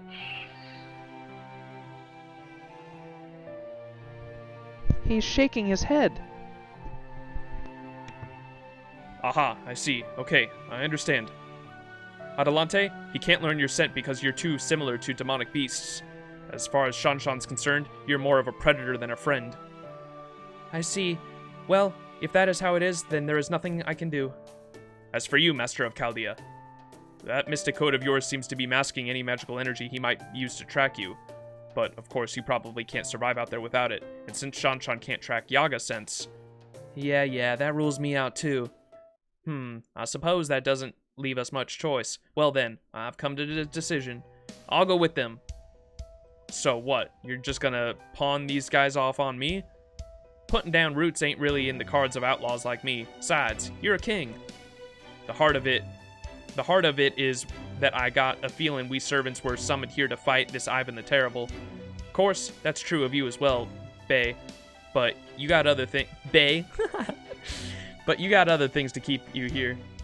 But that ain't the case for me. Honestly, Whoa there, Billy. You don't need to say anything more. Go on then. Get out of here. I surely will. Sorry for leaving you behind with all the tough work. Well, what can you do? That's just how it works for kings. Thanks, Bay. You take care of these folks while I'm away. Don't worry. They'll be in good hands. There you have it, Adelante. Billy's gonna be tagging along with you now. I would have asked if you be able to keep these Yaga in line on your own, but I suppose that would be unbecoming. Damn straight it would. I'm Beowulf, remember? As long as this spirit origin body of mine remembers I'm a king, I'll make a fair, just government and save the people of this land. A fair and just government? Thanks, Your Majesty. This really isn't your kind of thing, is it? Hell no, it's not. I didn't think the short end of the stick could ever be this short. So there you have it, Adelante. From now on, me and all these other outlaw Yaga will be helping the rebel army out. As for you, Master of Chaldea, you have my word that I'll support you guys however I can. Thank you, Beowulf. I am finally beginning to see a path to defeating Ivan the Terrible. Just be careful. Ivan the Terrible, seriously bad news. I've never seen him in person, but I can tell he's like a bomb waiting to go off. I know. That is the one thing I have been certain of since I was summoned here. He has lived for over 450 years. He is likely to be as powerful as a phantasmal from the Age of Gods, potentially even at the level of a divine beast. Compared to that, my Caledonian boar was merely a common demonic beast. The Oprishnik are a real pain too, since they're as strong as a servant in their own right. What did you say? Hold it. As strong as a servant? I was able to defeat one of them myself. A servant should have no trouble with them. Alright, the Oprishnik in the capital are a lot stronger than the ones around the frontier. Really? The closer you get to the capital, the stronger they get. I'm guessing it's something to do with their faith in the Tsar. The more Oprishnik believe in him, the more it manifests as increased strength. You're kidding me. This is awful. It's okay, we've got strength to spare on our side too. They've got nothing on us. I'm sorry for getting flustered. You're right. I know we can take them. Pardon my intrusion, but there's one last thing I would like to ask of you. Are you familiar with that giant tree, the one supposedly called the Tree of Emptiness? Of course. Didn't know that was its name, though. Is there anything you can tell us about it? Anything at all? I think I might have heard something before. Hey, wasn't Standoff talking about it not too long ago? Remember, back when he was still in Yaga Moscow? Said he was with some friend. Said he and some friends of his went to go take a look at it. That's it. And I think he said there was nothing there. Nothing? Yeah, just a plain old giant tree. So it is nothing but an ordinary, if giant tree, is it? Fascinating. The more I hear, the more intriguing this becomes. Really? A plain old tree fascinating? Absolutely. I would like to go see it for myself, but I definitely wouldn't go near it if I were you. That's right near Yaga Moscow, not the kind of place you just want to wander into for a bit of sightseeing. naturally. Alright, now that that's settled, I think it's time we got started. First off, we need to talk about a plan of action. We'll wait for the right time to make a move, then we'll go around stirring up trouble near the capital. And you would do this as a diversionary action in order to draw out the capital's Opperschnick? Right. They don't care what we get up to here on the frontier, but they're not about to take anything that disturbs their Tsar's glory lying down. So, they'll definitely send out the Opperschnick in droves to deal with us. I'm sure they'll summon more Opperschnick afterwards, but it's not going to happen right away. Which means, this will give you rebel guys a chance to attack the capital while it's relatively unguarded. How's that sound? That sounds ideal to me as well. What do you think, Master? I'm concerned about the other servants. There's still the priest, Koyanskaya, and one more.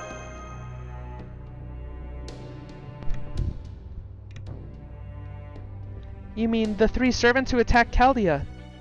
Given that the Opperschnick helped them, and that this is Russia, I think that girl's true name might be... Yeah, I'd give even odds that she's the Grand Duchess. I don't know what she's doing on Ivan's side, but given that she is, I think our only option is to face them all head on. My contact in the capital has reported seeing a young woman there. He said she's called the Grand Duchess and that she commands the highest respect from the Opperschnicki despite appearing human. Monka. What the? Ah, gotcha. This is your dream, eh?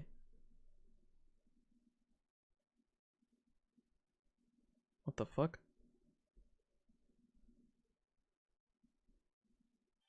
Okay, what the fuck? Was that maybe, Ivan the Terrible? Well, maybe we should... I always forget to do this. Maybe we should look up Ivan the Terrible and get some lore on him. Ivan the Terrible. Ivan the Fourth, commonly known in English as Ivan the Terrible. In Russian... whoops. Ivan the Formidable, or Ivan the Fearsome, was the Grand Prince of Moscow from 1533 to 1547 and the first Tsar of all of Russia from 1547 to 1584. Ivan was the son of Vasily III, the ruler of the Grand Duchy of Moscow. He was appointed Grand Prince after his father's death. When he was 3 years old, a group of reformers known as Chosen Council united around the young man, declaring him Tsar, or Tsar means emperor, of all of Rus in 1547 at the age of 16 and establishing the Tsardom of Russia. With Moscow as the primordial state, Ivan's reign was characterized by Russia's transformation from a medieval state to an empire under the Tsar, but at an immense cost to its people and its broader long-term economy. During his youth, there was a conquest after he had consolidated power. Ivan rid himself of the advisors from the Chosen Council and triggered the Livonian War, which ravaged Russia and resulted in the loss of Livonia and Ingria, but allowed him to establish greater autocratic control over Russia's nobility, which he violently purged with the Opperschnick. The later years of Ivan's reign were marked by the massacre of Novgorod and the burning of Moscow by Tatars. Contemporary sources dissipate accounts of Ivan's complex personality. He was described as intelligent and devout, but also prone to paranoia, rage, and episodic outbreaks of mental instability. That increased with age. In one fit of anger, he murdered his eldest son and heir, Ivanovich, and he might also have caused the miscarriage of the latter's unborn child. This left his younger son, the politically ineffectual Fyodor Ivanovich, to inherit the throne, a man whose rule and subsequent childless death led directly to the end of his dynasty and beginning to the time of troubles. Interesting. So, pretty pretty unjust ruler, Ivan the Terrible. And then I also wanted to see Anastasia. Grand Duchess Anastasia, who was early 1900s. Yeah, it is definitely weird that they are interacting here then, huh?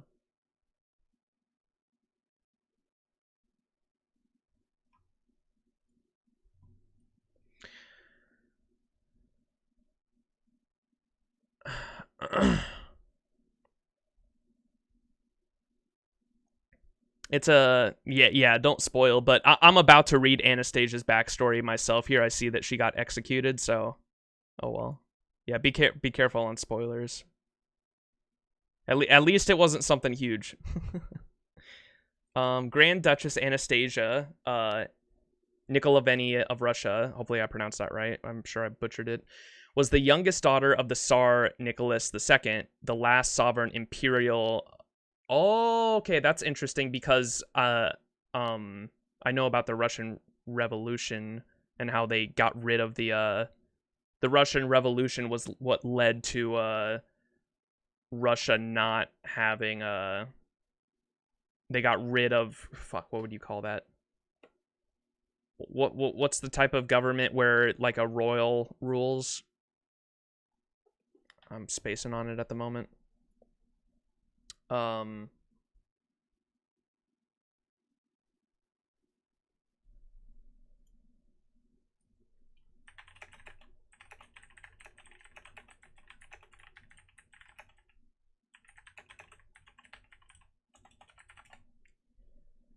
monarchy. They got rid of the monarchy by having the Russian Revolution in the early 1900s, and that led to the Soviet Union, or helped lead to the Soviet Union. Grand Duchess Anastasia Nikolavenia of Russia was the youngest daughter of the Tsar Nicholas II, the last sovereign of Imperial Russia, and his wife. Anastasia was the younger sister of the Grand Duchess. She was killed with her family by a group of what are these guys? Were these the revolutionaries? The Bolsheviks, also known in English as the Bolsheviks, were far-left revolutionary Marxist faction founded by Vladimir Lenin. Yep, that's them. That's sad. So Anastasia was... That's interesting. She's probably one of the most recent servants in terms of characters that are... She is one of the more, like, in terms of, like, how recent a servant is to, like, our timeline to now. Huh. So, Anastasia was murdered by the revolutionaries.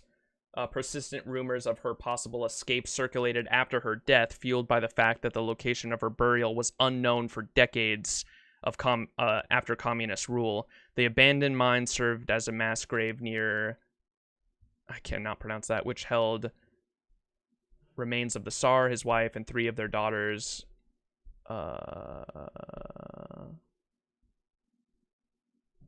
Several women falsely claimed to have been Anastasia. The best known imposter was Anna Anderson. Anderson's body was cremated upon her death in 1984, but DNA testing in 1994 on available pieces of Anderson tissue and hair showed no relation to the royal family. Interesting.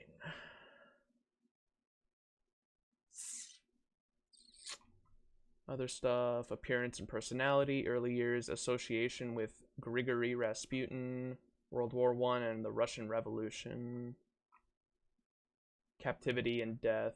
Okay, I don't need to know all this. I guess the most important thing to take out of it for who she was she was like one of the last heirs to the royal family, and when the revolutionaries took over to get rid of the monarchy in the early 1900s, the revolutionaries killed her just because she had royal blood. I guess that's the most important thing to take from her story. Alright, we move on.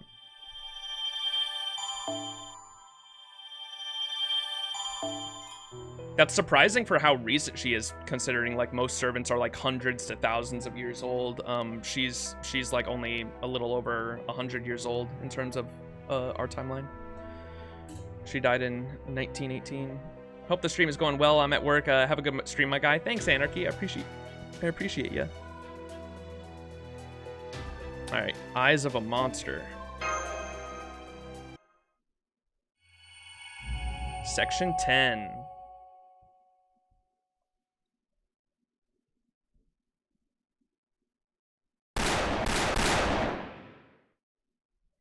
Ah, gotcha. That's your dream, eh?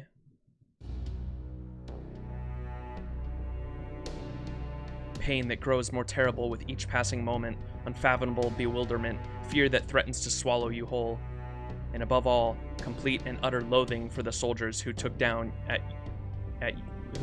you in scorn. In an instant, my pain turned to pleasure, and I vowed I would kill them all myself. Yes, there was never a time I did not hear this voice. Not that Olga, Titania, Maria, Alexia, Papa, or Mama ever noticed. I could always hear this voice, whether I was playing a prank or climbing a tree, but I also knew it wasn't anything like a guardian angel. If I was, I wouldn't be dead right now. Or if it was, I wouldn't be dead right now. Even when I only had seconds left to live, all he did was stare at me. He was a creature of fantasy summoned by my desire to kill those who had wronged me. A monster with mystic eyes who only appears to Romanovs who were born with the ability to see him. The soldiers hacked at my body to pieces, then they burned me and buried my ashes. Even as my clothes were stripped off, my body chopped to pieces and my ashen remained planted in the ground. I was still conscious enough to understand what was happening. And that is why I made certain those soldiers would never again enjoy a moment of peace. Monka, death is too good for you. No, you're going to live in fear for the rest of your lives. I, V, will always be watching you. Watching. Monka. I will forever pass judgment on your sins. I will forever see to your punishment. I will always be watching until the day you die. Always, always, always.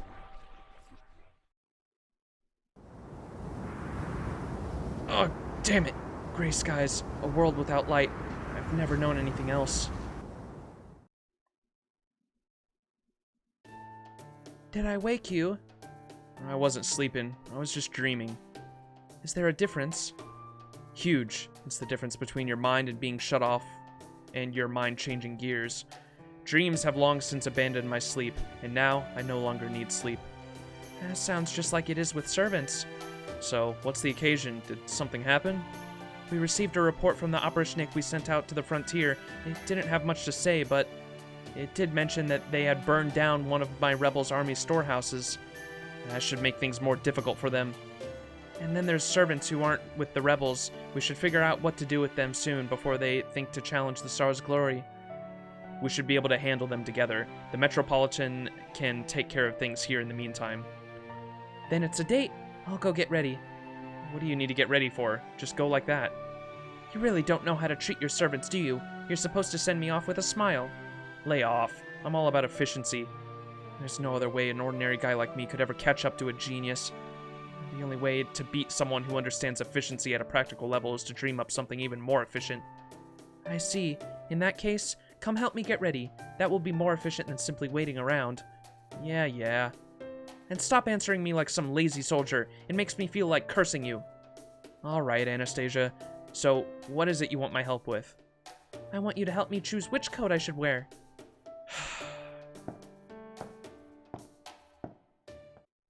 Hope this... I already read that. Oh, shit. These guys.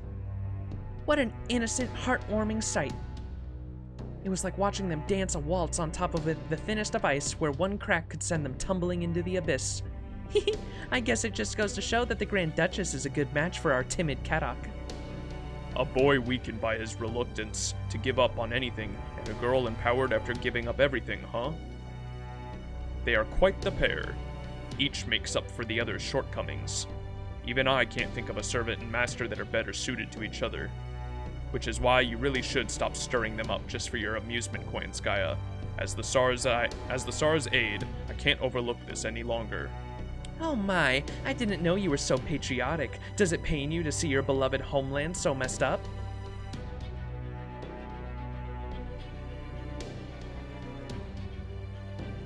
Interesting. Well, lucky for you, I was just thinking it's time I was on my merry little way anyway. I've already said hello to the Chaldeans, and I've confirmed that the Tsar is coming along nicely. So since there's no work left for me to do here, I'll be moving on to the next assigned destination. Especially since Lord Wodime... I always say his name right, it's Dime, right? Wodime? Especially since Lord Wodime has apparently gone and sent out Miss High and Mighty Canis, too.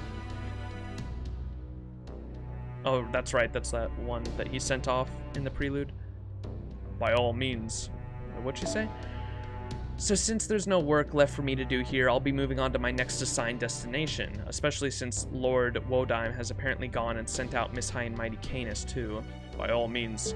Your performed forms of entertainment are nowhere to be found in Russia anyway. There are no humans desperately fighting for their survival here, not a single person you would enjoy trampling all over. No matter how you look at it, this Lostbelt is utterly devoid of hope for the future. Yes, so it would seem. That's the only part that's truly a shame. Well, I best be on my way. No point in sticking around a barren land with no money to be made after all. I see you travel light. Oh yes, would you like me to pray for your safe travels? No thank you. I have a feeling your prayers would only bring about the opposite of what they sought.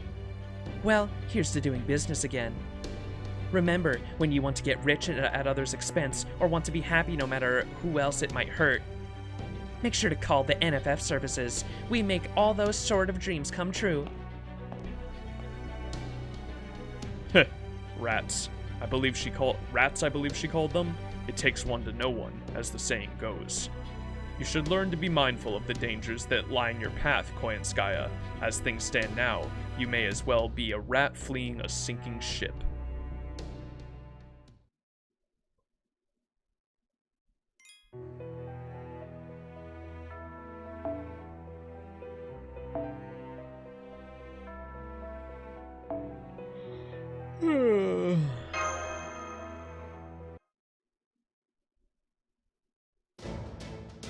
Well, that was a productive chat. Nice to get some good news for a change.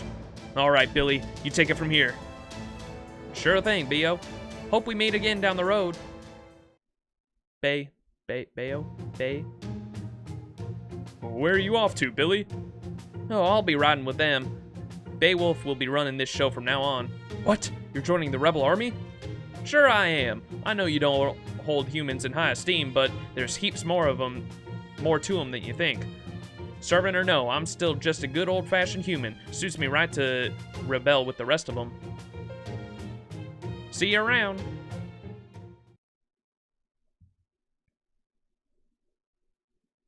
Two days after settling off on their journey. Huh?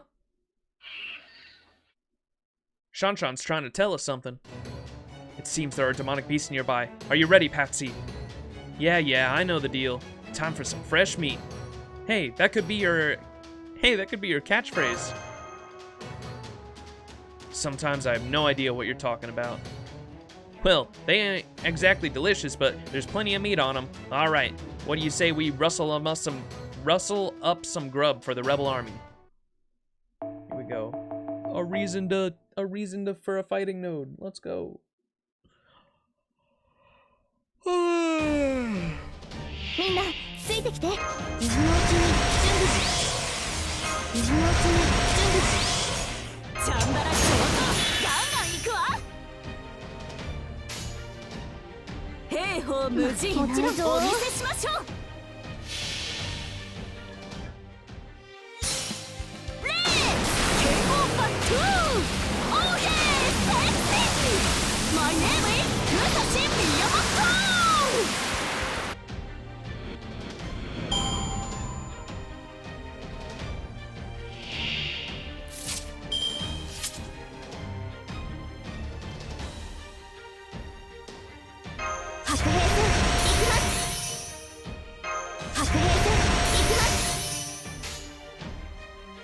もちろん負けないぞ。豪快にひらめいた。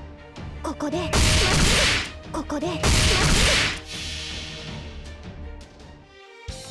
ぐ。剣圧にて海を断つ櫓のごとくクジラマン大名道御剣かいざ魔剣破り受けたまわる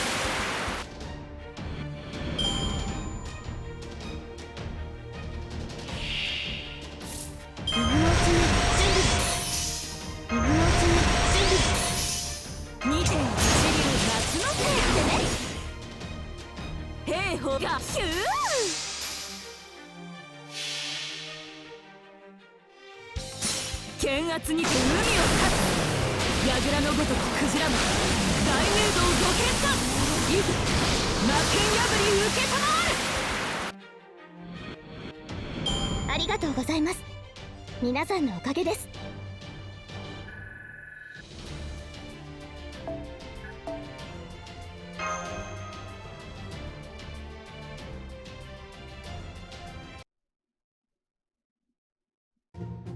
All right, we got the meat. You guys are all gonna have some too, right? Well, servants ain't really gonna eat, but if there's enough to go around, I'll have myself a bite. But the real silver dollars in this alcohol you have with the stewed meat. I know how you feel. I would love some cider myself. Cider, huh? I'm partial to bourbon myself. Tequila ain't bad either. Of course, back in that village, I'd brew just about anything I had on hand. I've heard there's different kinds of alcohol, but I've only ever had one kind. What do the others taste like? Alright, most of what y'all got to drink is just straight vodka with no kind of flavor to it, huh? I've still got a bit of the last batch I distilled. Care for a nip? Sure, I'll give it a shot. That's good. Really good, though it does taste a little weak. Actually, this here's about as strong as it gets back home. Guess you Yaga really can hold your drink. A little too well, if you ask me.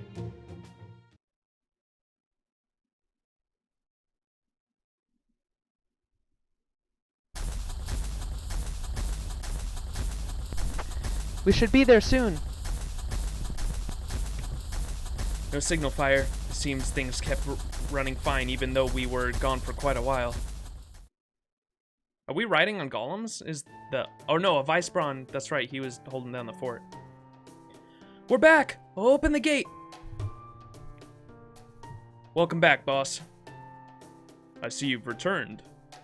I have some good news. Another servant by the name of Billy the Kid has agreed to join us.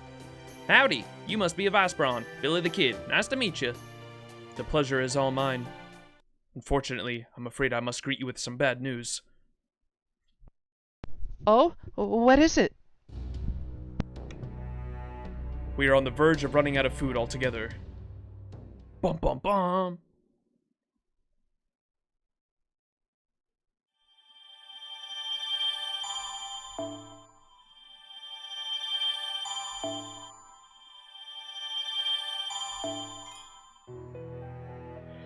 Back at the stronghold.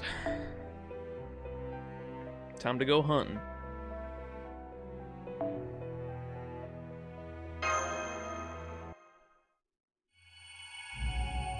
Section 11, Becoming Those Who Pilfer. No food? Just eat the rich! This area stopped receiving food from the capital a long time ago. The capital always lays first claim to any demonic beast the hunters catch here. That is why the Yaga had no choice but to revolt. It was the only choice if they wished to survive. Securing a food supply was our most important order of business as well. It was simply not possible to grow enough grain to feed everyone. So we worked together with other villagers to hunt demonic beasts and share their meat. That was enough to get by, at least until now. Why did the food supply suddenly run out? The rebel army simply grew faster than we expected. There are more mouths to feed now.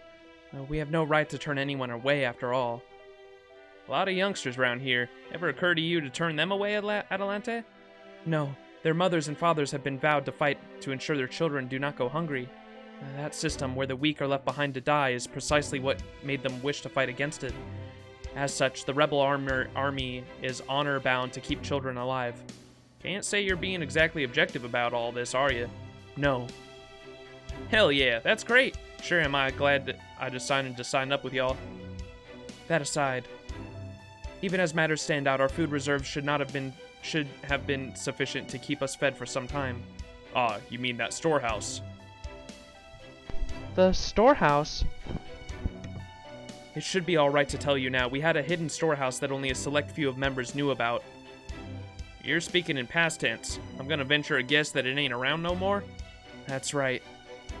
We were storing roughly 30% of all of our food in there. When our stronghold's reserves fell low enough, we would restock them from the storehouse, but now that storehouse is gone, huh? Indeed. I am told that the Operniki found our Yaga as they were carrying food out. Then they then burned down the storehouse and killed everyone. They burned it down? The Operniki have no need for food.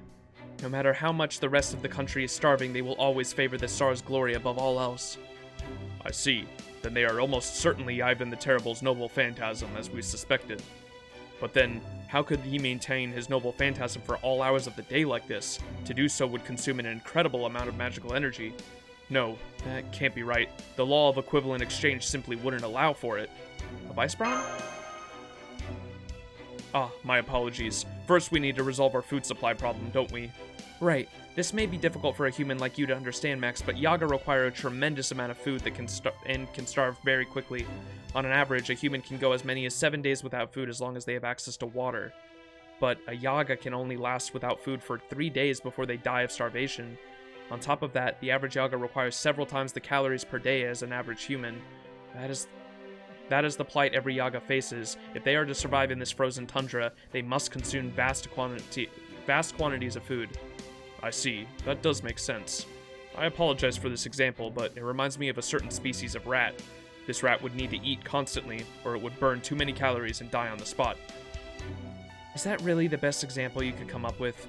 At any rate, with so many Yaga, we could dedicate all of our resources to hunting and still not have enough food to feed them all.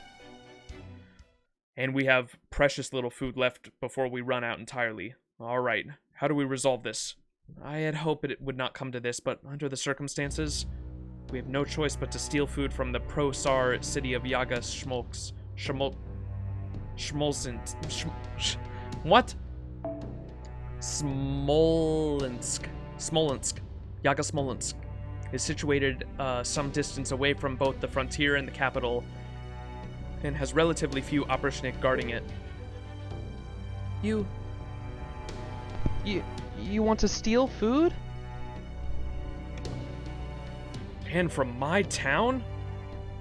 I see no alternative, though I agree that it is a most distasteful move. I know that, but we must consider the children and elderly who cannot survive without food. Even then, it is a catch-22. Should we devote all of our food to them, our soldiers on the front lines will find themselves too weak to fight. Please understand, I know that this is one of the worst moves the rebel army could make. That is why I have chosen one of the cities most loyal to the Tsar. Furthermore, we will not be taking all of their food. We will send as many soldiers as we are able and attempt to negotiate to secure food. However, this time we will not give them the option of refusal. We will leave with the supplies we require, whether they agree or not. I only hope we can just take enough that neither we nor they end up starving. That's gonna be tough. I mean, they've already got heaps of food stored away. Yeah, and they've also got a bunch of secret demonic beasts hunting grounds they keep to themselves. That's how they do things there. They don't just make sure they've got enough to eat. They always make a bundle by selling off their excess. No wonder they have a problem sucking up to the Operniki. They never have to worry about starving. They've got it made there, just as much as they do up in Yaga Moscow. Some Yaga they are. They should be ashamed of themselves. Hey, you don't think you guys would do the same thing if you were in their position? None of them asked to be in that situation, and it still took everyone who lives there everything they had to build that city. It's not like they're all living it up either. Some of them couldn't hunt and ended up starving to death. Still, even having said all that, I bet it does sound like they've got it made compared to living life in a village. That doesn't mean they're the bad guys, or that it's okay to do whatever you want to them. You from there or something? I was, before they kicked me out. I'm not gonna defend them, and I'm not against stealing their food either. But they're still Yaga, just like you and me. Don't forget that. Patsy is right. I will not have any harm come to this city's residents. That was always the plan, but make doubly sure that the soldiers know that.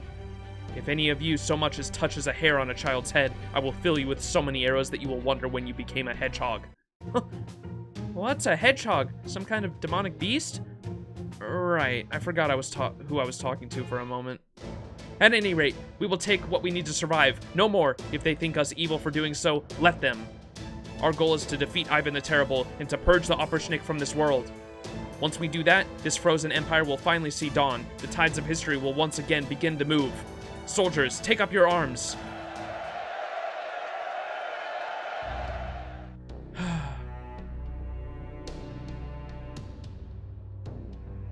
You know what I just realized too? That I'm sure is gonna come as a big surprise or a plot twist in this specific Lostbelt is I'm sure us and the main characters right now believe we're treating this like a singularity, that we have to we don't know if there's a holy grail yet, but we got that dialogue where Holmes suspected there's a holy grail, and I'm sure once we find out there's a holy grail, we are going to think that to resolve this singularity or Lostbelt, all we have to do is take out the opposition and make sure history can move forward in our favor, right? Like how we Like, that's basically what we did with the singularities. And what it's going to come down to, I bet, is that doesn't fucking fix the problem of the Lostbelt itself expanding over the underlying white canvas that is Earth at the moment. And so I'm curious on what we're gonna do at that point, because I'm sure that's gonna be like a pretty big plot twist, because this is the current year. This isn't old. We can't treat this like a singularity where we can just resolve the problem and then time flows through and fixes itself. It's not the same situation here.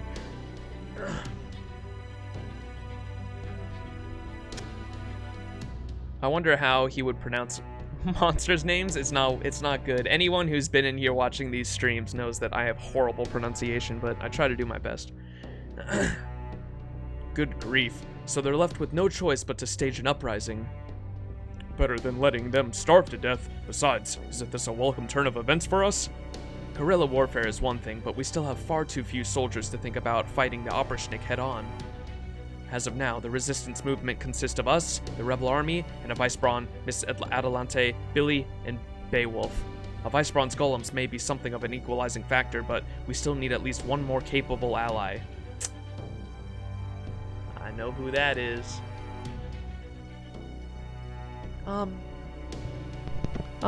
Patsy, are you okay with this? Yaga Smolensk is your hometown, right? No, I'm fine with that. I'd already given up on it anyway. Besides, it sounds like the leader's gonna make sure our soldiers take it easy on them. I don't know if it will be that simple. Why not, a Vicebrawn? I am a servant. I still have my memories from my old life.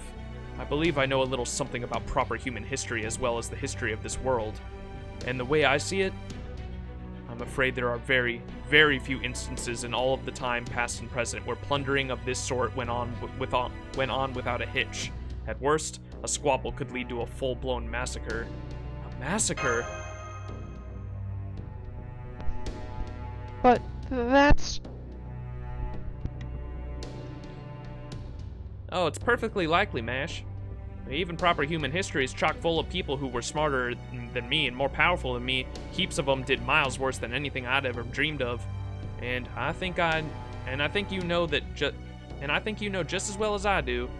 And I know to a certainty that if I'd had that kind of power, I'd have done the same terrible things.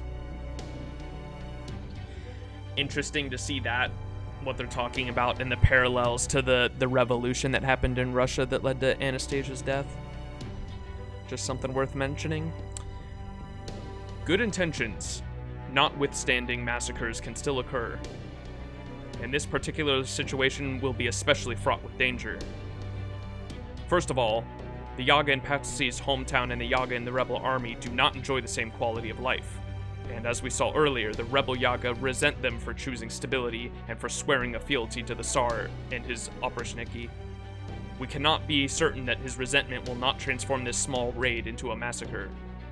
I won't let that happen. I'm afraid this is a promise you cannot keep. What was that? A massacre is not always some sinister thing arranged by evil men who seek to murder the innocent. They are like bushfires, sparking and spreading out of control. Hoaxes, history, hatred, misinformation, suspicion, racial discrimination, disparity of wealth, pride, panic, propaganda. Hey, he nailed it down to a T. All of these things mixed together into a nightmare slurry. What is more, these things do not happen gradually, as in the proverbial slippery slope. What happens is that frustration and discontent continue to build to a breaking point until the tiniest spark causes a tremendous explosion. If we were on the defending side, it would simply be a matter of keeping the would-be victims safe. But as we are on the aggressor's side, that is not an option. Then, there's nothing we can do? Damn it. I at least want to keep the damage to a minimum. Then we should focus all of our efforts on defeating the Oprichniki as swiftly as possible. The worst possible scenario would be if the Oprichniki and the rebel army were to wage battle in the city within the residents caught in the crossfire. The rebels would assume the city's residents side with the Oprichniki, and the Oprichniki would think nothing of slaughtering the residents to get to the rebels. That would leave no one willing to be able to rescue the residents. Therefore, we must eliminate any factor that might lead to a massacre before it has a chance to cause the situation to escalate. Would that be acceptable, Master? Sounds good to me. Let's do it.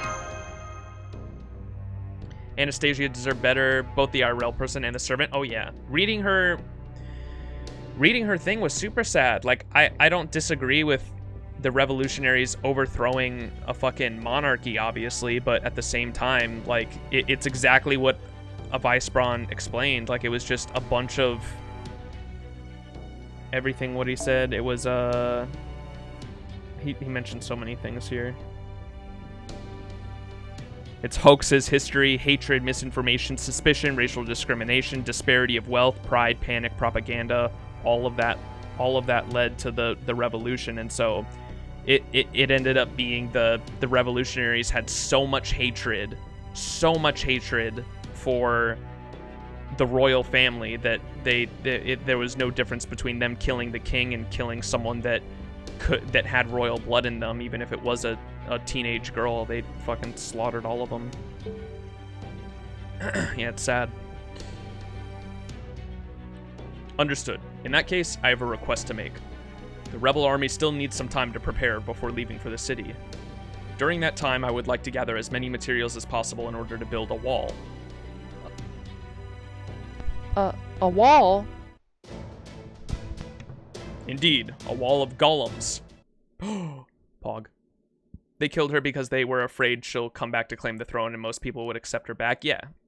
No, I understand that. I'm just saying that's not justified. At least, I mean, to them it was. You know what I mean? Like, there's no human action that can't be justifiable in some way. You know what I mean? I understand that was justifiable in their eyes, but looking back on it, like, that's horrible, man. It was a teenage girl.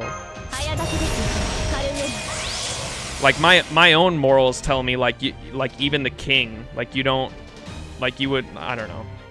I know it's hard. You can't fucking say, well, if I was in their shoes, I would have done different, because it's obviously completely different with everything a Vice Braun just said right there. Damn, there's 10 fucking enemies here? I mean, I know why it happened, but it's still sad it happened. Yeah, it's just sad regardless. Up until that point, she did nothing guilty, and who's to say if she took the throne that she wouldn't have been a fine ruler? It was ultimately just the revolutionaries were tired of a monarchy, and that they absolutely wanted change, and wanted to absolutely destroy the current system they had and rebuild a new one.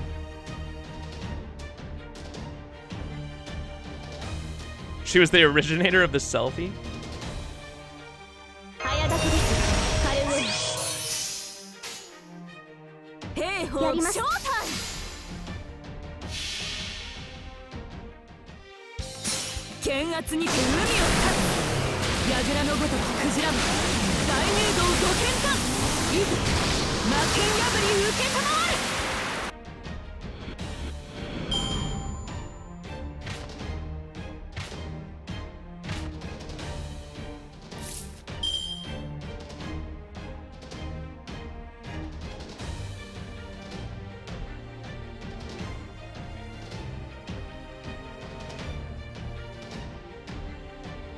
Look it up, it's kind of funny. Anastasia first selfie.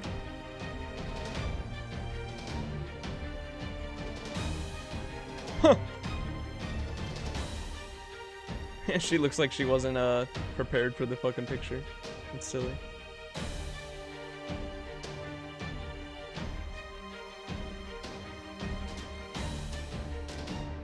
She didn't call it a selfie, but she definitely did hold the camera towards herself to take a photo. Yeah. It's silly looking. What's up, Saber Protos? How you doing? Fuck, it's getting hot in my room, man.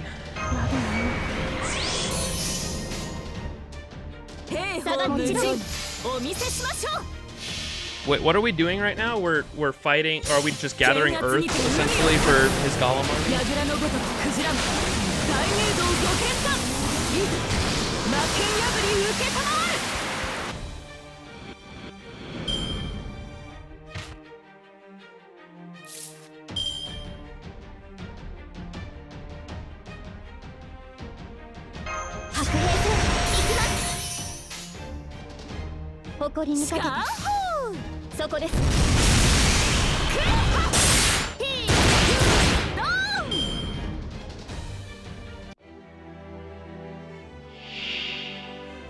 $20 enemies? Are you fucking joking me?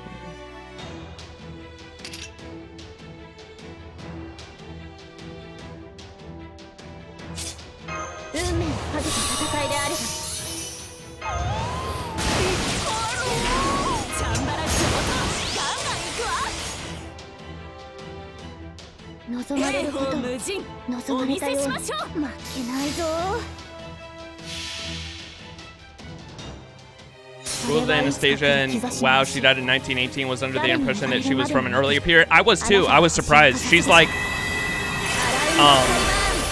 I can't think of any servant that is newer than her. She's a very, very recent servant, nearly 100 years old.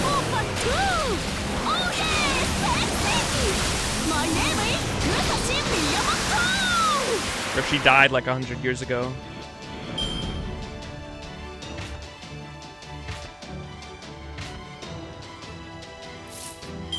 Voyager, that's true. Voyager's not necessarily a person, but I agree. Voyager's definitely more recent. Tesla's pretty recent. When was Tesla?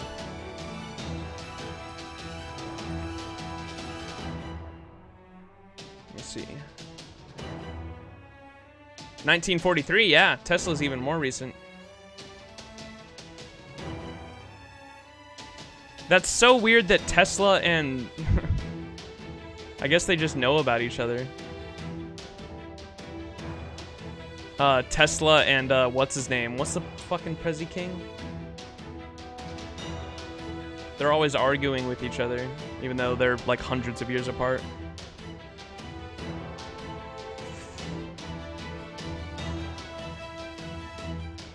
Edison? Wait, is Edison way more recent too? What the fuck?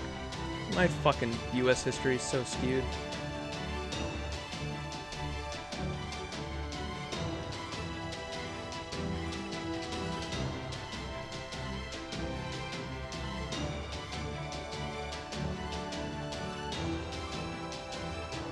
Yeah, 1931, Thomas Edison died.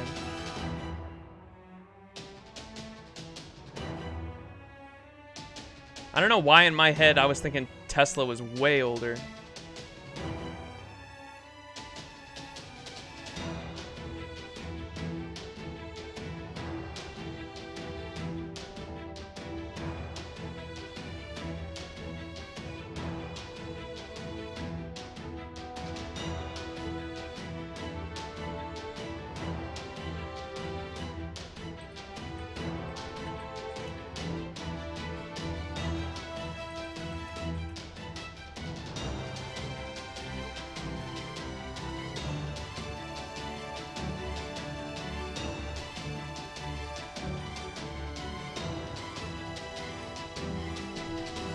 That's I hate that servant so much, dude. I cannot tell you how much I hate that fucking servant.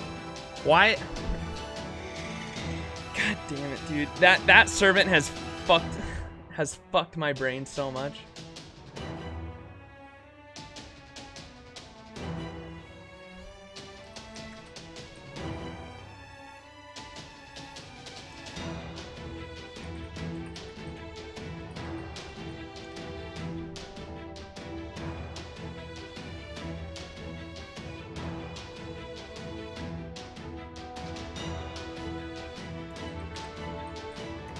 thinking of fucking Jefferson, dude. Jesus Christ. I was getting Thomas Jefferson and Edison mixed up. That's why I thought he was way older. And because he was the Prezi king. Dude, that servant has absolutely fucked my brain. What's up, Isman? How you doing? It was all presidents combined for a Mysticoat. That's why I was thinking, for my dumbass just thought that Edison was a president for some reason. He was never a president. He was a fucking... I knew he was an inventor, but I was getting Thomas Edison and Thomas Jefferson mixed up. They're both named Thomas, which is why, but still, that should not be happening when that's literally my own fucking country's history. 対終末対粛清防御始め違法の国時の終わり Nightingale's great grandson plays FGO? That's badass. 勝利を刻めラウンドバーバロ Lincoln and Washington should at least be separate servants? Yeah, just like the big game ones.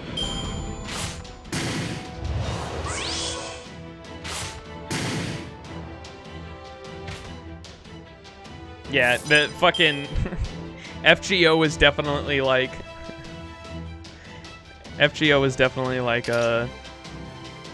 we don't want to spend time making like a bunch of different famous presidents servants, so we're just gonna make every single president one servant and combine it with an inventor. Like what?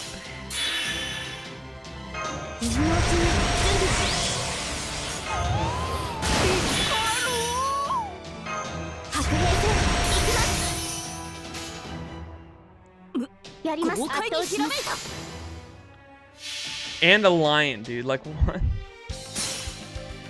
Thoughts on Lostbelt 1 at the moment? I don't know. Well, it's definitely the setup is interesting. There's not a whole lot happening at the moment. I'm kind of getting tired of going back and forth between the different camps and like gathering our armory. I get it. It's for fucking the story build up or whatever and like world building in the Lostbelt, but I'm not. I'd be lying if I said it was super interesting at the moment. We'll see. I like how they're at least showing us stuff in the background going on at the castle, and how we haven't really seen Ivan at all. It kind of, they definitely made it seem like at the beginning that Ivan is, I think, sleeping, and they're just sort of using Ivan's army for themselves, and his noble phantasm is just kind of going on as he's sleeping, and they're just directing the army and themselves. So I don't know what's gonna happen there, but we will see.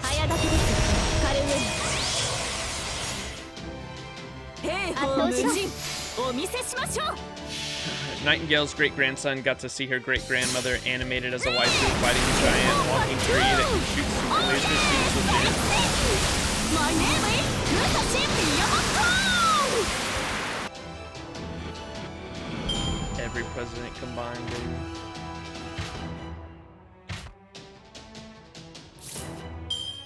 Oh, you're talking about the Solomon movie, right? I was so confused on what you were talking about there.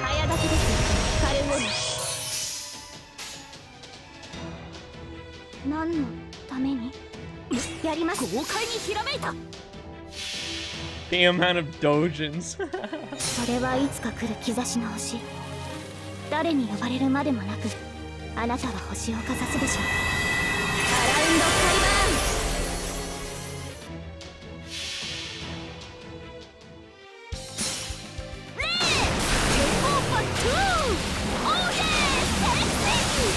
My name is Anastasia.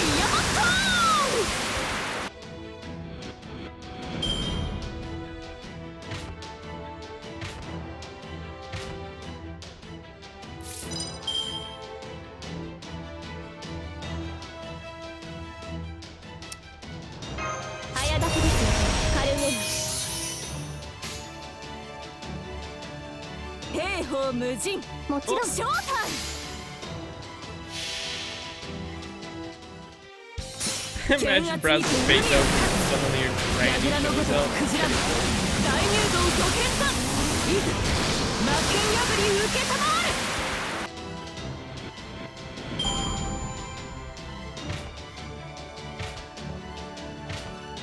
That's pretty hot.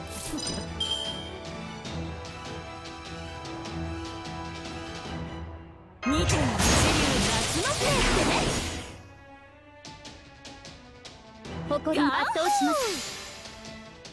輝き。そこです。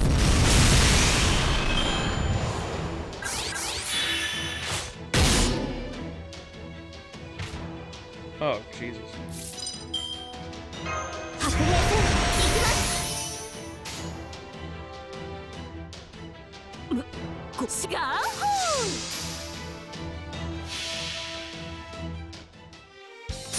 剣圧にて海を立つ。櫓のごとくクジラも大栄道御剣か。 Imagine being the NASA scientist that created that Voyager in space only to learn that Japan turned it into a soda. No, Manta, don't do it!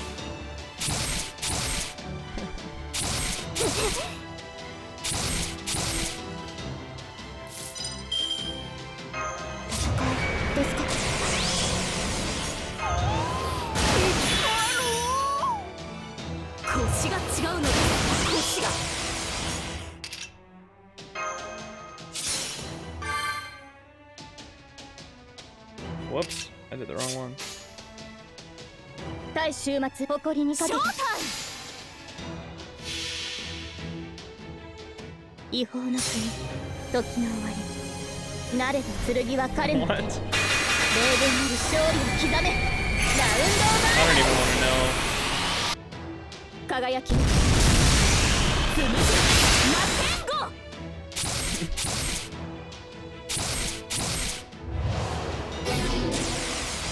This fucking lewd Kiara emote cannot come sooner, man. 兵法無尽お見せしましょう。剣圧にて海を立つ。櫓のごとくクジラも大栄道御剣か。いざ魔剣破り受けたまわる。先に進みましょう。宴会は大勝利の後に取っておきます。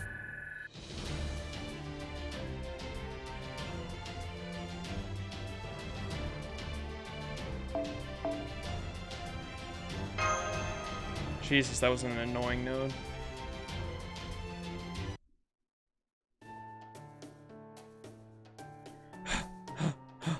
I got the golem cores. Damn, but I'm beat. Excellent. It seems this version of Russia is well suited to golem making. Sorry about that, Patsy. I wish I could help too. You should be. I was damn tough, even with the pickaxe. Alright, I got a little meat. Not much, but it's better than not eating. Very well, I will keep working to make as many golems as I can before the time we leave. Let me know when the rebel army is about to move out. Got it. Shan, come on over here and learn this fella's scent. Are you sure he can? Good point. You seem like you ain't got much of an odor to you. How about he learns the smell of earth making up these golems instead? That does seem like it would work better. Alright, I will await your message. Got it. Okay, let's head back.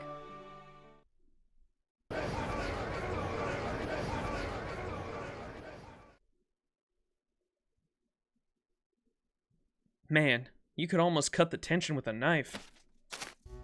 Of course, this excursion will be nothing like the small-scale skirmishes we have been waging for thus far. Not to mention, there's a very real risk we may have to deal with a large number of Opperschnick. Adelante! What is it, Chaldeans? Is something on your mind? Yes, as a matter of fact. A massacre, huh? True, it would be dishonest of me to say that the possibility never crossed my mind, but what of it? I have a duty to keep these rebels safe. It falls to me to save the parents attempting to atone for their children's death with their own lives. I understand that this is not the sort of majestic act that will stop the nightmarish chain of events. However, so long as a massacre remains only a possibility and not a certainty, I cannot concern myself with it. Do you know what it feels like to be a soldier given food meant for starving children, just so you do not collapse from hunger on the battlefield? Perhaps the truly contemptible thing is neither the Tsar nor the Opperschnick, but this very world, for making it nearly impossible to grow grain here. The world itself, huh? At any rate, there is still some time before we depart. I will pass your concerns to the soldiers myself. Thank you, Adelante. It is almost time. It is almost more than I can bear, Max. Like Billy and Beowulf, I have no memory of fighting to restore humanity. But is fighting, saving the world, supposed to be this painful? I cannot tell any longer. Sag.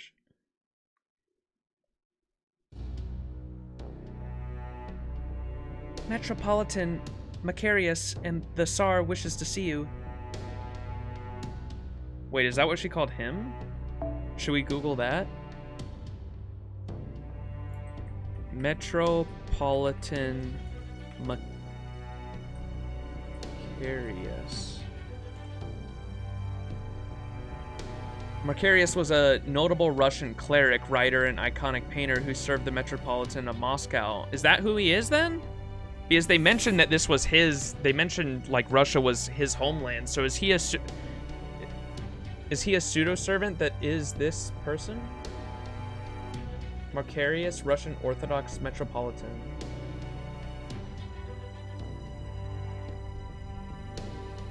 Macarius? Macarius, Metropolitan of Moscow. 1542, 1563, the same time as Ivan the Terrible too, right?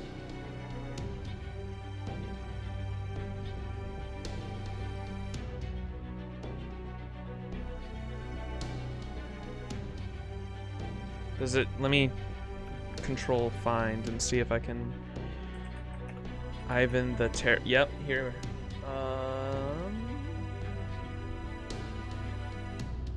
Wrote 12 volumes arranged on a monthly basis. He is credited with beginning the Book of Degrees of Royal Genealogy, which traced Ivan the Terrible's lineage back to a fictitious brother of Caesar named Prus. He also said to have painted the icons of the little Cathedral of Holy Wisdom. He became one of the closest advisors of Ivan the Terrible. Macarius arranged his coronation on the 16th of January that year. He blessed the Tsar's marriage with Anastasia. Oh, a different Anastasia. Wait, what? Anastasia Romanova was the first spouse of the Russian Tsar Ivan the Terrible and the first Russian Tsarista. She was the mother of Fyodor I, the last lineal Tsar of Russia, and the great aunt of Michael I of Russia. Interesting. So there's another Anastasia that was married to Ivan the Terrible. Macarius was an active participant at Zemsky Sobers. Look at this. We're lore diving, baby. During his Kazan campaign in 1559, Ivan the Terrible left Macarius in Moscow to protect the Tsardom, which made him temporary head of state. In 1552 and 1554, Macarius completed the second and third editions of the Grand Menania. I can't pronounce that. During the church councils in 1553 to 1555, Macarius supported the accusations of heresy aimed at Boyar's son, Matvey Bashkin Starets, and however he took the side of Sylvester, a monk of the cathedral in Moscow Kremlin, who had been accused of whatever the fuck that is, in uncanonical wall painting of a bald mental cathedral. Okay, that gave us a lot of information. So is that he's a pseudo-servant then? Kirei is a pseudo-servant that is this Metropolitan of Russia who has links with Ivan the Terrible and this other Anastasia that I didn't even know about, who was Anastasia's first marriage. Interesting. Lord Ivan, baby. Metropolitan Macarius, the Tsar wishes to see you. Does he now? How unusual for him to wake up at this time of day. He must have had a bad dream. Very well, I'll be right there. Do hurry, please. If you upset him, even you may not survive his ire. That could be difficult. It is my job to sway the Tsar's decisions. I cannot simply tell him what he wishes to hear to exclusion of all else. I must be frank, even if he may not like what I have to say. Isn't that the role of the Metropolitan Macarius? Metropolitan Macarius, huh? May I ask you something, Father? Of course. I can't tell what it is you want. I can't tell what your ultimate goal is. Or, just throwing it out there, because I think it's pretty clear that this Anastasia is the most recent Anastasia, the one from the early 1900s. It is possible they are playing the roles of those two since they were close to Ivan to try to get to be as... It sounded like they were making him sleep on purpose to be able to use his army. Maybe they're manipulating Ivan the Terrible to be able to use his army by playing the roles of his first wife and his most trusted advisor. That would make sense too, but we'll see. I can't tell what it is you want. I can't tell what your ultimate goal is. And I can't tell what you really think. I desire what you desire, Grand Duchess. You and I wish for the same thing. I promise you that much is true. If I were asked to choose a side, I would absolutely choose yours. Huh? Heh, forgive me. That joke was in poor taste. Just the improper remarks of a certain foolish man. To you, that must have sounded downright abusive. Please, forget I said anything. I am here to do my job, nothing more, even if I must reduce myself to a pawn in the process. I am here to sing the praises of survival, to offer condolences upon death, to confer blessings upon all manner of life, and to bring salvation to the forlorn souls of this eternal tundra. Right now, that is all I am concerned with, Your Imperial Highness.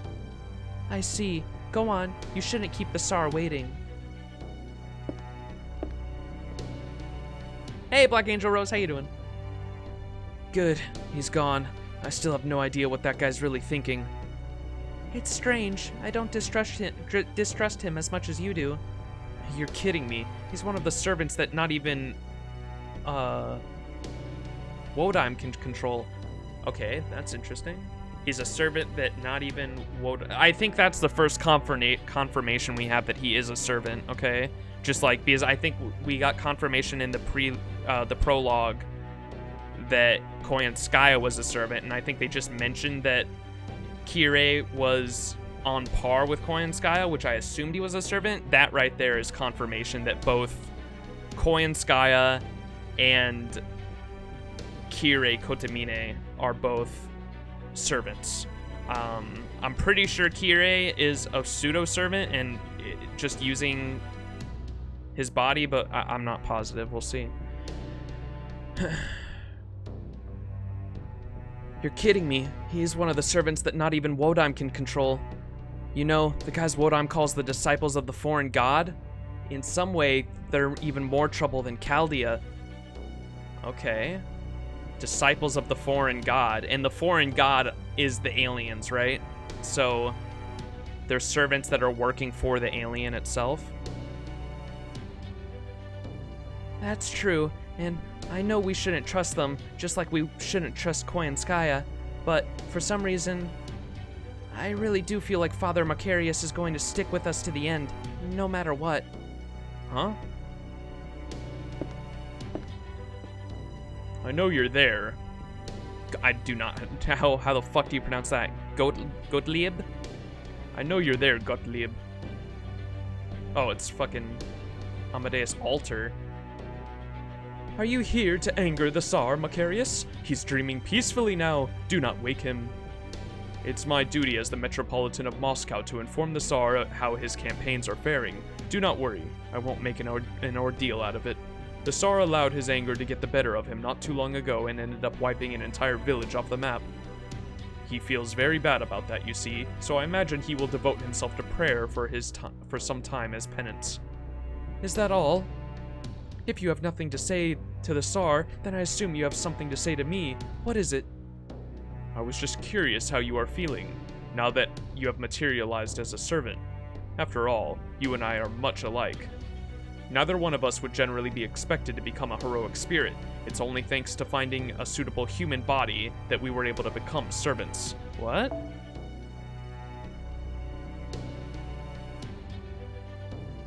Vanka. What the fuck? Okay. And it is nice being a servant. No need to worry about wasted time on sleep or meals. But of course, just because it's possible to do so doesn't mean it's pleasant. Gottlieb. Okay, wait, we have to look up this one now.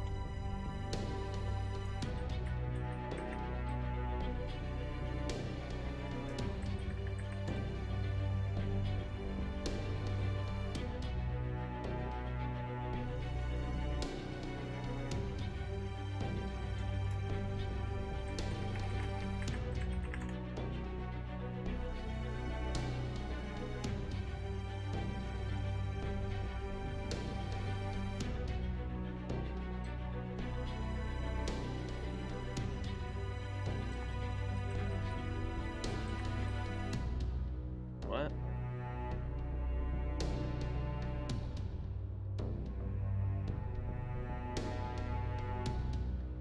No, I'm not seeing anything. I don't know. Is this one of the Romanovs? What? Pretty good. I just took a break from a book you're reading. Ooh. What book?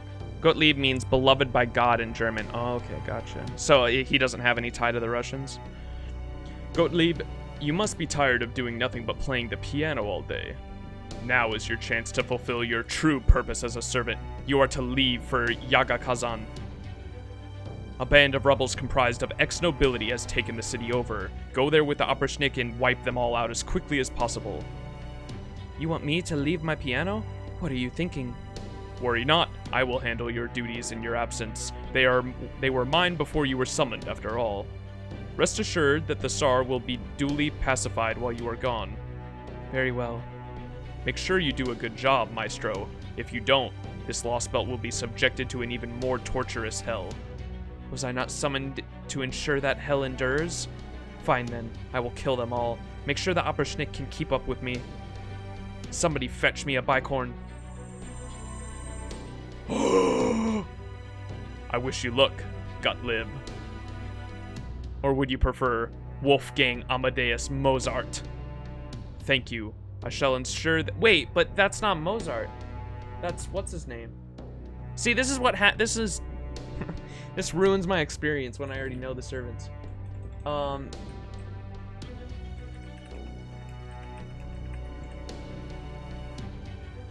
forgot his name. Antonio Salieri. Salary. And isn't— I believe— I think I've only heard this from other YouTubers, but isn't he one of the rivals of Mozart? So I don't know why they're— I guess we'll find out in time. I don't understand why he's calling him Mozart and why he was he's Amadeus Altar, but wasn't Salieri one of Mozart's like rivals in life? Yeah, I felt the exact same first when I read this, knowing the servants can dampen the shock of the story sometimes. Yeah, okay. I guess we'll find out in due time. Thank you. Thank you. I shall ensure those who defy the Tsar meet with a swift and terrible death, just as surely as my own death was arranged by the man in gray. His people back then didn't know, yeah. Father Marcarius, my beloved wife Anastasia has informed me what has been happening. Yeah. I think they're playing him, dude. I think Ivan the Terrible is being played right now so they can make use of his army. I think the Anastasia is actually the Anastasia. I think the Anastasia is actually the Anastasia that was summoned at the, or that is from the beginning of the 19th century that was taken out by the revolutionaries. But because her name is Anastasia, she's posing as his first wife because her name was also Anastasia. And then I believe it's probably the same with Kirei as well, I would assume. I don't think that's actually the servant that's in him, if he is a pseudo-servant. Father Macarius, my beloved wife Anastasia has informed me of what has been happening. She tells me you have been traveling the land, spreading peace and preaching my gospel in my stead. It is a pleasure to see you again, your Imperial Majesty. It fills my heart with joy to see you doing so well today. If the people living on the frontier of Russia are ignorant of your glory, then I must head there at once to enlighten them. But as you can see, I am too old and frail. I'm afraid I can only serve in your stead for so long. My deepest wish is that your wounds will soon heal, so that you may reassure your subjects in person. Yes, you are right. You must be the only one who dares to reprimand or criticize me. It is like a dream. Yes, just like a dream. It is like my Russia, as it once was. I seek peace, all for the sake of love. Anastasia, light of my life. I will never lose you again. Russia must remain forevermore. Macarius, you are the one man worthy of my trust. Tell me, is the frontier still a lawless, forsaken land? Not at all, Tsar. Not at all, Tsar. The Yaga there know of you, and have nothing but respect and admiration for you. This is thanks entirely to your guards patrolling the land to maintain peace and order. The only problem is that there are not quite enough of them. I see. Then I shall bolster the Oprishnik numbers. I shall send them even to the cities in the farthest reaches of the land. Will that do, Macarius? Indeed it will. That is just what we needed. Do that, and all the Yaga will surely be able to receive your grace. Forgive me, Macarius. I have become something dreadful. What do you mean, my Tsar? I have been alive for 450 years, and I will surely continue to live forever. But I am still not strong enough. My glory as Tsar is lacking. I must bring light to all reaches of the world. I must bring love capable of withstanding this blizzard to all the Yaga. And to do that, I must eliminate all those with evil in their hearts.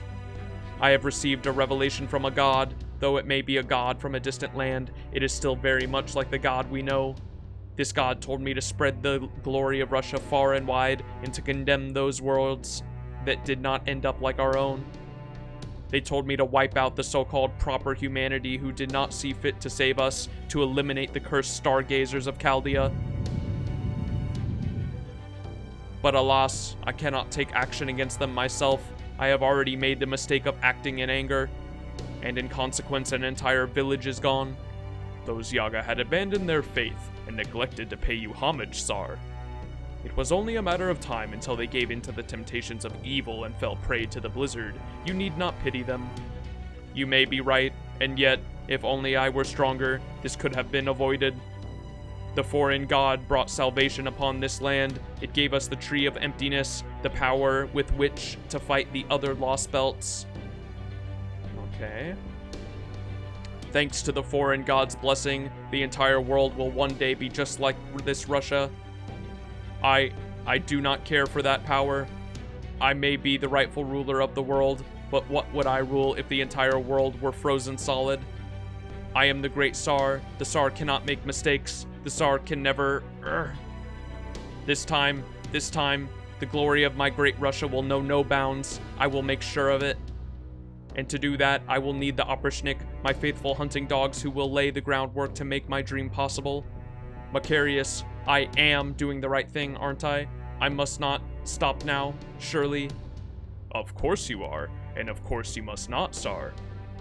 But the time is not yet right for you to awaken. You must let your wounds heal and wait for the day when your eyes will truly open. That will be the day of feasting and celebration, the day when a new Russia finally blooms. But for now, you must rest and recuperate. You must sleep.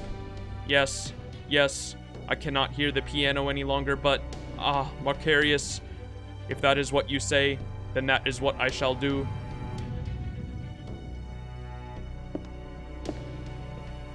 The Tsar has gone back to sleep.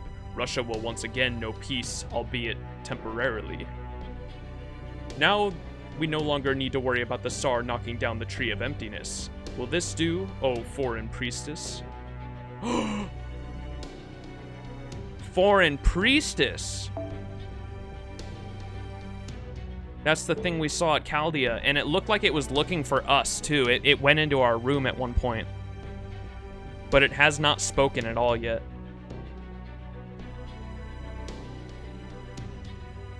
Weird looking.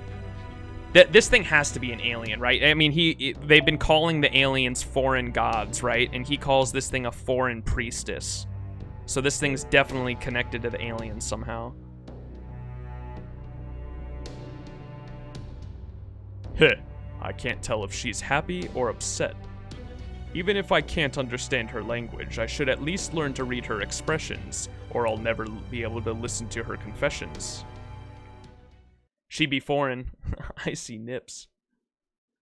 It's called Hollow. It's the first of a trilogy, and it was given to me as a Bay gift. I've never heard of it, and The Legend of the Headless Horseman and Ichabod Crane is very prominent in it. It's very interesting and nice with some sad bit, but I just came to a part where I'm completely now just at a wait with what the hell is going on. Yeah. It's the best time at stories though.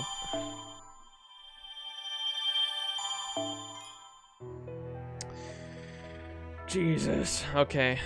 Let's keep going a little more. I want to get to like a really good cliffhanger. Imminent slaughter. Oh yeah, this is gonna be a good one. I was gonna say I want to get to a good chapter that's like a good cliffhanger, and then we'll end the stream there because of course I'm a little devil bastard that likes to make good content that makes people want to watch more.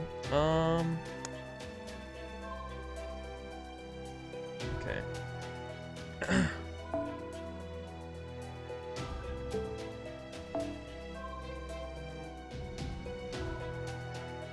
What did it say?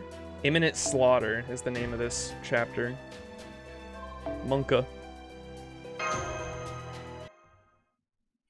Section 12. Imminent Slaughter.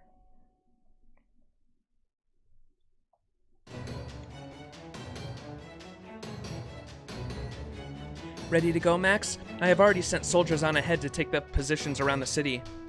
We will begin by eliminating the Opperschnick occupying the city, then we may start negotiations with the mayor. He will likely grow more unwilling to negotiate if the battle drags on, so we must attack swiftly and decisively to break their resolve. Alright, let's go. You just got here? I know, I'm sorry. I'm still gonna be around for a little bit longer though. We're gonna finish up this chapter. 大丈夫。落ち着いて。やだな。やだな。腰が違うの。腰が。兵法無尽。お見せしましょう。レー。剣王パットゥー。オーケー。セクシー。My name is Anastasia Beowulf.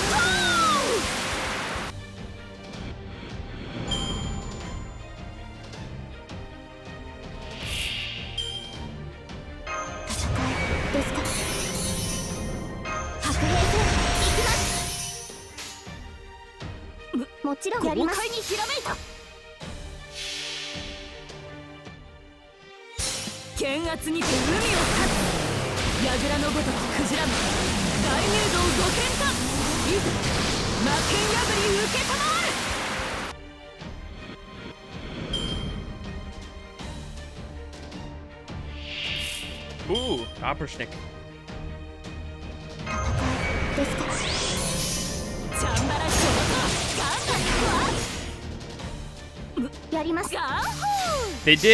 The servants mentioned that the Opperschnick get way more stronger the closer you get to the capital, so I'm excited to see like how beefy they are once we get in the capital. They're probably gonna have like 200k HP bars or some shit.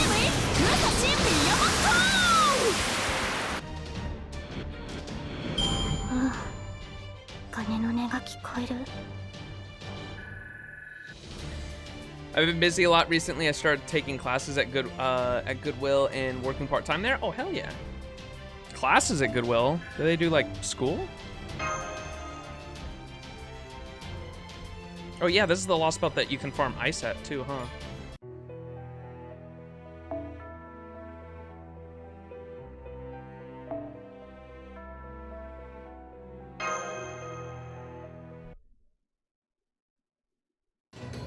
Ha! Ugh. Boss took out the last of the Opperschnick. Who are you, P? We are those who have sworn to defy Ivan the Terrible and the Opperschnick's oppressive regime. It's the rebel army.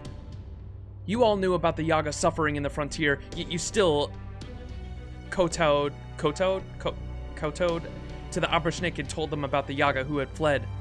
I understand it is the Yaga way to submit to the strong, and that it is what you must do to survive. But there is a price for the choices you have made, and now it is time to pay that price. Bring us 60% of the food you have stored. Over half of our stock? You can't be serious. We'll all starve to death. I know a lie when I smell one. You could hand over 70% and still just be fine. What? That's absurd. As long as you lot do not eat greedily, that is. Did you really think you could fool me? I have heard all about how some Yaga communities have essentially separated into nobility and commoners. How foolish. In this frigid tundra, any Yaga who does not receive a fair share of food cannot hope to survive. Did you honestly think you could form a nobility caste whose only role it is to sit around and grow fat? You misunderstand. We would never think to establish a nobility not sanctioned by the Tsar. All we did was divide our roles. Weaklings like the old, the sick, the orphans, we weeded out, leaving the warriors to protect the city and the rest of us to keep it running. That's how we've kept this city safe all these years. Warriors keeping the city safe? The only thing keeping this safe is the demonic beast colonies.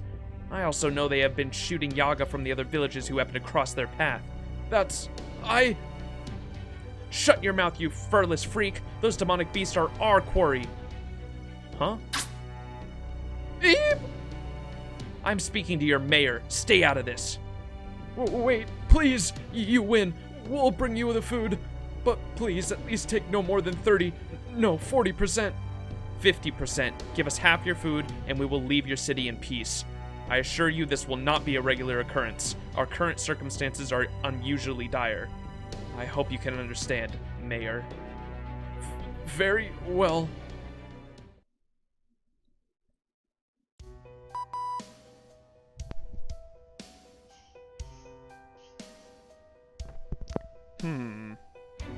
I understand Adelante went on the offensive to discourage them from resisting, but she may have gone a bit too far. Holmes? Hostility is running high in the rebel army right now. You can see it in their eyes. Oh yes, I can tell. I know that glare all too well. I have seen it aim my way many a time. And yet you're still standing. It must have been hard for you. Don't you pity me? Being envied is the mark of a successful man. It wasn't hard for me at all. Foe fight foe! Foe wishes you luck. Don't you tell me that, cursed little monster. This is the thanks I get for sharing my bacon with you every morning. So, for the moment, this hostility remains relegated to tongue-clicking and spitting in disgust. However, it will take but a single spark to ignite a conflagration. Be careful, Mr. Max. Ah! Master!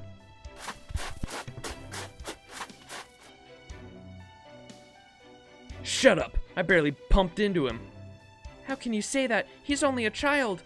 We're in a hurry here. I don't have time for this shit.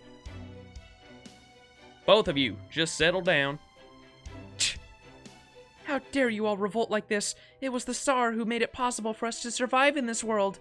You wouldn't even be here if it wasn't for him, you ingrates. Shut up! Do you know what it's like having to watch the Oprishnik murder your little sister? They trampled her with their black horses until her body was just a red smear on the ground. Only because she was weak and deserved to die. Both of you, stop it. Enough. This conversation is over. Get back. Yeah, I mean you too. Damn it. Are you okay, Mash? Yes, I'm alright. I'm only watching from a distance after all. It's just, this must be so hard.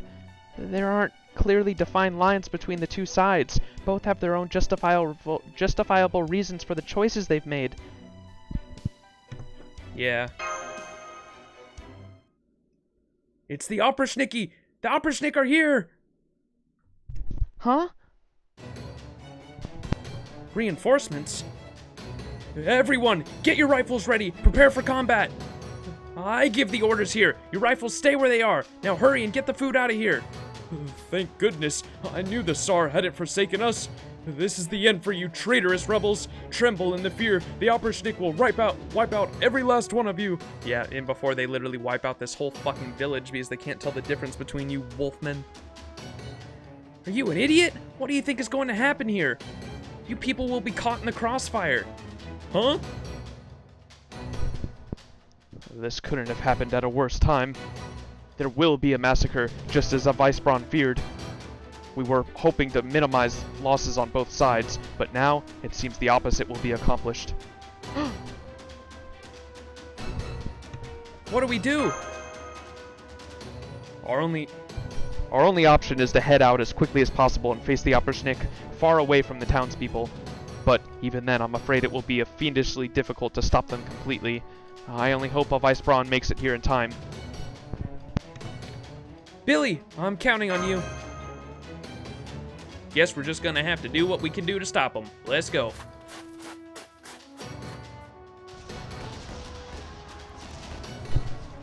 Here comes the Oberschnick Master. Please be careful. Hostile rebels spotted defying the Tsar. We will mow them down and return them all to dust. Let's do this, Max. I'll hold them off just as long as I can. Monka. I've been it's pretty much teaching about sales and retail. It's mostly help with a resume. Gotcha. We've pretty much done everything, but so far I love working on the racks and books. Hell yeah. Yeah, I'm sure Goodwill's got a bunch of fucking interesting shit that just shows up there. I wonder if there's any. Do you find any manga there? I bet there's got to be secondhand manga there. That'd be a cool find. 剣圧にて海を立つ櫓のごとくクジラも大入道御剣かいざ魔剣破り受けたまわる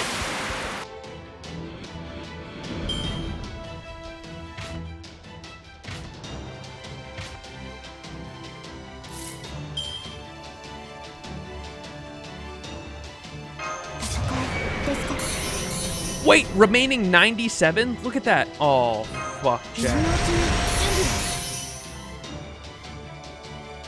Uh-oh.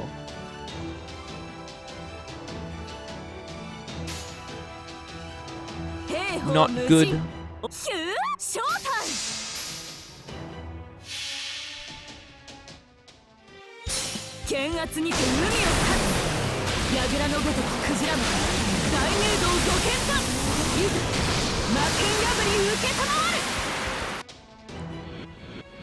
Remaining 94. This is not good. Slaughtering infantry leader. Maybe we have to take out that guy?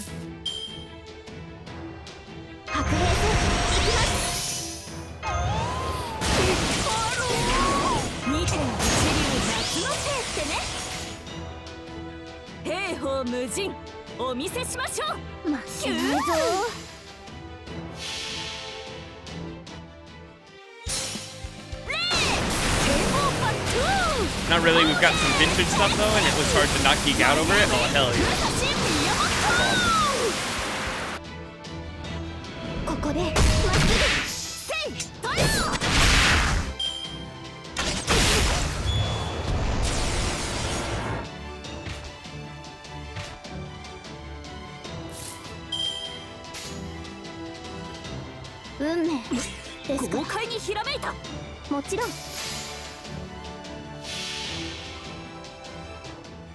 それはいつか来る兆しの星。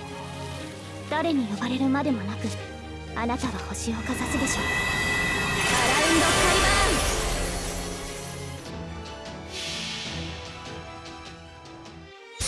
剣圧にて海を立つ。櫓のごとくクジラも大入道御剣か。いざ魔剣破り受けたまわる。えい。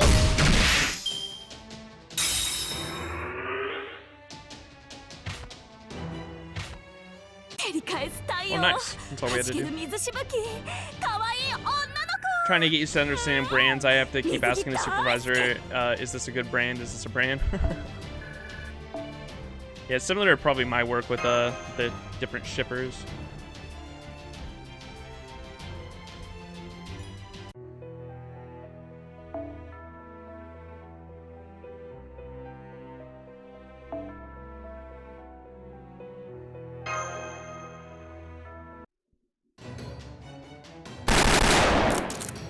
Gotta reload. Give me a bit of cover. I can't keep this up anymore. Let's fall back. I'll heal you. That'd be just capital. Thanks. It's no use. I'm afraid it's already begun. Huh?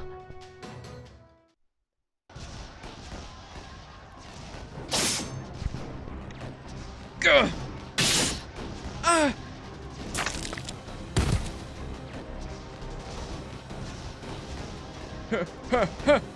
They did it! They did it! Take that, you damn traitors! This is my town, you... Huh? What the... Why, my star... Goddamn Upperschnick. They just ran over the old man with a horse. Ugh. Damn it! Die! Die already! Death to all who resist the Tsar. Rest in peace. Gah! You bastard! Damn it! This thing packs enough power to stop a demonic beast dead, but these Opperschnick just won't go down. They're much stronger than the ones from before. Take this! Ugh! What do you think you're doing? That was a civilian! What are you, nuts? He had a weapon on him. Look closer, you idiot. That was a broom! Fire! Fire! Fire! Kill them! Kill them all! Damn it. Ugh. My arm! Do not open fire on civilians! But, boss, they've got guns too! And the Opperschnick are all mixed in among them. We can't just ignore them. Aim for the Opperschnick only! That is all I can say. Right. I cannot believe I am tolerating collateral damage.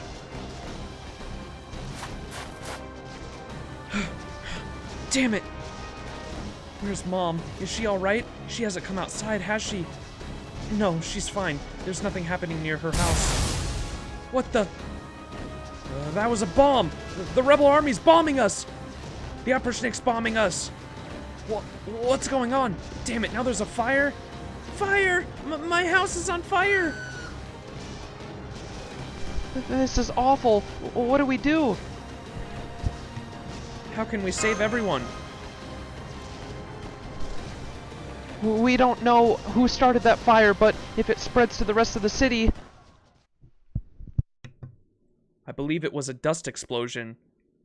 It most likely caused by that group who attacked the grain storehouse earlier. From there, the resulting fire must have reached the warehouse that was filled with oil barrels. But worry not, the blizzard is picking up, so to speak. The fire should go out before it can spread. A vice brawn! My apologies for being tardy, Master, but with this extra time I took, I will not be able to properly contain the situation. Really? Are you sure?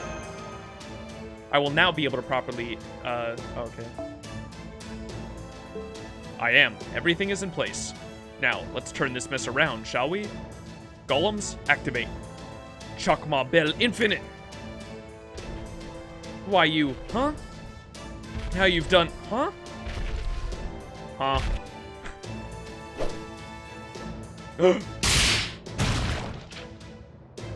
Ah! They have two orders. Gather up all weapons, crush the Opperschnick. The golems I embedded throughout the city are already on the move, thanks to the cores I set in place and the buildings I'm using for material. Fortunately, this city, no, in fact every stone wall in this world, is imbued with magical energy. In consequence, it is all especially well suited for making golems. Of course, doing so ends up destroying a large number of stone walls and buildings in the process, but I hope you will agree that this is much better to lose buildings than to lose lives. While I'm on the subject, I should also mention that I was able to keep the fire from spreading by having all my golems destroy the surrounding buildings. I had no idea you could use golems like this. No wonder it took you so long to get ready. I do apologize for that. I only wish I had begun setting the cores a little sooner. Is there anything else you would like me to do, Master? No, I think that about covers it. We should get out while the getting's good. True, this is the front line, isn't it? It would certainly be in our best interest to make our retreat. But there is something we must do first. It is time to hold the ones responsible for this mess accountable. What's up, Scad? How you doing? I'm doing just fine myself, brother.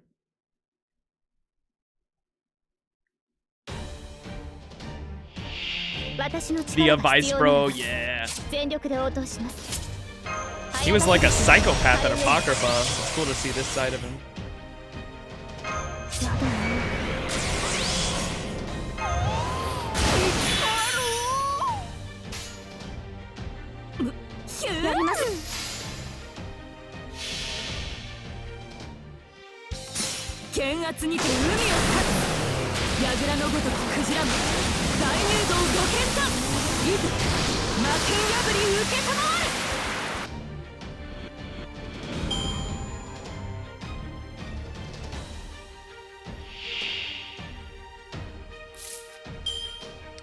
This Vice Bro already much more useful than in Apocrypha. Yeah, for real. Bro, his golems didn't do shit until the big one in APOC.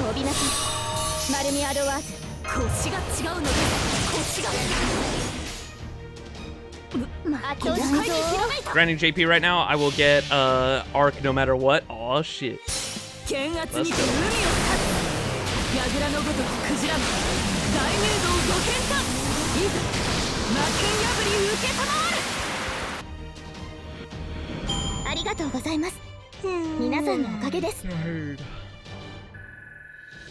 Let's go.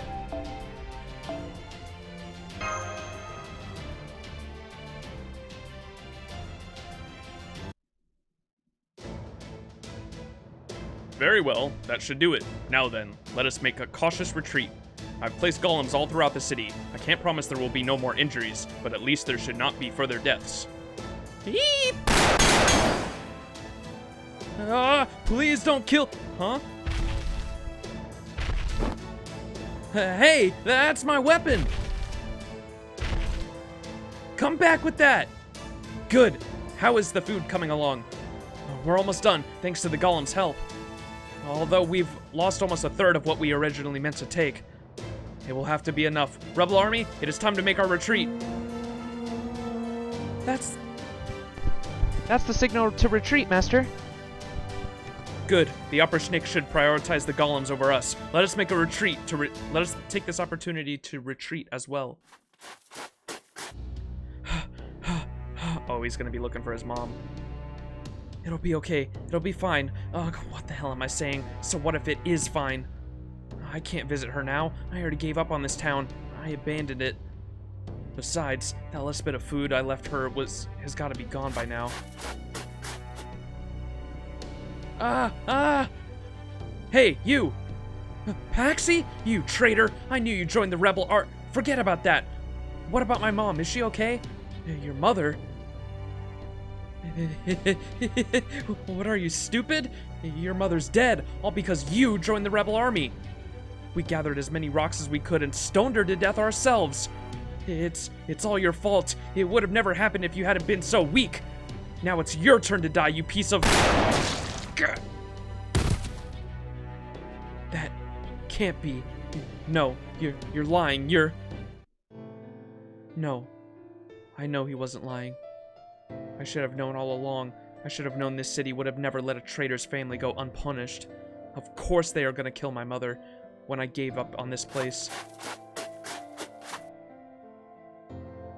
No, this is not my fault. It's not. The rebellion is in the right. These Yaga are all sinners. We should have never lived in this city. This place always scared me ever since I was a kid. They've always been so ruthless to the weak. Dad used to be the captain of the city's guards, but when he petitioned the Oberschnick for more food on the city's behalf, they killed him on the spot. This city is trash. Worse than trash. Why couldn't Mom just leave? It's my fault she's... No, it's not. It's not. Damn it, Patsy, what are you doing? Come on, we're leaving. Huh? Shit, there's still some Oberschnick left. Go on and bring up the rear, hurry. I'm sorry. Patsy?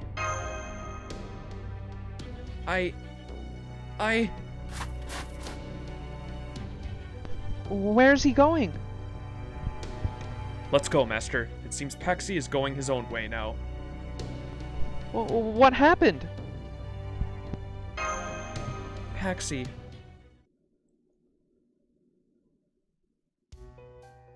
I feel like I'm gonna suffocate. What's wrong? It's almost time for our inspection. Oh yes, what's his name? Kishtaria? Wodime. Wodime, that's it. I'm told he's a mage from a very old, distinguished family. There's plenty of mages from old families. That's nothing special. Wodime's the real deal. He's got the lineage, the skill, and the confidence. I hate to admit it, but there's no better choice for a leader than him. The cryptors are supposed to be competing to see whose Lostbelt comes out on top, but we pretty much all know he's gonna end up winning. You mean, at this point in time? Yeah, at this point in time. Good. I'm glad to see you've still got some fight left in you. Aw shit, Canis. For a while there, I thought we'd scared you off good. Stand down, Oberschnick. She is our guest. She is no threat to the Tsar. Heh, I might be, depending on what you guys have been up to. If your king turns out to be useless, third-rate weakling, and I'm taking him and this whole Lostbelt down. Please stop trying to provoke us. I respect the effort it must have taken to cross the sea in storms just to pay us a visit. But I can't say I approve of you trying to stir up unnecessary trouble. Fighting now benefits no one. Besides, I'd hate to have to cut down the number of Wodime's precious divine spirit servants from 3 to 2. Well, listen to you. And here I thought you were just another weakling. Hey, Grand Duchess, is he just acting tough because you're here? Or has he been keeping his fangs hidden all this time? Do you really need to ask, Canis? It's both. I see. So he's scared and foolhardy, huh? I like that. It means he's still got plenty of room to grow. What do you want? We don't have anything noteworthy to report. Everything's gone fine. You call this fine? Yours is the only Lostbelt where the Tree of Emptiness hasn't taken root. Hell, yours isn't even sprouted yet. No wonder my master's concerned. Why do you think he sent me here? He was worried a weakling like you wouldn't be up to the challenge. I'm doing great. Might be a slow start, but that's not exactly anything new for me. My caster and I are going to be the last ones standing when this is all over. That won't change. I know the Tree of Emptiness hasn't taken root. That's because the Tsar doesn't get why he's needed yet. Wait, what? That's because the Tsar doesn't get why he needs it yet, but it's only a matter of time until he does. In the meantime, I'm gonna keep laying the groundwork. Ever played Reversi? No, I guess you wouldn't have. Well, let's just say I'm playing the long game. Things will switch up down the line. You've got harsh eyes. I can see your ambitions in them. So, you're sucking up to your king while you're waiting for the chance to turn the tables on him, huh? Fine then. If you can actually put one over on Wodime, that'll make for one hell of a show. Alright, I'll tell him there's no problem in Russia. This Lostbelt's foundations might suck, but its king is as monstrous as they come. Yep, I took a peek at him, and he's quite a beast. I don't think our own Demiurge could take him. Demiurge is like demon, I think, right? Because I know, what's his name? There's a Demiurge and Overlord that is, I think it just means demon. Oh. Demiurge means a being responsible for the creation of the universe. What the fuck? Okay. What the hell? So it kind of sounds like through their conversation that each Lostbelt has a king, and I wonder if the masters are trying to maybe convince them to come to their side for whatever reason. I'm not sure. It seems like they have to convince the king to do something with the tree, and then that tree takes its roots and then starts spreading across the blank canvas earth. I'm not sure. Kadok never folds in front of the girls. Her armor is just a thirst trap, 0 real protection. This was the moment you realized Nasu was goated. What was it? The fight, the shit in the shit in the village. Nasu. The reason why I love Nasu's writing is because he makes the intrinsic morals of he takes a very realistic approach to the morals of humanity, where there is no wrong, or there's never any wrong or right side, and no matter how monstrous or despicable the means of what a human does, it is always justifiable in their own eyes, right? You can disagree with the acts and morals of any other human being, but the thing that always stays the same is they can change their mind later and say what they did was bad, but at the moment when they do the bad thing, whether it be killing or taking from the poor or doing things to feeling like they're being exploited so they kill higher ups, or the rich exploiting the poor, no matter what it is always justifiable through the eyes of that human, right? And that you don't see it too often with writers, especially in like mainstream media in general. You don't see that too often, and that's why I love this. It's very good. Patsy going through it when Patsy going through it was when you realized, because he was just starting to realize how fucked the world was. Yeah.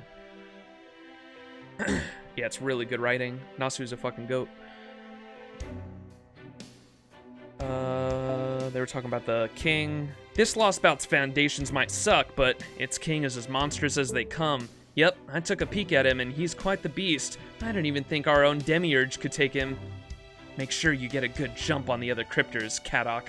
You want to look good for your woman, don't you?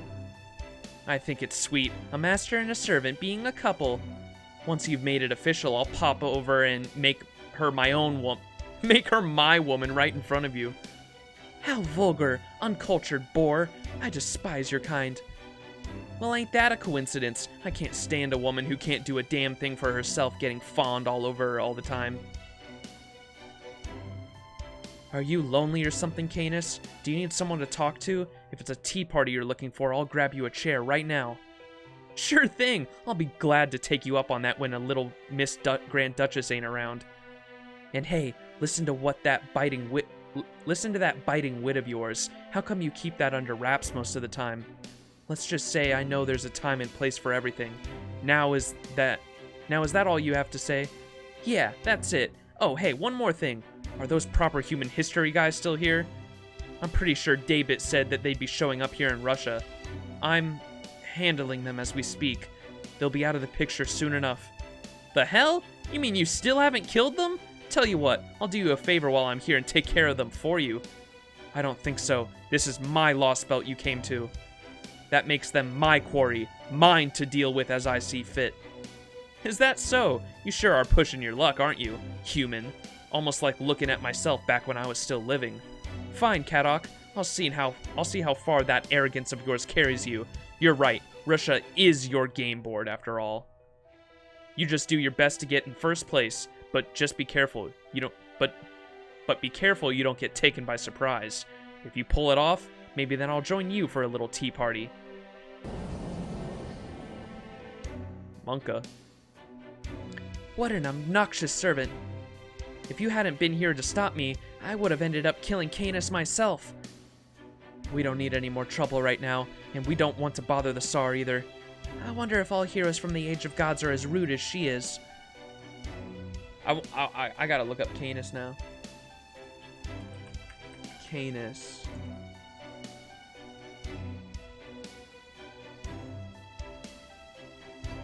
In Greek mythology, Canis was a Lapith hero. Lapiths are a group of legendary people in Greek mythology whose home was in Thessaly, the valley of the penis, and on the mountain Pelion.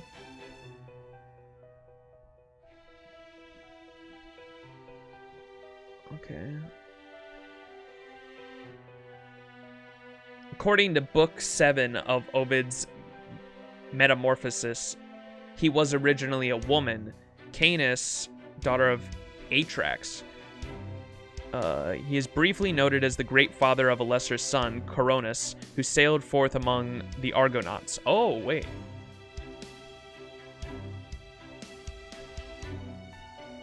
The great father of a lesser son. I don't even know what the fuck that means. Coronis, who sailed among the Argonauts. Canis was also an Argonaut in some versions. The striking mythic image of this hero is that, indomitable through his more than human power, his enemies, the centaurs, resorted to driving him into the ground with timbers. They could neither force him to yield nor dispatch him, but unbowed, unbroken, he went into earth down under, crushed by the shattering hail of heavy pine trunks. Cool. Okay, that's Canis. Mountain penis? That's what I'm saying. Canis is awesome, although her legend was messed. Just uploaded a looping video for Arc A. Let's go. Okay, so who the fuck is Kadok? You missed a lot, Black Angel Rose. My Lostbelt prologue is still... I'm dealing with copyright claims at the moment, so you can't watch that, but... Essentially, we're in part 2 of FGO now, and how it works is there are... Believe it or not, aliens came down. It turns out that the Age of Gods... In the old Age of Gods, you know how in like ancient mythology there's a lot of stuff about gods who like lived among men and they were very powerful beings? It turns out those are aliens, okay? Those were real. The conspiracy theory is real. Aliens. The aliens came down to Earth and basically eradicated fucking everything. The reason why they did that was to make Earth a blank slate, and now they're taking lost timelines and rooting them to Earth, trying to make a different timeline come over. We still don't know the full context of why. We just know that that's happening and we have to stop it, so we're learning as we're going along. Each Lostbelt, so there's 7 Lostbelts. Each lost timeline is called a Lostbelt, and each Lostbelt has its own master and servant. And so this is this Lostbelt's master and servant. They have you've got Kadok, who is the master. You can see he's got the command spells on his wrist there, and then this is his servant, the Grand Duchess.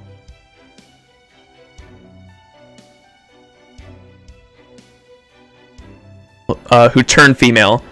See, I know I said this last stream, I don't know if you were here for it or not, but I always laugh at when people say like like people switching genders, or like trans people are like a real issue, and it's like it's only a mental thing, and like blah, they fucking try to make it seem like it's like a first world like recent problem, but no, like they've definitely been around for fucking a long time. Same with like gay people, like especially Christianity wants to make it seem like it's a mental disorder because it fucking in the Bible, I guess it says to go against that, but like literally ancient fucking Greece, you telling Mike too dank? Am I too close to the mic? Mike peaked. Hold up.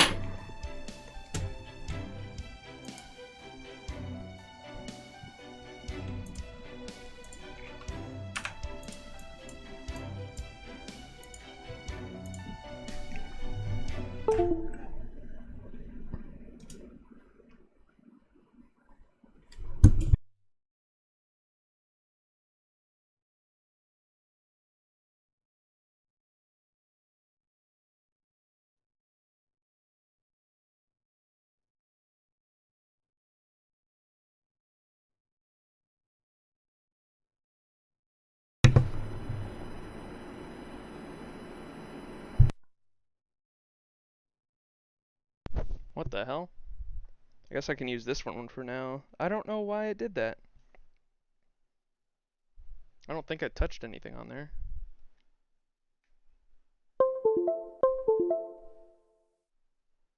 I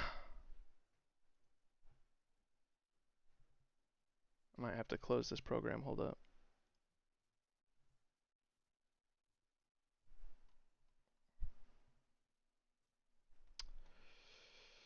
That's annoying.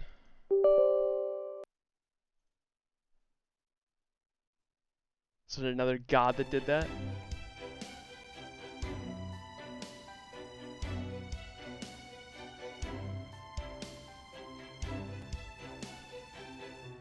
Shifted halfway through a sentence. Yeah, that's weird. I don't see any differences to my device settings didn't change.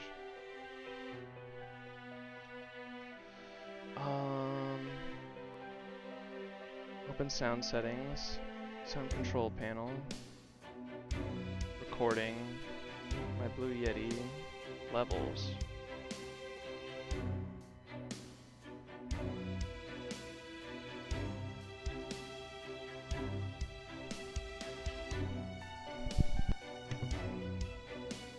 There. That's better, right? It's not super loud anymore. This good?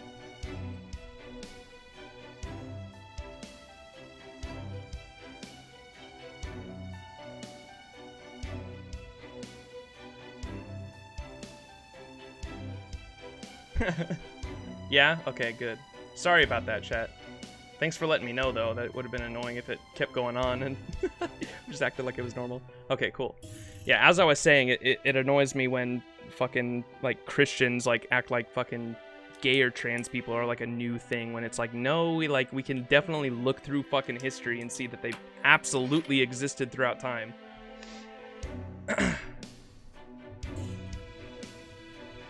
Poseidon oofed Medusa, and in others it was consensual. It all depends. Huh. Yeah, mythology is weird. Canis hates Poseidon's guts for that.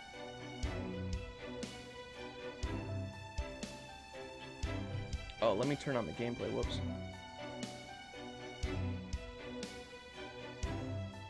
There we go. Okay, back to it. We don't need any more trouble right now, and we don't want to bother the Tsar either. I wonder if all heroes from the Age of Gods are as rude as she is. I can't stand how she looks down on us either.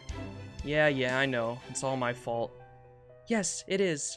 And when something reflects poorly on you, it reflects poorly on me as well. I understand why that is, but it only makes me angrier. I still have some tea leaves Pepe gave me. I know you servants don't need that sort of thing, but I hope it will at least put you in a better mood. That will depend on how it tastes. Sheesh.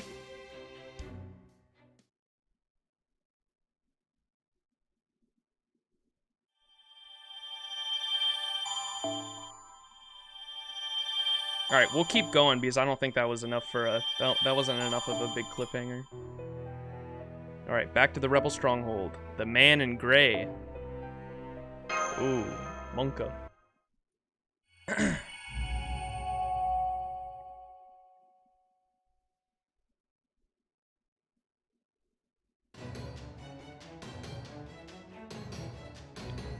Get the provisions to the storehouse, quickly! After that, I want you to sort them into perishables and non-perishables, and give the perishables to the children and elderly. Non-combatants, boil some water and prepare to treat the wounded. I want the wounded in a single file line. I'm afraid I get a bit queasy at the sight of blood, so I think I'll go repair my golems instead. I will also have some of the golems keep watch. I believe it would be best for all the Yaga to get some rest now. Thank you, Vice Braun. I appreciate that. Think nothing of it. I must say, though, it is rather odd hearing you thank me. What do you mean? It is nothing. Let's just say I sensed fate at work. Oh, because that's totally an APOC reference. That's cool. I do not understand that, man. That's totally an APOC reference. I'm hungry. Don't worry, I'll have some meat for you in no time. That'll make you feel better. Patsy. Master? What are you muttering about? He ran away, and we didn't go after him. That's all there is to it. Besides, any mage worth their salt should be used to betrayal. Don't be sad about that mutt running away. Be sad you've lost your guide in this land, and how hard it'll be to replace him. Yeah, I don't think it's really that Max is sad necessarily. I think he's just trying to understand why he left more than anything. I imagine he had his reasons, and of course we owe him a debt for involving him in all this to begin with. We will just have to hope that he is alright. There's nothing else we can do for him right now. Now what say we switch gears, Mr. Max? It seems you have finished unloading the food. Perhaps you should inform Miss Adelante.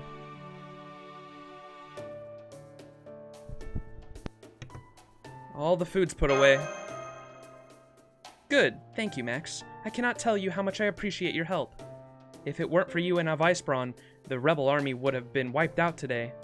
Or, barring that, we may have ended up massacring those townspeople, and we could never have hoped to atone for such a sin. Thankfully, our own losses were minimal. At least, that is what I will tell myself to keep despair at bay. At any rate, I am sorry to ask this of you so soon after getting back, but I have another mission. We learned something in our intelligence gathering for this operation. It did not pertain to the operation, but it is nonetheless very important. It concerns the town of Yagatula. Do you remember what I told you before about the soldiers who came to join us and soon ended up leaving again? I'm told they made their way into the Yagatula, integrated themselves to the local authorities, and now essentially run the town as their own. Although, they've been careful not to do anything that would incur Ivan the Terrible's wrath. Unfortunately, it would seem the Imperial Court's mage priest, or some, caught wind of those Yaga. We have word that the Oprishnik and a servant have been sent to deal with them, which has thrown the whole town into chaos. But this also puts one of our enemy's stronger operatives alone and unguarded in the field, not counting the Oprishnik, of course. This represents an excellent opportunity to eliminate the servant. Unfortunately, Yagatula is too far away to send a large force without being obvious. I am certain one of Avisbrom's golem could cross that distance in no time. But if he goes with you, I'm afraid that would leave the golems here inoperable. In that case, I will set them to obey your commands, Adelante. I'm afraid they won't be able to handle complex instructions, but you should have no trouble telling them who to attack and what to carry. That would more than suffice. The rebel army should not be going anywhere for the time being. We will remain here to tend to our injured and continue our training. By the way, about Patsy. Yes, I heard the report. That sort of thing happens all the time.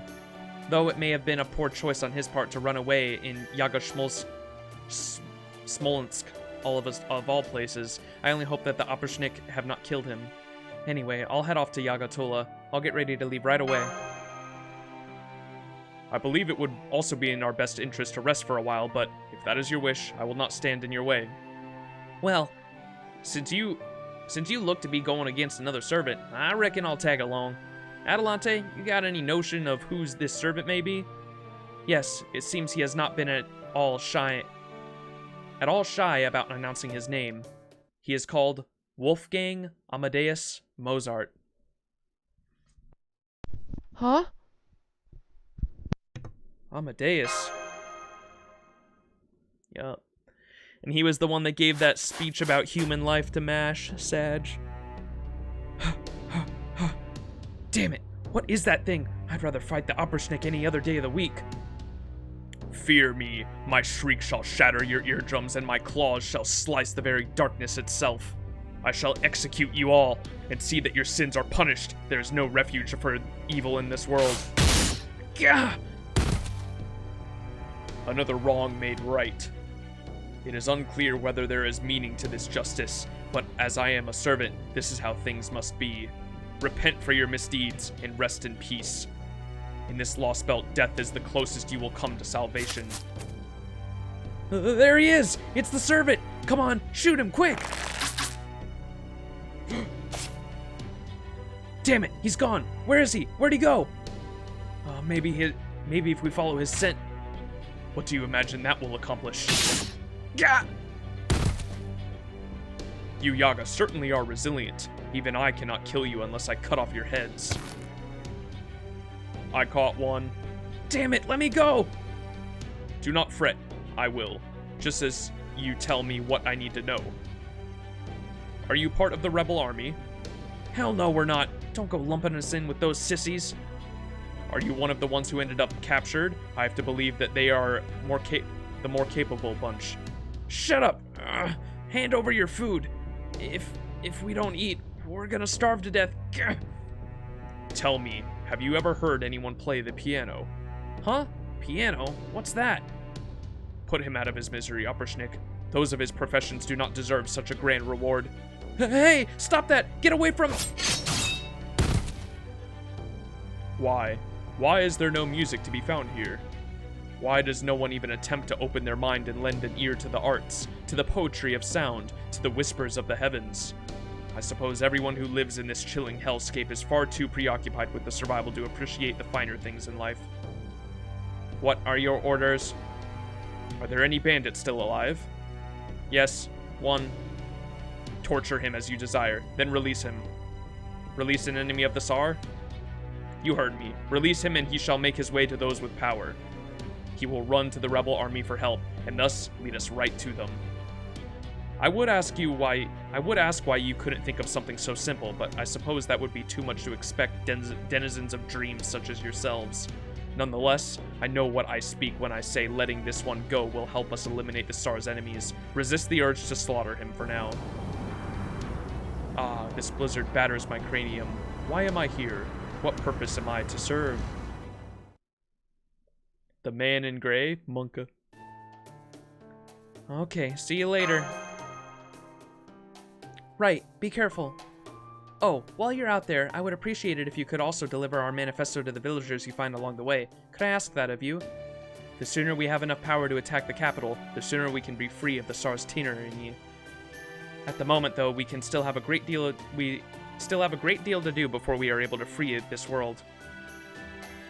Hey, guess we won't be seeing you around for a while. You guys really saved our Krichat bacon back there.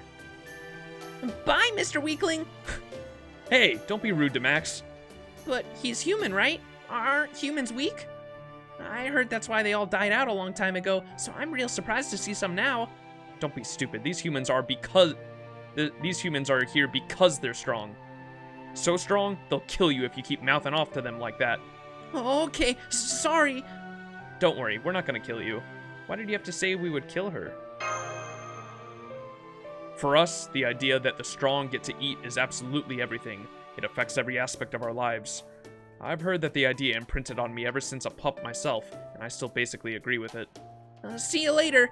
Bring back a souvenir. I don't know if there'll be any souvenirs, but I'll try. I finished making adjustments to your golem, Master. Thankfully, the blizzard is rather mild today, at least by this world's standards. I believe it would be best to take advantage of that and make as much progress as we can. And then there are the manifestos Adelante asked you to deliver. Please make sure you're well prepared before you head out, Master. Don't forget to check your Arctic Mystic Code. Indeed, this cold is so severe that any slit in your Mystic Code could quickly lead to frostbite and necrosis on the affected body part. Even with your Magecraft protection, I hope you will be careful out there, Master. Alright, I'm heading out. Here we go. My goal was always to unite all the servants summoned to this land and overthrow the Ivan the Terrible alongside the rebel army. And now, thanks to the Master of Chaldea, that goal actually seems attainable, rather than a pipe dream. My head is killing me. I suppose even servants can't always get what they want. When my pipe dream becomes reality, I wonder if I will wake from this dream too. Monka, okay. Let me go, damn it! So you are a survivor of the rebel army. Unfortunately, you were the one I was able to capture. The Obrishnik have a terrible time exercising control at times like this, you see. In that sense, you should count yourself lucky. I hope you understand that much. Just so you know, I'm only the new recruit. I don't remember anything. I see. So you lack confidence in your memory, eh? I appreciate you telling me that before we begin. Your kind are quite durable indeed. We could be out here all day if we take things one question at a time. What was that?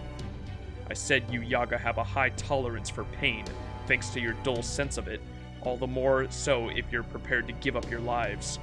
In my experience, you cannot make Yaga talk whether you rip out his claws, break his limbs, or even toss him in a dark hole for a month. The Obrishnik's methods of torture only end up killing you. It's a tremendous waste of time. Is that so? If you're gonna kill me, then kill me already. I can't do that, my young Gaga. As you see, I am the man of the cloth, here to spread God's word. I would like to avoid taking life unless strictly necessary. Besides, I have something else in mind. There's a test of sorts I've been meaning to try out. Obrishnik, we will be taking this Yaga with us. Do not be careful with him. Yes, sir. What are you planning to make me do?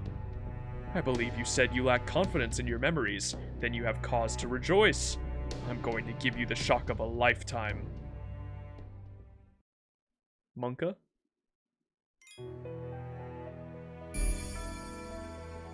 Snow-covered plateau. The Man in Gray Part 2. Who's the Man in Gray?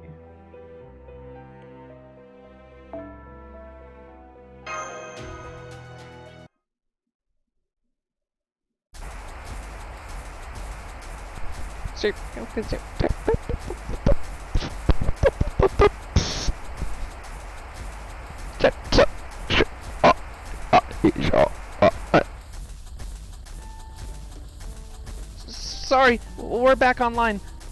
I'm afraid our transmission is cutting in and out. It might be because of how fast you're moving.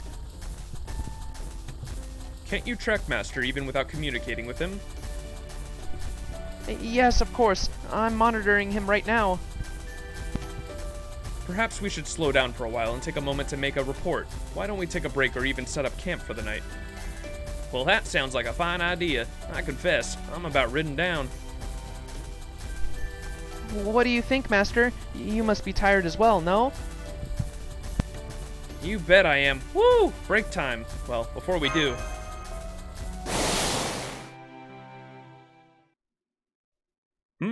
Ah, I see. There are demonic beasts nearby. Then let us take care of them first. Alright then, it's hunting time. Hell yeah, brother.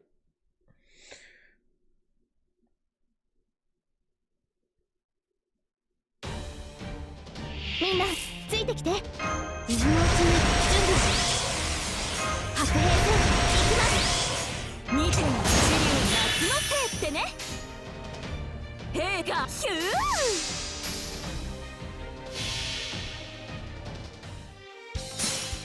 レーテオーパー2オーケーセレクティマイネームイズ武蔵宮本。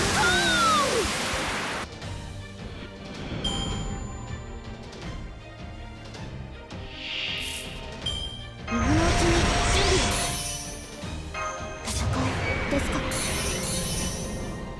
やだな。チャンバラショートガンガン行くわ。ガンホー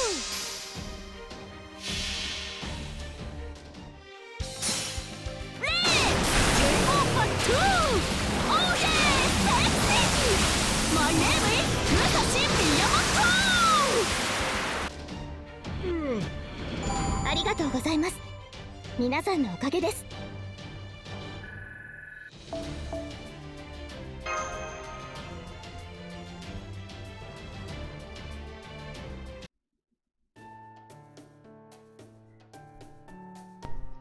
Are you alright, Master? You're not too cold, are you? I'm fine, thanks for the wall of golem. I'm fine thanks to the wall of golems. It's actually pretty warm in here. Seems you can make golems out of just about anything, huh, Vice Braun? Stones, trees, metal. You can just use all kinds of stuff, can't you? You are correct for the most part. Well, there's no shortage of snow around here. Could you make a golem out of that? Snow golems, huh? Leaving aside what to use as a core, I imagine it would be rather difficult to accumulate and maintain the material. Although, they would have an advantage in they would be difficult to physically destroy, as they could always just reassemble themselves from all the snow around them. But no, it just wouldn't work. No matter how I run the numbers, the average core just would not be capable of accumulating sufficient quantities of snow. Using more valuable materials for the core would only result in golems that, while nigh impossible to destroy, are otherwise exceptionally weak. But do you think, Master? All this magecraft stuff's a little over my head. What if you froze them? True, this temperature is low enough to freeze almost anything instantly. The resulting golems would still be have limited capabilities, but that would be a far better trade-off, yes. You really do love golems, don't you, Vice Braun? Oh, I wouldn't say that. I simply dislike humans. Huh? Say what? Oh, I don't mean that I despise them. My apologies. I should have chosen my words more carefully. I only mean that I find interacting with humans troublesome, and tend to avoid it as much as possible. That is just the sort of person I am. So then, why are you okay talking like this? Since becoming a servant, I realized the error of my ways, at least in part. So I decided I should continue to talk to others, no matter how reluctant I may be to do so. Oh, if you find it unpleasant, we would be happy to keep quiet. No, that would not do. That would not do at all, Mash. While it is fair to say that I do not like humans, I did try to save them to the best of my ability. I did so in life, and I continue to do so in death, but I'm still not sure why, and that troubles me.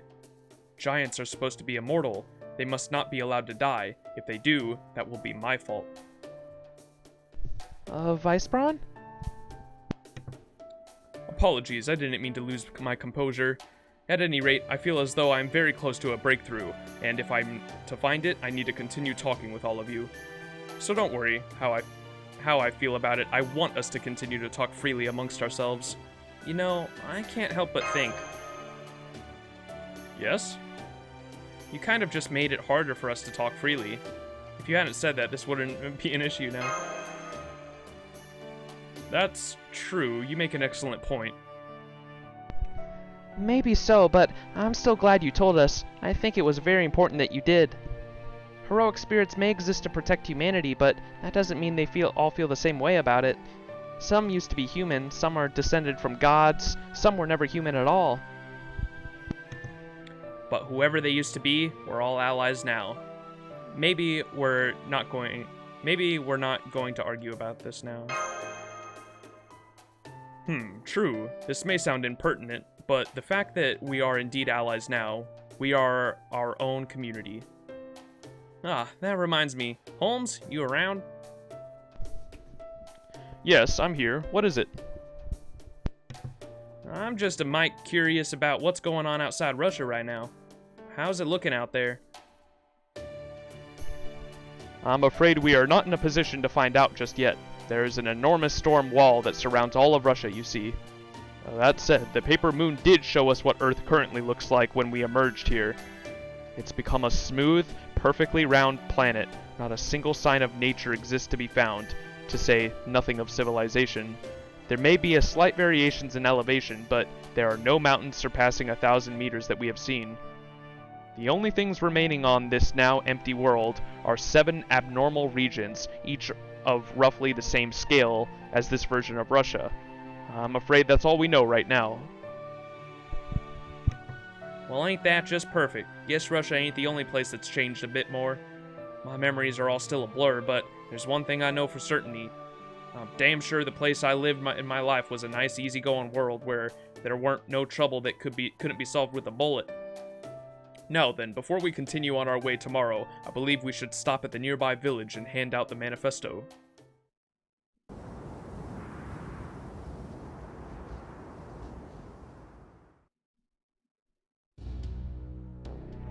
Go away, servants! Leave now, and don't come back. Oh, may I ask why? If you know that we are servants rather than humans, then why do you speak to us like that? I know that you servants are inhuman monsters. That's why I want you to go away. If that still isn't enough for you, then go ahead and kill me first. Are you that scared of Ivan the Terrible? You lot see our neighbor village on that map of yours? Yeah, I see it. Why do you ask? Go there, and you will see a sign of the Tsar's power. Then I'm sure you will understand. So long as that reminder is there, we could never even dream of defying him. Well, that was certainly not the warmest of welcomes. Nonetheless, I am curious about this sign of the Tsar. I suggest we head there now, and see what we can learn from it. Okay, let's do that. What do you think, Billy? Well, I suppose it's alright with me, but I gotta tell you, I got a real bad feeling about this. But sometimes, you gotta just charge into the lion's den. I ain't too keen on sticking around this village any longer than we gotta. Let's get a move on. What happened here? Did an earthquake hit here? Maybe a twister?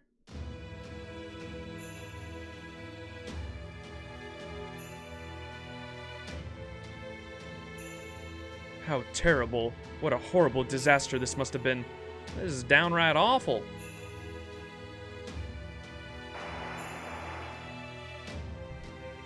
What is it? We can't see anything on our end. Maybe the comms are acting up? Very well, I'll try to fix them.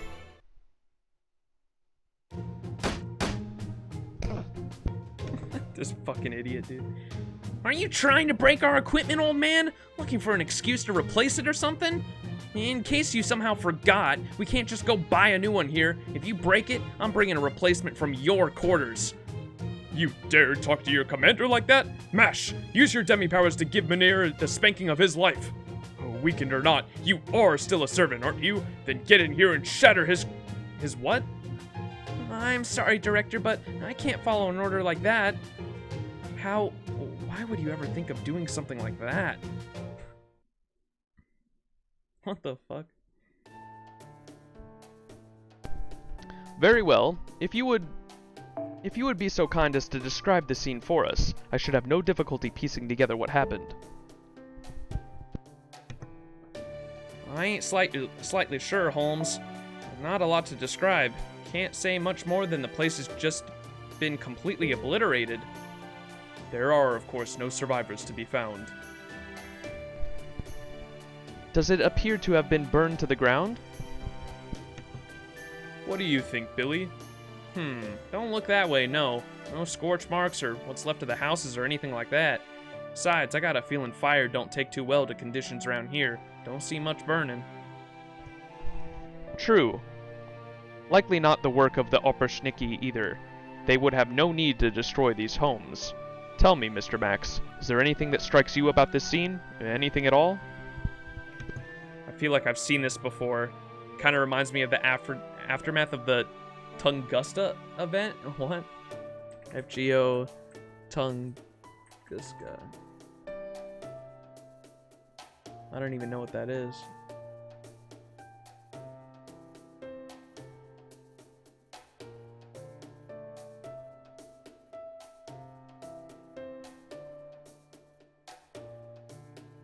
This looks like an event that hasn't even happened yet. What?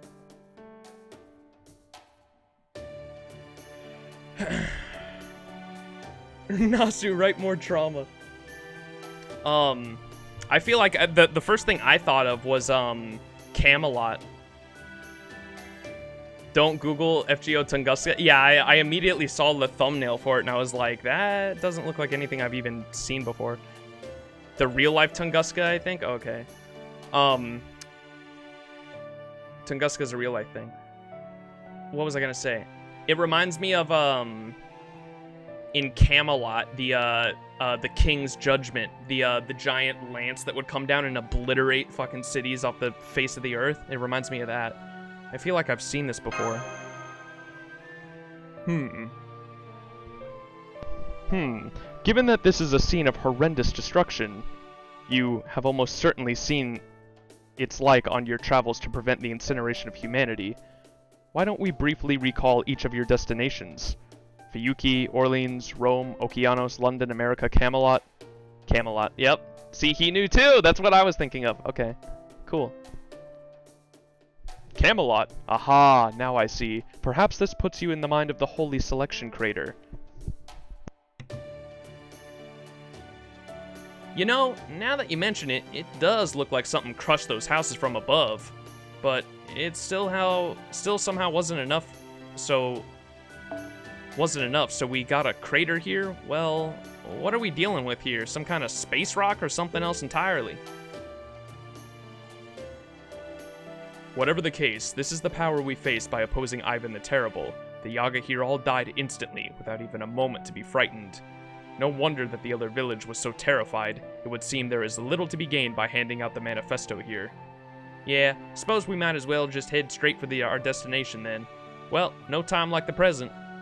Well, let's go find out if this Mozart fella is the sort of monster we can beat, or the sort that we can befriend. However the chips fall, my 6-shooter will help us through.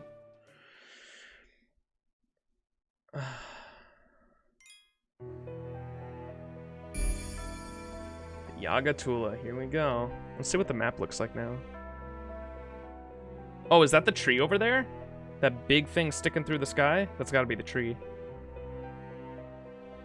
Looks like we're slowly making our way there, too. The man in the gray. Oh, here's the Avenger. Alright, this is him. Let's see if we can just use the farming team.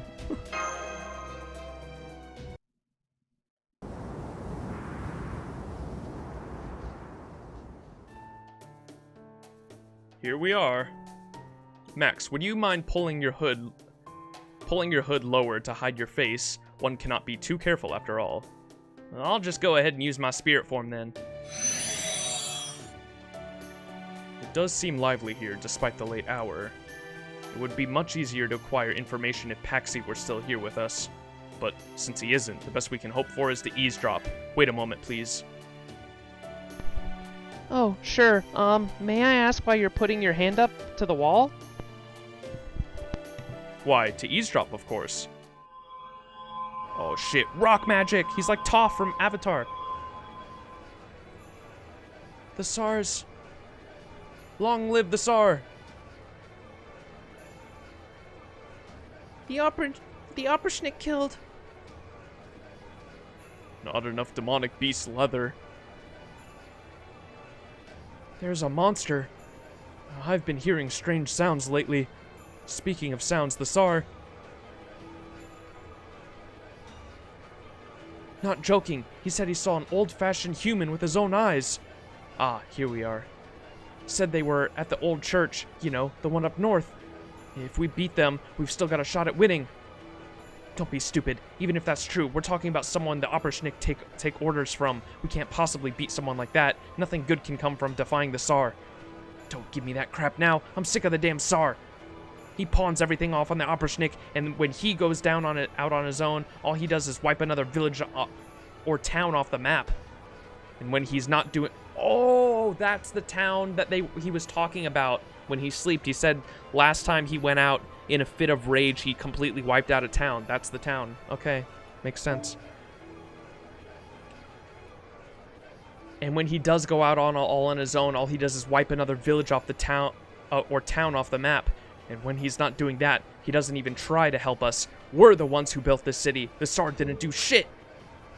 Yeah, but so what? You know how strong the Tsar is. That's what it all comes down to in the end. We know that in our bones. There's not a single thing we can do in the face of such monstrous power. The only hope we've got is that he doesn't wake up. As long as he stays asleep, we can manage to get by. Damn that Opperschnick. They're nothing but the Tsar's dogs. Do you have any choice but to... Do we have no choice but to koto them? We built this city on rock and roll. There we go. I just learned that a mysterious servant is supposedly staying at the old church. That's amazing. Is there anything you can't do? All I did was apply my golem spell in a different manner. In truth, the technique does not lend itself well to finding specific information. It was simply good fortune that I happened to find what we sought. That alone demonstrates how many Yaga are talking about this. In any case, shall we pay this church a visit? A vice bro of the king. So, this is the church. I don't detect any movement around here. Indeed, nor do I see anything out of place that a servant might have left behind. Same here. It just looks like an ordinary neglected church. What do you think, Holmes? I imagine a detective of your caliber may find something we cannot.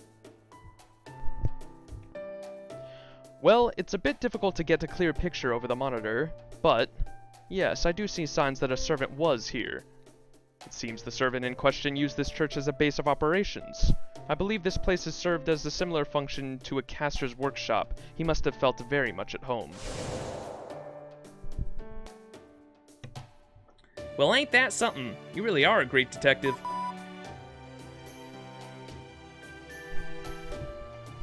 This is Da Vinci, I think. That was my analysis at work, thank you very much. All Holmes did was look at the summary. Come on, Holmes, you're better than that.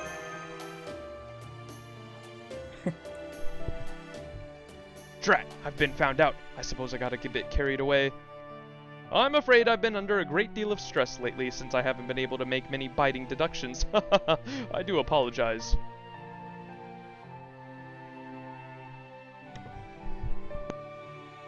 That's rich. That's rich coming from you, Detective Happy-Go-Lucky, as if you've ever had a stressful day in your life. You wound me, Gordoff. There are many mysteries that simply cannot be solved that alone is a great source of stress for me. Just a note of, doesn't the sprite look like the church's CCC? Yeah. It's the exact same background, for sure. I was gonna say something, but I figured I'm not gonna be too critical, because, I mean, they're both a church. I don't really care if they're gonna use the same background.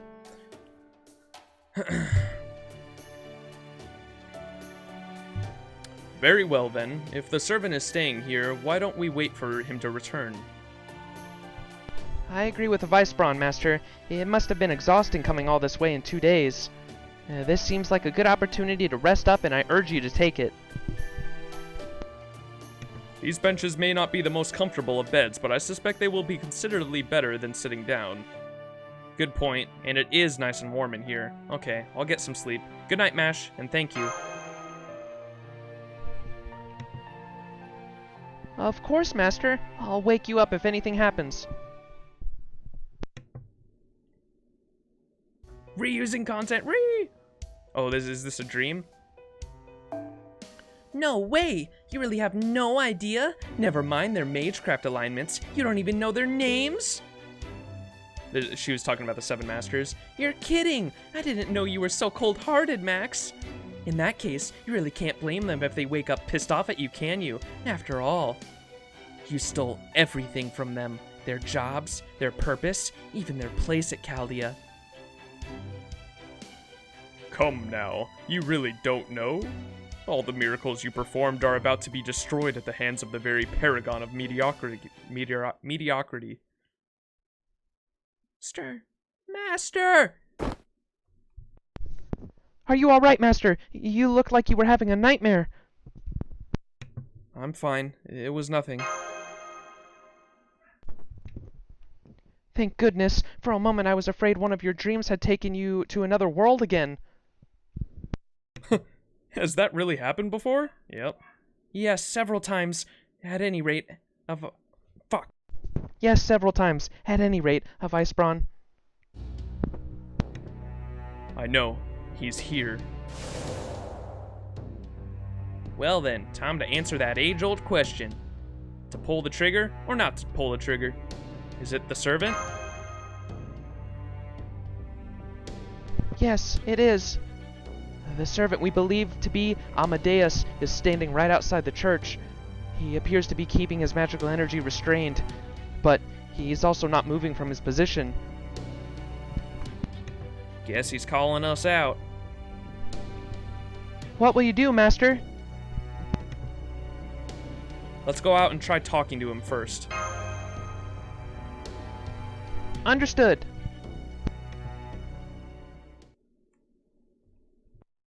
Watch out! Above you!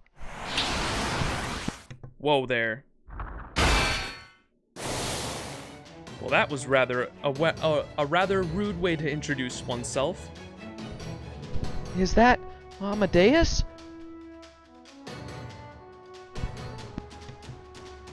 Well, well, here I am. Waiting for one more filthy rebel soldiers to show up, and who should I meet but the Chaldeans? There is no place for you in this Lostbelt, Chaldeans. Your only escape now is death at my hands. Lostbelt, is that what he just said? Aha, that's it. And if this land's textures have been overwritten, that would make this a belt. Ah, this is the final piece to my puzzle I needed to complete my hypothesis. Woo-wee, look at you all duded up. That kind of suit, or... That's some kind of suit, or would you call it armor? You telling me that's Amadeus? I can't get a good reading on his spirit origin. He could be Amadeus, but he could also be someone else. Regardless of who he is, the spirits seem to agree on one thing. He is very much a harbinger of death. God's love is nowhere to be found here. There is only the hunt. As I am no longer human, I shall grant you the gift of death. Snap out of it, Amadeus. Are you really Amadeus? Silence! Silence, silence, silence! My name is Amadeus. It must be, or else God will never forgive me. Okay. Salieri? Question mark? What's going on here? Brother. Where do you get these ghosts?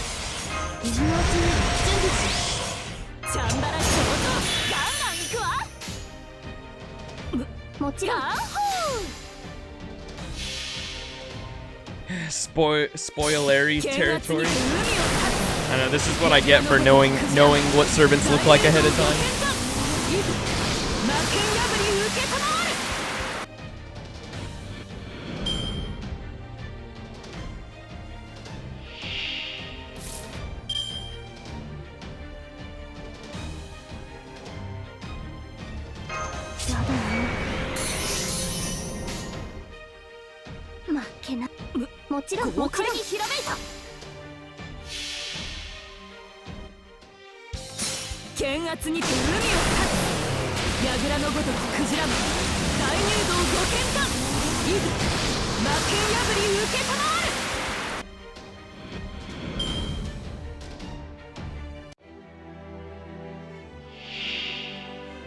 There he is, Amadeus Altar.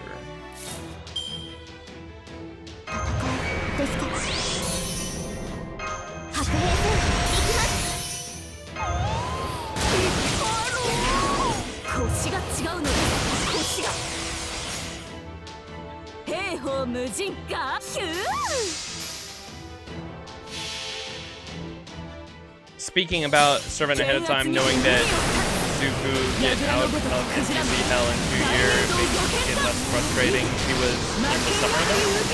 I don't even know who Zufu is.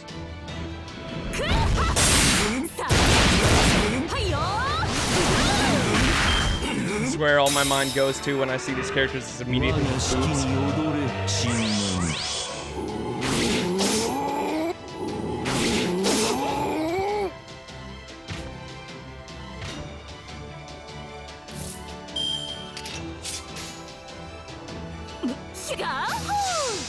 She's an NPC in the event, and it took 2 years. She's in... Oh, the 3-star. Right. I know who you're talking about.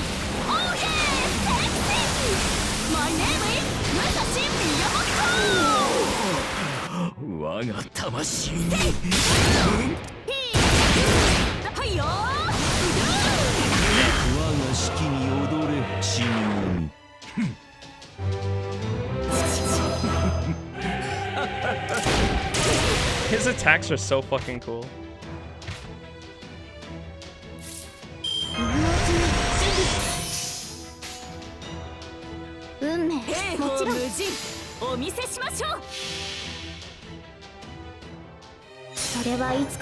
I know, when I was watching the stream, Ispinir, I love how when they announced, or when they said, and we've got 2 new anniversary servants this year, there were so many people that were like, 2 anniversary servants? Please don't be 2 5-stars. We don't have the money for this!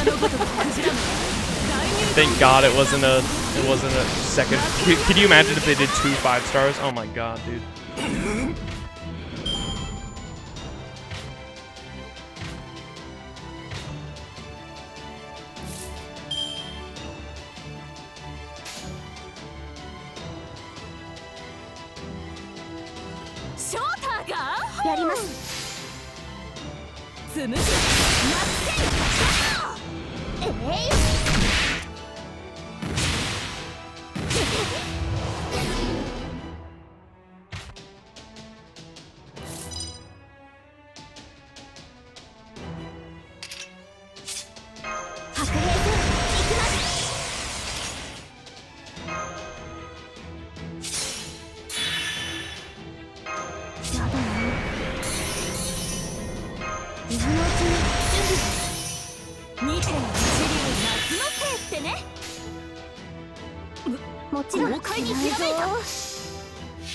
The servant with a Concert U plushie and a passive that makes her have less attack against you and a support skill on steroid when you use on you servant. Huh? They did give up 1k sync quartz. At least, yeah, that's true.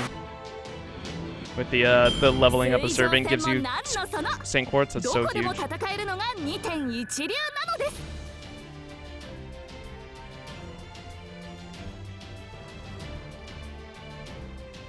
Cryptor does the gritty. What?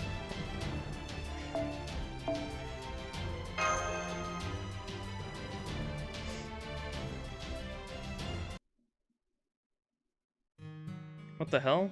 Oh, is this must be Amadeus lore? Hey, redacted. Don't take this the wrong way, but oh, and that's Salieri's sprite. I recognize that. What is it? Did you really kill him? I mean, I'm sure you didn't kill him directly. But, come on, you know, there's all sorts of indirect ways to kill someone, right? You think I killed him? Don't be stupid. Right, of course. I'm sorry, I shouldn't have said that. No, I really mean it. Don't be stupid, of course I killed him. Yes, I killed Amadeus myself, and I am the one who requested the Requiem in D minor. It was I. I am the reason the greatest prodigy is dead. Preposterous. How fortunate I would be if that were true. I couldn't kill him. I just couldn't. Not because we were good friends or even acquaintances, but because I couldn't bring myself to snuff out the life of one with such God-given talent. Did I do that? That is who Wolfgang Amadeus Mozart was. And yet, the world, myself included, cannot but seek someone to blame for the death of one such as he. I appreciate the follow, Opain to Unity? That's probably all one word. You've never seen the gritty dance? No. Cum cubes for the ascensions? Yeah, that's huge too. Ascend and level every servant. It's worth it. Opate Unity? Did I say that right? Wait.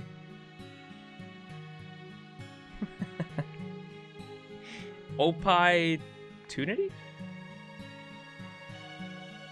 I'm not sure. I'm sorry. I'm just gonna blame it on people when people don't fucking capitalize their names, man.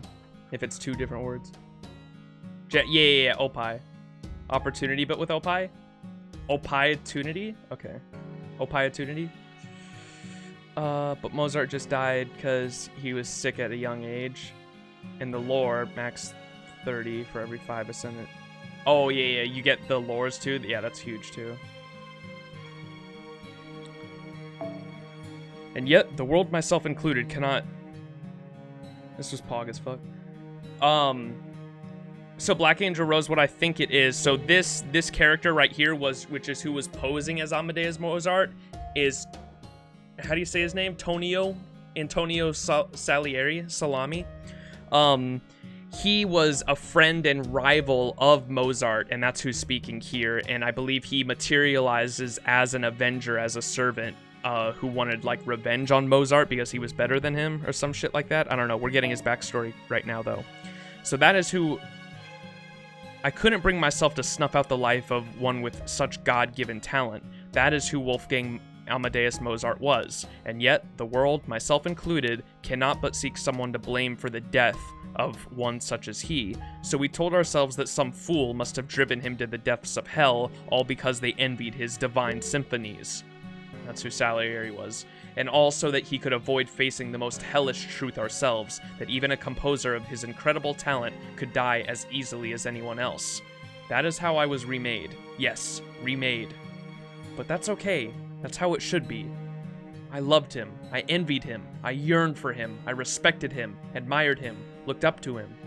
So, to bear the honor of being the one to kill that great prodigy, I could ask for no greater gift of God. Still, that said, I feel like he once told me something much more important. Please, just listen to me! There is nothing for us to discuss. Gotcha, you masked bastard. Gah, damn it. It's not him! It's not him! That's not Amadeus at all! He doesn't look anything like him, and his spirit origin is different. Not even being an altar could explain this much difference. Who are you, really? I'm not Amadeus. Damn it, I'm not Amadeus. Mr. Max, look out! It's an ambush! You guys must be working with old-fashioned radar. That explains why it was so easy to sneak up on you. Huh? That voice. This is the man in gray, huh? What's his name? Kodak? Salami, yeah. Stand by, Oprishnik. This is the one I've been waiting for. Looks like the court musician isn't doing so hot. Well, that's okay. I wasn't gonna need him much longer anyway. Goodbye, Salieri. Salieri? Salami? So that was Antonio Salami. Salieri? So that was Antonio Salieri. Kadok? Is that you? Mash Kirei? Oh, you're just on the comms. Now then. I know it's kind of cliche, but some things just gotta be said, you know? We meet at last master of humanity. My name is Kadok Zemlumpus. I'm the cryptor in charge of this Lostbelt. Dun dun dun! Salami and Kodak. Is it Kadok? God damn it, dude. Oh shit. Alright. Should we do this last one? Okay, we'll do one more. Because even I'm interested. Okay, this is the last node, and then we're ending stream. Even I'm interested to see how this one goes. I want to say it's insane for a huge fan of someone to want to kill him then because they're a huge fan, but there's actual people that have done that. Well, he didn't kill him. He took the blame. He took the blame because he thought it would be a... he took the blame because he thought that was like a gift from God to be placed with such blame. But it was really that people wanted someone to blame for Mozart's death because they thought that someone so talented and prestigious as him couldn't have been killed by just normal means as a normal human. And so they looked for someone to blame, and they blamed Salieri for being envious and wanting to be Mozart so bad. That's essentially what his servant's story is. Kadok? Where have I heard that name before? If I may, Senpai, Kadok Zemlumpus is a member of Team A. He possesses an exemplary aptitude for race shifting, and I believe... Don't bother. I don't care if he remembers me or not. Besides, what I'm already told you who we are. I'm one of the 7 cryptors, and we help bring out the end of the world. That should be enough for you. Wait, please. Then does that mean that you and Kristaria and everyone else on Team A are really... You sure talk a lot more now, don't you? Back then, you just parroted whatever anyone told you. But that doesn't matter. Stay out of this, Kirei. You were nothing more than a tool to us, a device we planned on to bring along to help us summon servants after we race shifted. We never cared about your opinions. You were just supposed to keep your mouth shut and help us out however we needed. So don't bother worrying about infringing on our rights or what we're like as people. We never bothered to do that for you, after all. That's not... No, that doesn't matter anymore. Now, you're an enemy of Chaldea, aren't you, Kadok? That's right. I'm glad you're not a complete idiot. That saves a lot of time. We already made our declaration of war. Our goal is to grow our Lostbelt and bring about an end of proper human history.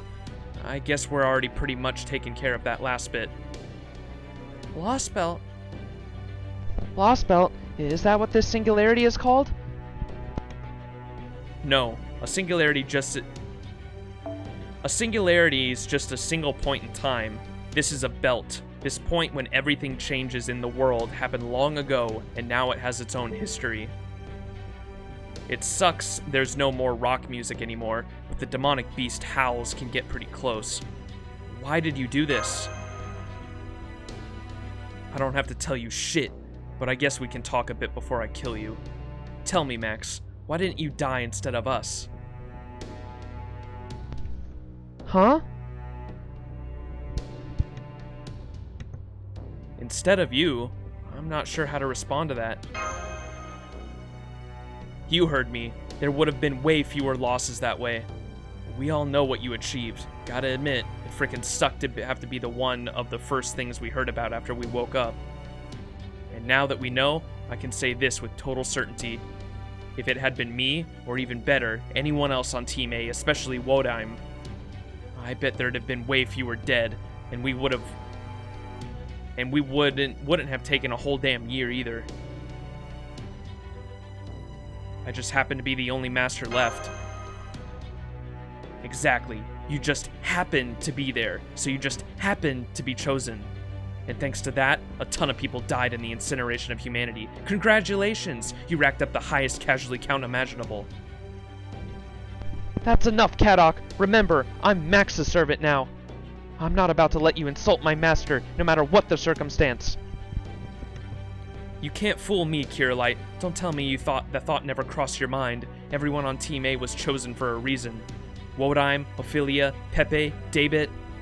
Any one of them would have done a lot better job than Max there, and you know it. You may be right, but there's no point in thinking about that now. The fact is, none of you were there, and we did the best we could under the circumstances. We didn't have time to even consider hypotheticals during the year it took for the restoration of humanity. But I can tell you there is one thing I'm certain of after what you've said, Kadok. Oh? And what's that? I would never have lived to see how things turned out if anyone from Team A had been the one to handle it. If it wasn't for Master Max, I wouldn't even be here right now.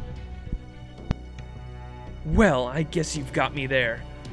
Any one of us would have probably abandoned you without a second thought at some point. So if you're in charge of Russia, Kadok, I take it the others are in charge of these other Lostbelts? That's right. Not that knowing that's gonna do you much good. I still don't get what your goal is. Why would you destroy the world?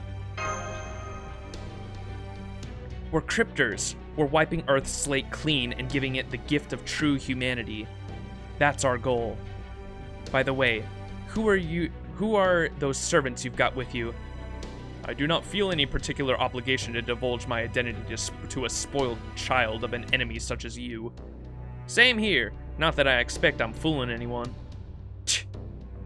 Well, whatever. It hurts to be cautious, but I'll be getting rid of you all anyway. Oprishnik, kill them.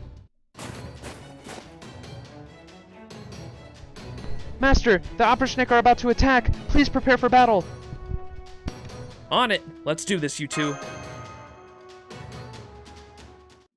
Okay, well, he really didn't explain much there. I guess now the Lostbelts make sense, or somewhat make sense to the Chaldeans, though.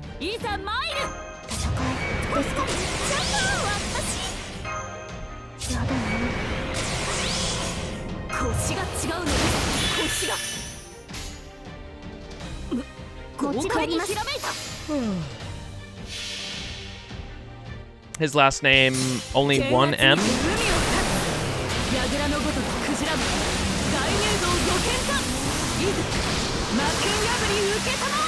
Zemla Puss? Zemlum fuck. Zemla Puss? Zemlum fuck, dude. Can't do it. That's why I'm just gonna fucking call him Kadok whenever I can.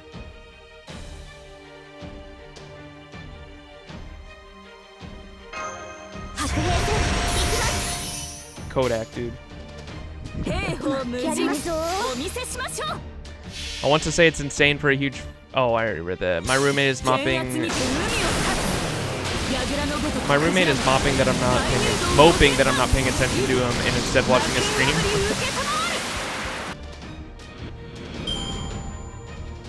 Pay attention to me.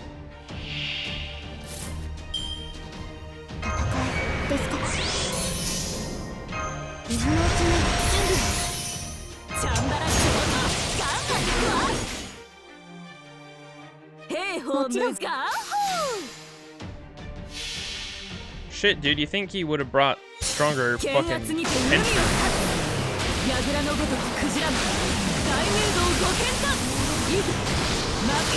I guess he didn't know we were here, though.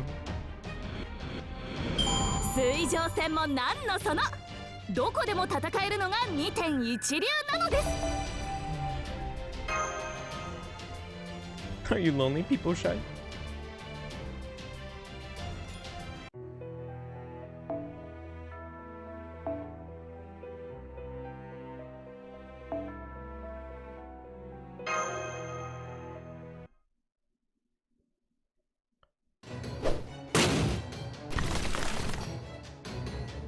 My, looks like I'll have to make another one. A Kabbalist?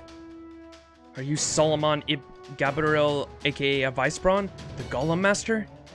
I suppose using so many golems does make it obvious, even with the mask. You are indeed correct. I don't even need to bother asking about you.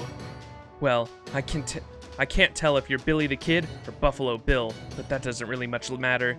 The hell doesn't? I'm Billy! Ain't gonna tolerate being confused for no prairie lover. Anyway, this works out nicely. You've got your servants, and I've got mine. Let's find out which of them is stronger. Caster! Oh no. Uh-oh. Was it worth coming out all this way then, Master? I hate letting the wild cards run around, so yeah, I feel a lot better now. That's the woman who destroyed Chaldea. Then she was a servant who hails from this version of Russia. I knew it. A Vicebrawn seems like he would be rather useful. So what? You want me to change out your contract? I mean, I could do that, but... Alright, it might not be the easiest fight for you, but I'm sure you can pull this off. Oh yes, that much is certain. Bow down before the glory of the Tsar, fiends of proper human history. My name is Anastasia. I am the daughter of this land's undying dynasty, now and forevermore. I knew it! You're the Grand Duchess, Anastasia of the Romanov dynasty, but how is that possible? You're a tragic figure, not a valiant one. Nothing you did should have let you become a heroic spirit. Yes, you're right.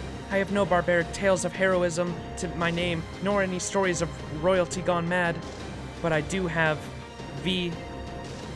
I am a servant of this Lostbelt, and as such, I shall eliminate you all. Come, V, let us kill them together. Hear my command and obey. You are to become sculptures of snow and ice, writhing in agony in this world of permafrost for all eternity. Monka.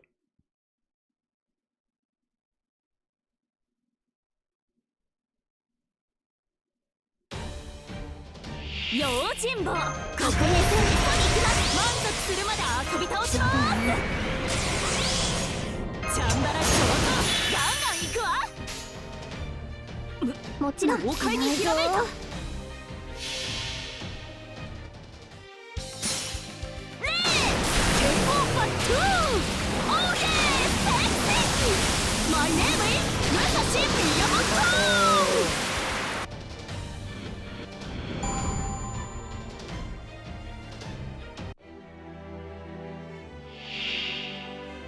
反人類仕事機が私に勝てるとでも Peasants?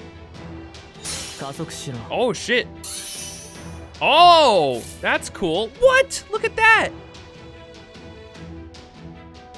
That's sick. What the fuck?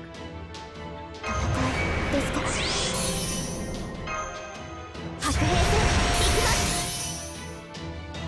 2.1流夏のせいってね。腰が違うのです。腰が。 This is true PvP, chat.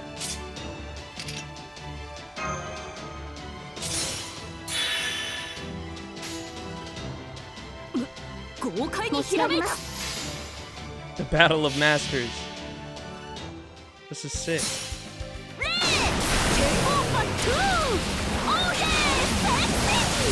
My name is Anastasia. ここでここで旋回しろ。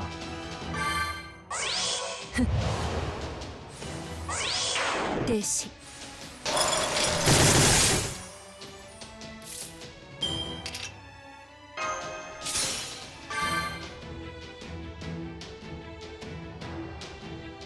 今のうちに準備は。やだな。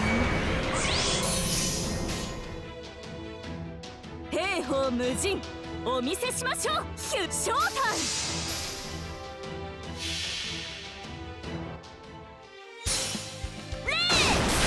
When you can just bring a farming team to a boss fight. My name is Anastasia.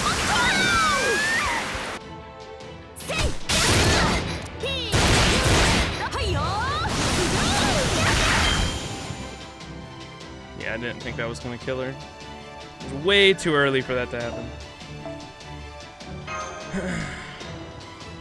I thought it was gonna be some bullshit where she gets invincibility and just NPs us and the battle ends. Vi, let your gaze unfurl even more.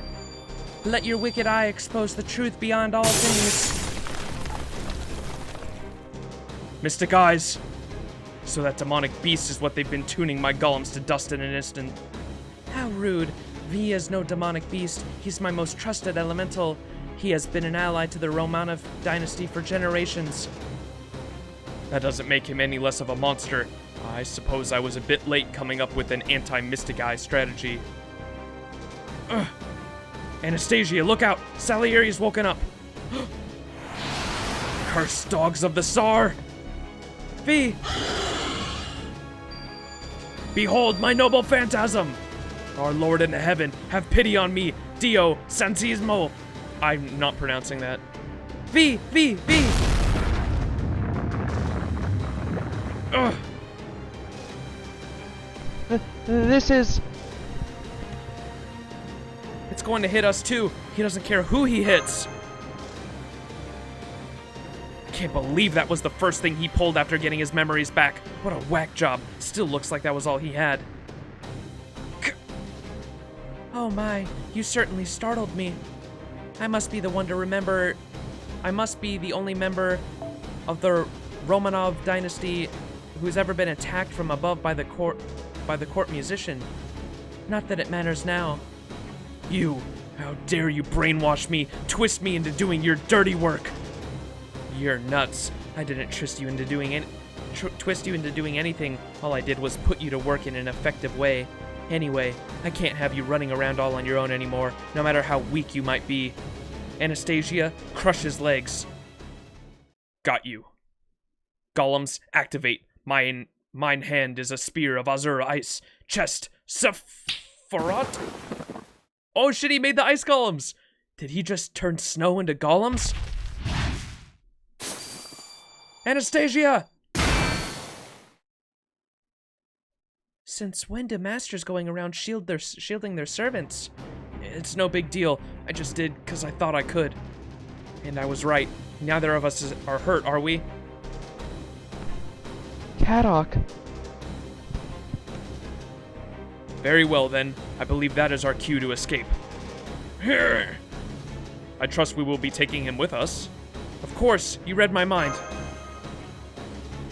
I see. So this is what it means for one's master to rub off on you. I will have to bear this in mind for future reference.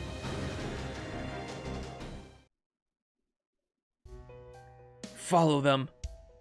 Understood. Would it be of any consolation if I said we at least avoided the worst possible outcome? I suppose. It would have been best if we could have crushed them here, but we didn't have the priest or enough Oprishnik to make that happen. If we can take them all together, so much the better. Besides, thanks to you, I got an idea. What is it? If it works, it might just be what we need to bring down the big mountain all at once. I see. I thought a plan would take a little longer to come to fruition. It all depends on how well we negotiate. If I can offer him something he wants, he's bound to give in. That's the sort of servant he is. Are they talking about the king? Alright then, let's start spreading the Tsar's glory to this part of the frontier. Oberschnick, this place was harboring traitorous rebels. I take it you know what to do? Yes, everything shall burn, everyone shall die. That's right, you all crush this town with your own hands. Monka. That must have been what they were like back when they were alive too, just like the ones who killed me. Keep that to yourself, Anastasia, or you'll end up disrespecting the Tsar. Master, don't you preach to me about disrespect. Right, sorry about that.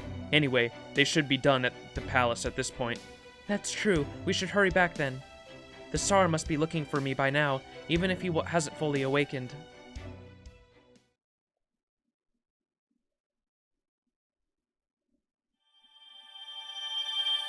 Alright, it's finally getting good. I was tired of going back and forth and just doing fucking fetch quests, essentially, in a fucking mobile gacha game. Jesus, that was getting boring at first, but I'm glad we're actually making some progress on the story. It's actually getting interesting now.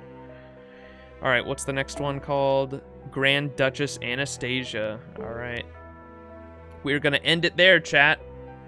Pretty good so far, though. The beginning of this Lostbelt was interesting, then it got kind of boring from the beginning of this stream until like a few quests ago, but now it's actually getting interesting. We're making progress. We're having confrontation and shit like that. That's what I want. Give me the juicy shit. Alright, let me see if there's a streamer we can host in the Fate Grand Order category. Alright, and Raiden. Have a nice time, everyone. Hope you have a fantastic day, and hopefully I should be streaming early tomorrow morning for the rest of the Lostbelt. We'll finish it up, so that'll be cool. All right, peace out, everyone. Have a good one, and here we go.